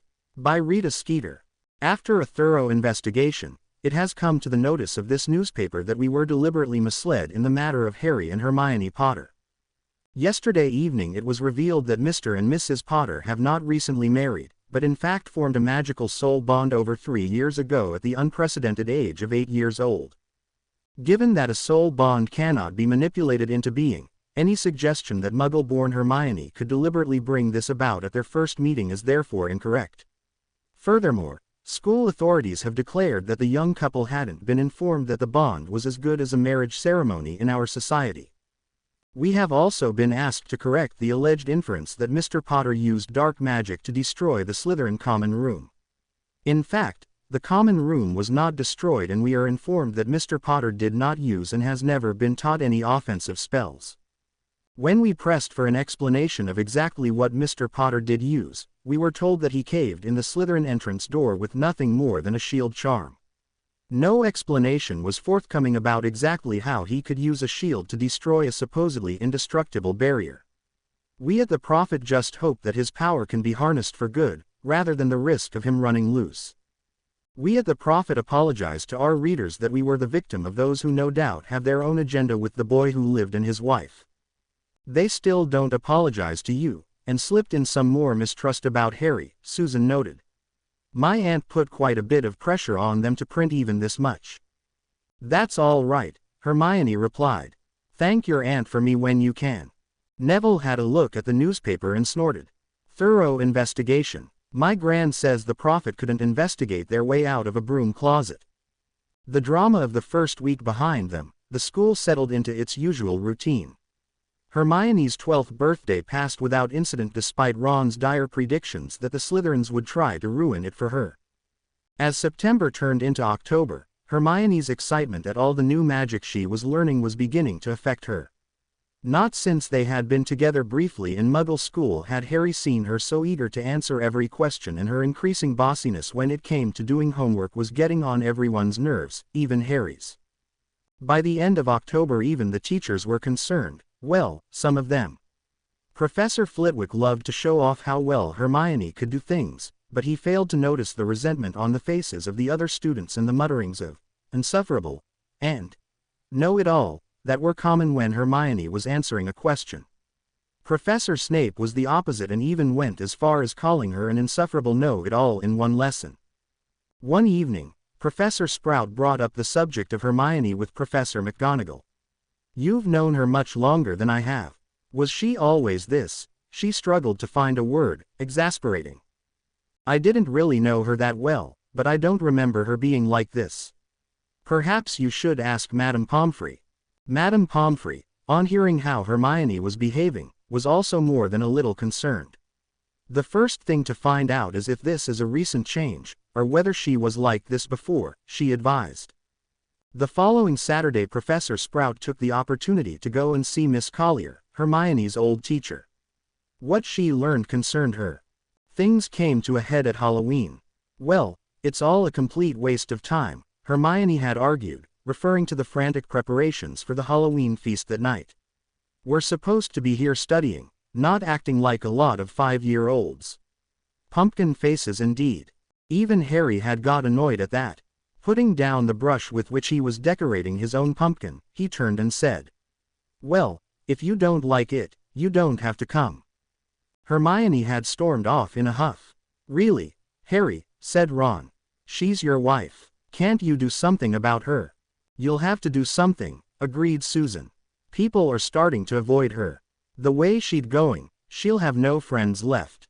She's hardly got any now, pointed out Neville. Even the twins got fed up with her nagging. Excuse me, said Hermione, loudly, almost pushing Neville off his chair as she reached for her books. I forgot my. This was followed by a loud sniff and Hermione running out of the hall. I think she heard, said Susan. She'll calm down, said Ron. But Harry wasn't so sure. The Halloween feast was spectacular, but Harry's mind was on Hermione, at least the part of it that wasn't enjoying the tastiest sausages he'd ever eaten. Have you seen Hermione? He had asked Neville. No. Why? Where is she? If he knew that he wouldn't be asking. Ron pointed out. At least, that's what the others thought he said. It was difficult to tell as he spoke with his mouth full. Susan, Harry called across to Hermione's closest girlfriend. Is Hermione still up in your dorm? No. Susan got up and walked across to Harry. She's in the girls' toilets, crying. One of the Potter twins says she's been there all afternoon and won't come out. I'd better go and see her. Harry sighed, pushing his plate away from him and standing up. His action was interrupted by the main door opening with a bang and Professor Quirrell running into the hall in a panic. All the assembled could get from his terrified stutterings was "Troll, in the dungeon." Total panic descended on the hall until Professor Dumbledore commanded silence. Prefects, take your students back to your common rooms. Teachers will follow me to the dungeons. It was Susan who realized it first. Hermione, those toilets are near the dungeons. She won't know about the troll. We have to get her, said Ron. Especially as we're why she's there, Neville pointed out firmly. Harry said nothing to that. He was feeling guilty enough already. He just let Susan lead the way.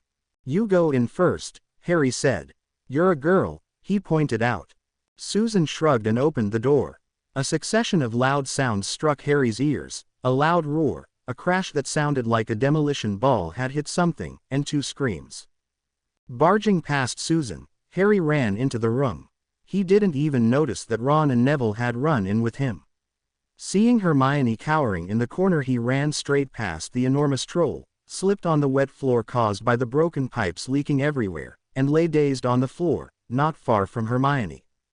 As the troll raised the club he was holding, ready to smash it down on Harry, Neville grabbed the troll by the leg and, not knowing what else to do, bit into the leg. The troll, now enraged, kicked Neville away and turned on him. Having dropped his wand when he pulled it out, Ron had already picked it up and, pointing it at the troll's club, yelled, Wingardium Leviosa. The startled troll simply looked up at the club, then reached up for it. Hit him with it, screamed Susan. Ron dropped the club on the troll's head. The troll staggered for a moment then just shook its head. Harder, Susan screamed again. The troll, distracted by her scream, kicked out at her as another hit left it dazed. The troll began to stagger again and for a moment they all thought it would fall, but reacting clearly for a moment, it reached out for the club and turned towards Ron. Hermione, do whatever it is you do together, yelled Susan as she grabbed the troll's leg. Hermione grabbed Harry's hand with one of her hands and pulled out his wand with the other.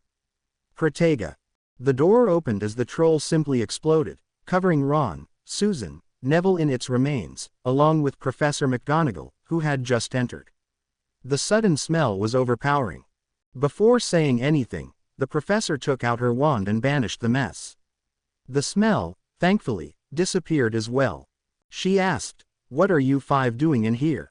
speaking rather more sharply than she had intended due to the shock. "They came for me," Hermione stammered. "And why were you here, Miss Hermione, when everyone was told to go to their common rooms?" Suddenly embarrassed, Hermione hesitated. "Thank you, Minerva. I'll take it from here," said the welcome voice of Professor Sprout. "I think I'll take Hermione, Harry and Susan to Madame Pomfrey. Can you all walk?" Hermione and Harry had to help Susan, but they could manage to walk.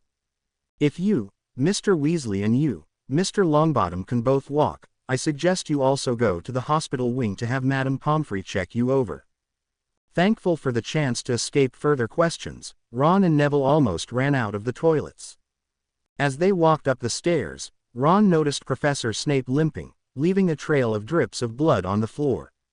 Of course, the story of what happened in the girls' toilets with the troll quickly got around the school, being exaggerated with every telling.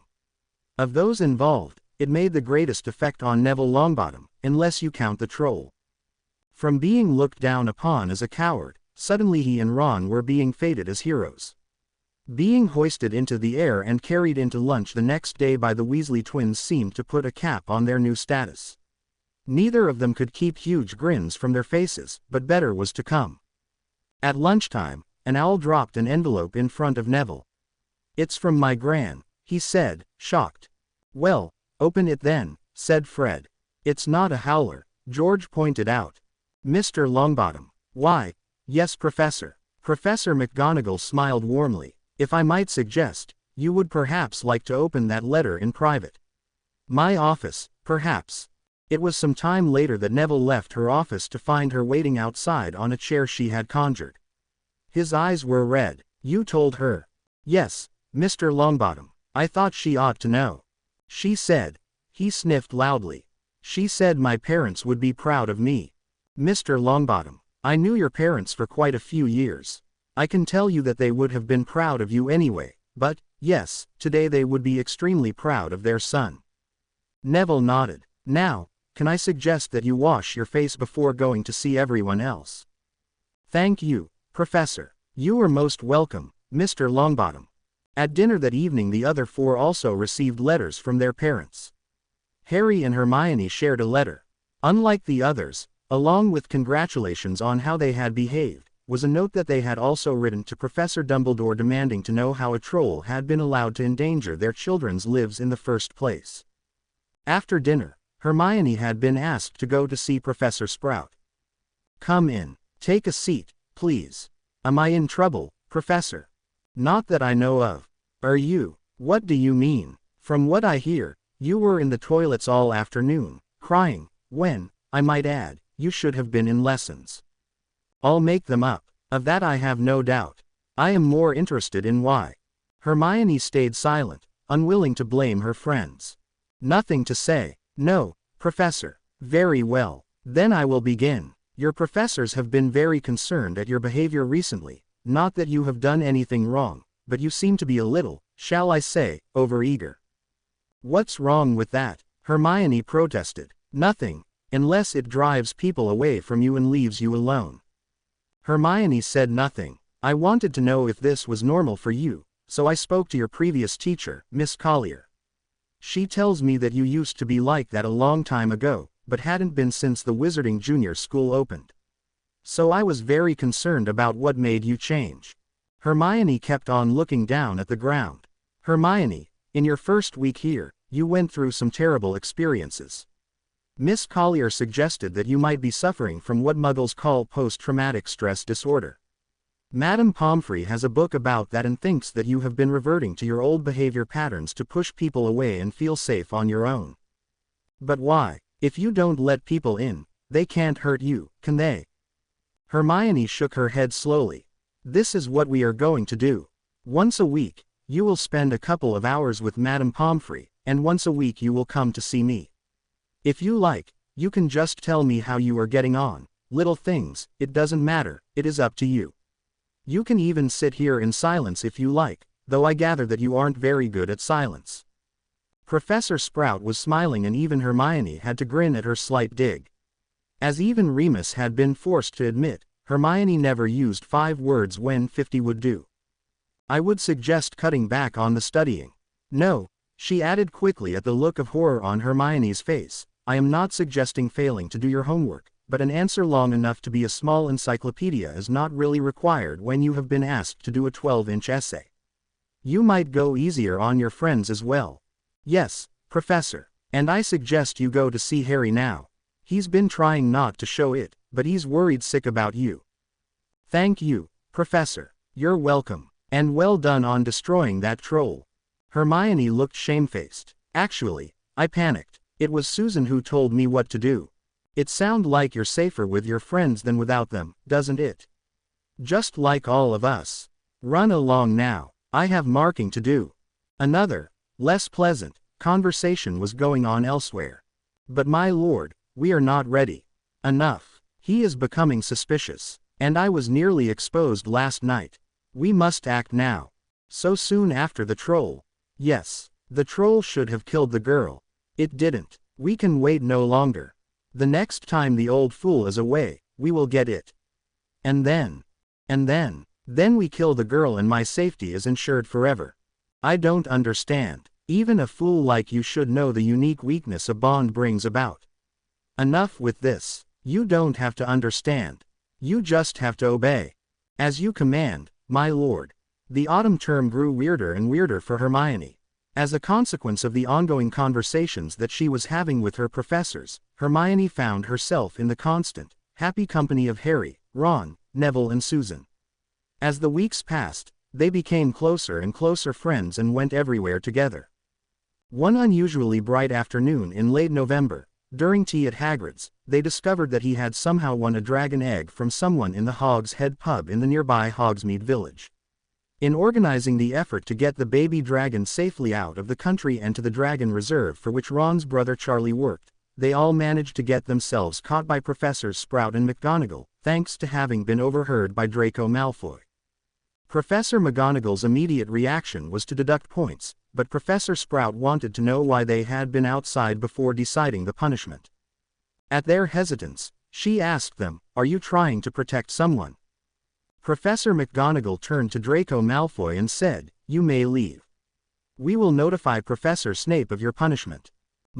Yes, Mr. Malfoy. Whatever your reason, you were also out of bounds at night. I will see you in the morning. As Draco stormed off, she turned back to the others. Hermione remained tight-lipped. "I promise you, you will not get anyone else in trouble," said Professor Sprout. "Will they, Minerva?" Professor McGonagall didn't look 100% happy about that, but nodded her head in agreement. Hagrid had a baby dragon. We had to get it out tonight, so some of Charlie's friends could take it away to the refuge. That's Ron's brother. Yes, Hermione, I know who Charlie is, Professor McGonagall smiled. The fool. Charlie's not a fool, Ron protested angrily. Not Charlie, the professor reassured him. Hagrid. Under the circumstances, I think we can forego the points, shall we, Minerva? Very well, but all of you will have to serve detention. I believe Hagrid had, as a matter of fact, asked for students to help him out this Saturday night. Professor Sprout looked unusually stern. It will take most of the night, and you can tell him that I still expect him to deslug the cabbages on Sunday as he promised. The detention nearly ended in disaster when, after splitting into two groups, Harry came up against a dark shape in the forest. He collapsed to his knees from the pain in his scar and was about to be overcome when a creature that appeared to be half horse, half man saved him by driving the creature off, into the woods. Holding out his hand, the creature helped Harry to his feet. You took a chance, wandering into these woods alone, Harry Potter. I wasn't alone. Malfoy ran off. Where's Susan? Harry panicked slightly, looking around until he found her. The creature looked down at her. She will be all right. She has just fainted. What are you? And how do you know my name? I am a centaur, Harry Potter. Many things are known about you and about your destiny. The stars reveal much. But how did you know? What was that thing? And why was that thing drinking unicorn blood? Unicorn blood will keep you alive, no matter what your condition, but at a terrible price. You will have a cursed life, a half-life. Who would want that? Can you think of nobody, Harry Potter? You mean, that thing, was Voldemort. It is dangerous for you out here, Harry Potter. Especially now. Why now? Do you not know what is hidden in Hogwarts at this very moment? No, we know something is, though. The Philosopher's Stone, which can give the elixir of life. The same night, Ron, who had been in the group with Hagrid, had managed to get out of him that the thing the three-headed dog was guarding had something to do with Nicholas Flamel. Hagrid escorted them directly to their various dormitories and, as it was nearly dawn, ordered them not to leave them until dinner time. The group got up in time for dinner and sat together and shared what they had learned. Ron asked, "But what has Nicholas Flamel to do with it?" To do with what? Why would naughty little firsties want to know about him? Do you know who he is, Fred? Asked Ron. I'm George, he's Fred. Stop it, snapped Hermione. This is important. Something in her worried eyes more than her voice made them take her seriously. We'll tell you, but whatever you're doing, we're in. Hermione hesitated, but Harry said at once, okay. The twins pulled from their pockets bunches of chocolate frog cards, which they shuffled until one of them said here it is and handed it to Hermione. She looked puzzled. On the back, they said, "This is Dumbledore's card." She read it out loud. With his partner and friend, Nicholas Flamel, the only known maker of the Philosopher's Stone. Harry, it's true. It's here. I know. The centaur told me last night. He said it can bring somebody back to life. There's more, Harry. What aren't you saying? Hermione demanded to know. He said that it was Voldemort killing the unicorns. And Snape's after the stone for you know who, finished Ron. And Hagrid admitted that he told the guy in the pub how to get past Fluffy. They ran to Dumbledore's office, but nothing could make it open up. Professor McGonagall, we have to see Professor Dumbledore. The headmaster is away on ministry business until the morning. But it's about the Philosopher's Stone, Harry cried out. How do you know about that? Snape's trying to steal it. Nonsense. The stone is well protected. Now be off with you before I remember those points I almost deducted for your dragon escapade. The troll-bashing five, as they had been nicknamed, went back to the twins to try to decide what to do. Dumbledore's away, said Harry. Snape'll get it tonight. We'll just have to stop him, said one of the twins. Stop Snape? Asked Neville. Don't you see, Neville? Hermione explained. If we don't stop him, Voldemort will be back. I don't like it any more than you do. I won't be much use to you, said Neville. It's okay, said George. You don't have to come. I'm coming, he said firmly. I might not be much use, but I'm coming.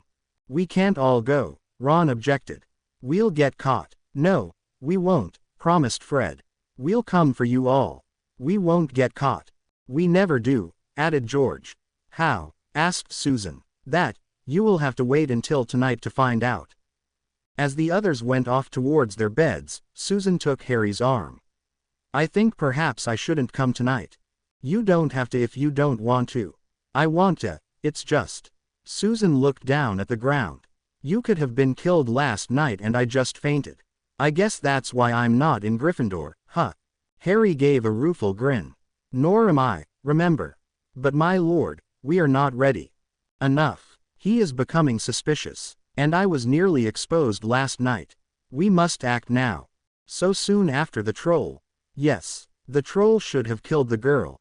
It didn't. We can wait no longer. The next time the old fool is away, we will get it. And then. Voldemort was concerned enough about Harry's display of power in Slytherin and Hermione's blasting the troll to bring his plans forward.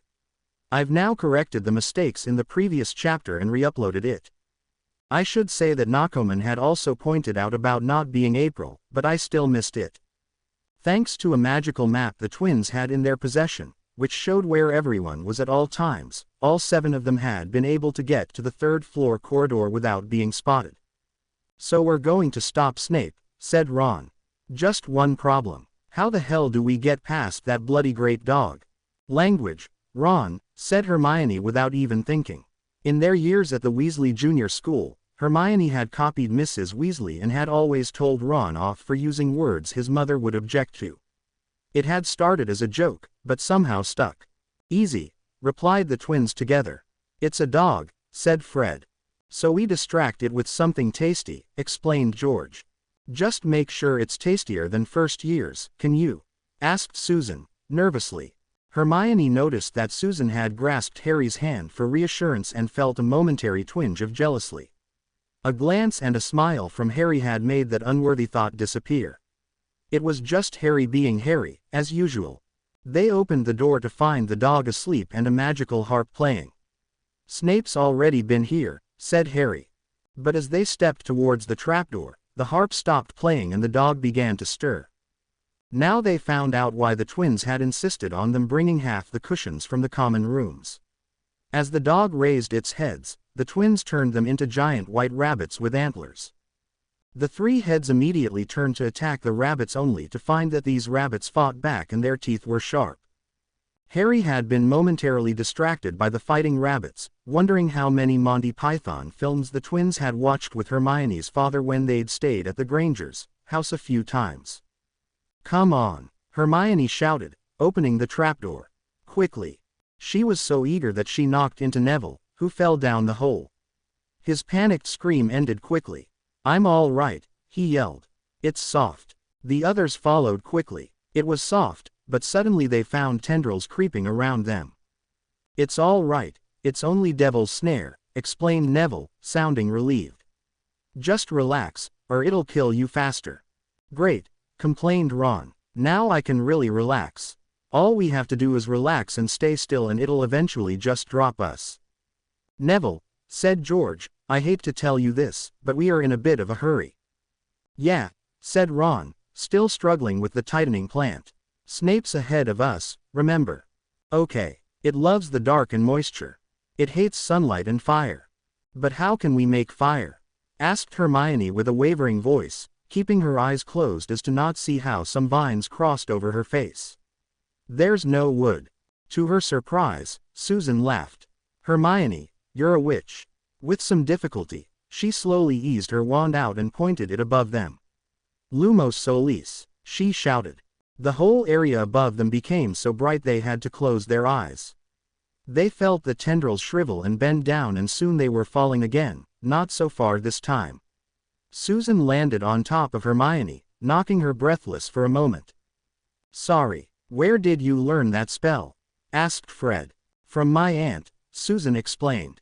"She's always having to give parties for the ministry, and I go over to help look after the younger kids. They tell all the kids to have fun in the pool to leave the adults in peace to talk. If it's not warm enough, she taught me that spell to make it seem sunny. You have to be careful, though. I made it too strong once and got sunburn, not to say it's a drain on your magic." They were walking down a long corridor, lit only by the lights from the twins' wands. Finally they reached a large room full of giant insects. "What are all these insects?" asked Harry. "They're not insects," said Hermione. "They're keys. One must open that door." "I think we're supposed to use that broom," said George, "to find the right key." He mounted the broom, but as he took off he was immediately bombarded with the other keys. He got off quickly. "Your turn, Harry," he said. "Fred and I will target the other keys."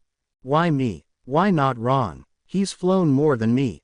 "Everyone heard how you spotted that Remembrall of Neville's from way up high, then dived down so everyone thought you'd crash." "I still haven't forgiven him for that," said Hermione. "Okay." Harry mounted the broom. As with George, the other keys immediately attacked him, but this time the twins began firing spells at the other keys, gradually reducing their number. Hermione quickly copied the spell and joined in the target practice. She showed the others how to do it and Susan and Ron joined in as well. "I can't," moaned Neville. "I broke my wand. It must have been when I landed on it. My gran's gonna kill me." "You can look at any we knock down, just to make sure it isn't the right one," said Hermione. The cloud of keys slowly diminished until finally Harry soared to the ceiling and made a grab at a key. He missed the first time, then following it in a dive, finally catching it close to the ground so that the others have to dive out of his way. Hermione brushed herself off and took the key. The door opened silently. "It's a graveyard," said Susan. "No," Ron contradicted her.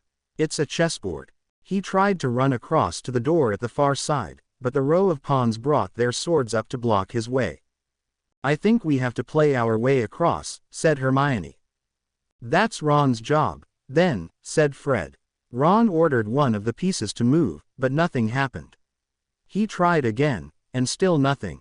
The White Queen pointed at Ron and then at the White King. "I think you have to be a piece," said Susan. Yet again none of the white pieces moved. "Maybe we all have to be pieces," suggested Hermione. Ron looked shocked. "What's wrong with that? In chess, you have to sacrifice pieces to win. I can't keep 7 pieces safe." "Oh, well, we should choose some to continue and the rest to go back and get help," she replied. "I think Fred and George should go on," said Harry. "They're the oldest, they know the most spells." "No," said Fred. You have to go on, so you have to be king, Harry. Why me, Harry, said George, unusually gently for him. This is you-know-who. Voldemort, snapped Harry. All right, this is Voldemort. I just know it has to be you. He's right, Harry, said Fred. That's sorted then, said Ron. The twins and Harry to go on. I guess I have to play as well. Harry, I don't want to leave you, said Hermione tearfully. I'll be okay. Now, go. But as Hermione, Neville and Susan tried to leave, the door to the room slammed shut. I guess we all play, said Susan, trembling. Ron looked like he'd seen a ghost. I can't.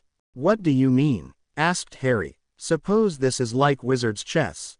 You could all be killed. I can't keep 7 of us safe. You have to play, said Neville. Harry has to stop. Voldemort, he swallowed. Nobody else can play chess like you can. He's right, little brother. Ron nodded, though he seemed in a daze. He made Harry king and assigned pieces to all the others. The whites were tough in the way they disposed of the black pieces, so everyone stood in dread when, after a while, a white bishop approached Fred. He stood horrified and nobody would ever hold him accountable as he pissed himself when the bishop raised its scepter. But then, uncharacteristically, the bishop pommeled him and slid his body out, rather than just trampling him and throwing him out. Ron almost jumped from his knight until George shouted, Ron! You can't. You're still playing. Only the slight waver in his voice gave away how George was feeling at that moment. Susan was next. I'm sorry, Susan, after this move, I have to let you be taken. Susan was on the other knight and gripped the horse's neck tightly. Do you think they'd notice if I jumped off? She asked. Why didn't I think of that? Try it, Susan. When the piece stopped moving, Susan jumped off. The white pieces remained still, refusing to take Susan's piece. I guess they noticed, she shrugged, trying to make light of it as she climbed back aboard the knight and once again gripped it around the neck and closed her eyes. Harry called to her, if we get out of this, don't ever tell me you're not brave. She nodded and seconds later the knight was smashed aside and it and Susan landed in a crumpled heap. Ron's already pale face became even paler as George was sacrificed. His last words to Ron were, you have to keep going. Neville was next and he couldn't take his eyes off the Queen as she advanced on him. His words, good luck, Harry. Stop the bastard for us, were quickly silenced. Only Harry, Hermione and Ron were left. Both sides were left with around half a dozen pieces, while the wreckage was strewn around the room. Harry, I have to sacrifice myself. When I do, Hermione, move to F8 and checkmate the king. With Harry where he is, the king won't have a way out. Harry nodded dumbly and Hermione bit her nails, then he grimaced and she whimpered as the White Queen advanced on Ron, and then backhanded him hard enough to send him out of the board. Feeling nauseous, Hermione moved 3 places sideways, turned diagonally and announced checkmate. To the distant White King at A3. The king produced a dagger, then slipped it into his chest and the entire white chess set crumbled into rubble.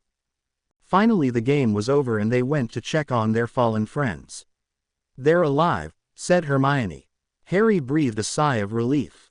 The door, which had opened as the Black King had surrendered, was beginning to close. Come on, quick, Harry shouted, and they ran through the door just in time. They passed a large dead troll, which smelled terrible. Pity Neville's not here, he could have had a feast, Harry commented as he stepped through yet another door. As they reached a row of potion bottles, fire flared up around them in a circle, purple by the door they entered and blue by the next door. A piece of paper contained a riddle. Hermione stood there studying it for a while. Harry stayed silent, he knew not to interrupt Hermione when she was concentrating. Finally Hermione said, it's easy. You take this one to go on. But there's only enough for one. The twins were right, Hermione said reluctantly. It has to be you. I know it. What will you do? This potion will let me go back. She drank it and said, now you. Harry nodded and drank his potion. Hermione stepped back through the flames and called out that she was unharmed. Harry walked forward through the flames and through the door beyond. You, he cried, seeing Professor Quirrell. But Snape. Professor Quirrell laughed. That overgrown bat, he sneered, then turned back to the large mirror he was looking at. I see myself with the stone, but how do I get it? A voice said the stone is in the mirror. Let me speak to the boy. Quirrell unwrapped his turban and turned around. So, Harry Potter, at last, see what you have reduced me to. A parasite. You owe me, so now you will help me. I'll never help you. Use the boy to get the stone. Put him in front of the mirror, Voldemort ordered. The professor waved his wand and Harry found himself facing the mirror.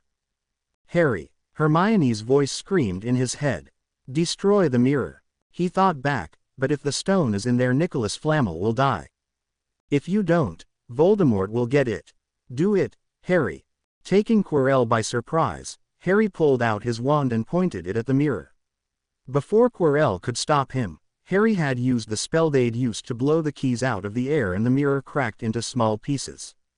Quirrell was furious and reached for Harry, but his hand burned as he touched the boy. We'll get him later, snapped the voice. Get us out of here. Quirrell seemed to turn into black smoke and fled from the scene, all the doors opening for him as he fled. Madame Pomfrey had managed to revive the others in a short space of time and all of them except Harry, Hermione and Ron were enjoying being treated as heroes. Why aren't you enjoying it, Ron? Hermione asked him. I thought you'd have loved it. Her teasing fell flat as his looked at her with pain in his eyes. I could have killed all of us. We didn't know they'd only be stunned. I could have killed them. They knew he was referring to the chessboard.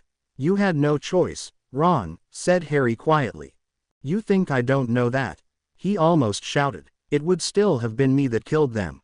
I'm a hero because I nearly killed the twins, Neville and Susan. It just isn't right. I understand, said Harry. How can you? Ron spat. He understands because he's a hero due to what his mother did when he was a baby. At least you can remember it, said Harry, bitterly. I wish I couldn't, said Ron. And it's not just that, Harry pointed out. I basically killed Nicholas Flamel and his wife by destroying the mirror, yet I'm the great hero yet again. I'm supposed to feel good about it. Ron nodded understandingly and the three walked outside for some peace. Later when Harry and Hermione were alone, they finally talked about what had happened. We can talk in our heads. I heard you telling me to destroy the mirror. I know, but it still seems to be only when we really need it that the connection gets stronger. To the puzzlement of the rest of the school, Ron, Harry and Hermione remained rather subdued for the few weeks until the school broke up for Christmas. Christmas back at the Grangers was a welcome relief for Harry and Hermione. They'd all promised Mrs. Weasley to go to the Burrow to celebrate the new year, but Christmas was just the four of them.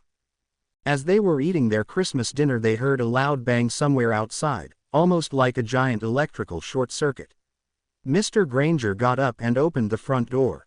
Nothing. Stay here, he ordered as he walked outside and down the path to their gate. The others ignored him and stepped outside the door. Mr. Granger collapsed as he was hit by a green light. Mrs. Granger ran to her fallen husband and was swept aside, crashing into the fence. Instinctively Hermione grasped Harry's hand. They reached for their wands and pointed them at the dark figure of Professor Quirrell before them. Their powerful shield pushed him back for a moment, then he flicked his hand and it was gone. You think you can defeat me, Potter? This is what happens to those who defy me. He pointed his wand at Mrs. Granger and she screamed in agony. The Cruciatus Curse. One of my favorites. I wonder how long she can take before her mind goes. Stop it, Hermione screamed. Please. She ran towards her mother but was frozen in place before she got halfway. Now, Harry Potter, let's see how long your bond mate can take it before I kill her. It was Hermione's turn to collapse screaming. Even over her screaming, Harry could hear the laughter from Quirrell. Then it seemed like the floodgate opened and he could feel the pain. In seconds, he collapsed, still watching Hermione, unable to turn his eyes away, his whole body seeming to burn with pain and Quirrell's laughter echoing in his head. He pointed his wand at Mrs. Granger and she screamed in agony. The Cruciatus Curse. One of my favorites. I wonder how long she can take before her mind goes. Stop it, Hermione screamed. Please. She ran towards her mother but was frozen in place before she got halfway. Now, Harry Potter, let's see how long your bond mate can take it before I kill her. It was Hermione's turn to collapse screaming. Even over her screaming, Harry could hear the laughter from Quirrell. Then it seemed like the floodgate opened and he could feel the pain. In seconds, he collapsed, still watching Hermione, unable to turn his eyes away, his whole body seeming to burn with pain and Quirrell's laughter echoing in his head. Suddenly the pain began to fade and Harry looked up. Professor Dumbledore was standing between Hermione and Quirrell and his face was a picture of pure anger. Flashes of light of different colors came from their wands as the two professors battled. "You can't protect all three of them at once," Quirrell jeered, sending a spell towards Harry. Harry moved just quickly enough for it to miss, then Quirrell shot a spell at Mrs. Granger. Something snapped inside Harry and, remembering what had happened in front of the mirror, he flew at Quirrell with his bare hands. As his hands touched Quirrell's face, it began to smoke and he screamed in agony. He tried to apparate away, but Dumbledore had cast a spell to prevent him. With a final long scream, Quirrell seemed to burn up and crumble into ash, leaving nothing but a tattered, sooty cloak on the ground, over the pile of ash. There was nothing else left of the binary horror that had killed Hermione's father and tortured Hermione and her mother. Backing away from the remnants of the professor, Harry looked at his hands. There was no sign of burning. A series of cracks announced the arrival of Professors McGonagall, Flitwick and Sprout as well as Madame Pomfrey. "We came as quickly as we could, when we heard the wards had." Professor McGonagall's voice faded to nothing as she saw Hermione crouched over her mother. Ignoring the new arrivals, Harry checked to see Hermione and then ran to Mr. Granger. He was joined by Professor Dumbledore. One look at the lifeless eyes of the man Harry had come to call Dad told them all they needed to know. Professors McGonagall, Flitwick and Sprout had not moved from where they had arrived, wands out, ready for another attack if it came. Harry and Professor Dumbledore crossed the garden to the two female Grangers, being tended to by Madame Pomfrey, who looked up with sadness in her eyes. "Cruciatus, Hermione will be okay." "I am okay, Professor," Hermione confirmed. "Madame Pomfrey, how's Mum?" Madame Pomfrey sighed. "I don't know. Muggles have no magical defenses. I'll have to take her to St. Mungo's right away." "And my dad?" Hermione asked, her voice hard. "He's dead, isn't he?" Professor Dumbledore nodded. "It was the killing curse," said Harry, bitterly. "Green, like when he killed my mother." Madame Pomfrey insisted on checking Mr. Granger for herself before turning to Hermione and saying, "I'm very sorry. Now I must take your mother to St. Mungo's." "I'm coming too," Hermione said firmly. She looked across to Harry, who just froze for a moment, then turned and walked into the house. As the others left, Professor Dumbledore followed Harry into the house. "It isn't your fault, Harry. If I hadn't been with her. Harry, this isn't worthy of you. You should be with Hermione." "I can't face her, Harry," the professor said in an unusually harsh tone of voice. "Hermione has just lost her father. She might still lose her mother. Don't you dare let her feel as though she has lost her husband at the same time. She is your wife and right now she's hurting. Whatever you think, right now she needs you." Harry didn't reply. There was a part of him that was completely numb. He and Hermione had just become more alike than Harry could have imagined. It was too much to take in. "Shall I take you?" Harry nodded, unable to find any words. When they arrived, as soon as the receptionist saw Professor Dumbledore, she had someone escort them up to the long-term spell damage ward. Hermione was sat in a chair at the foot of the bed as the Meadowitches tended her mother. One of them tried to give Hermione a potion, but she waved it away. "What's the potion for?" Harry asked. "To ease the pain from the curse," the Meadowitch replied. "But she won't let us give her anything." Harry took the potion from the Meadowitch, eased himself into her chair, passed an arm around her back and offered the potion to Hermione. "Please," he said. Hermione looked up at him, her eyes red. "Please take it," he repeated.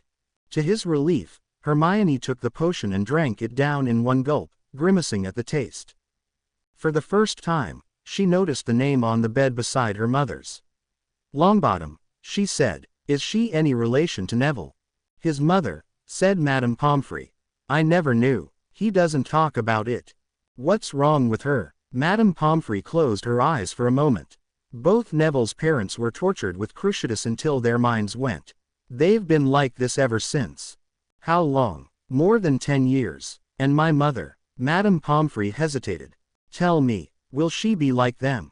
We don't know. We think the Longbottoms were subjected to the curse for almost half an hour. For your mother it could only have been a short time, as we arrived as soon as we knew the wards had been penetrated. But she's a muggle, said Hermione, heavily. You said she had no magical defenses. That's why we don't know, Madame Pomfrey admitted. But they will do everything they can, I promise you. Professor, Hermione said, turning to Professor McGonagall. What is happening to my father? At the moment his body is being guarded, until you decide what you want to do.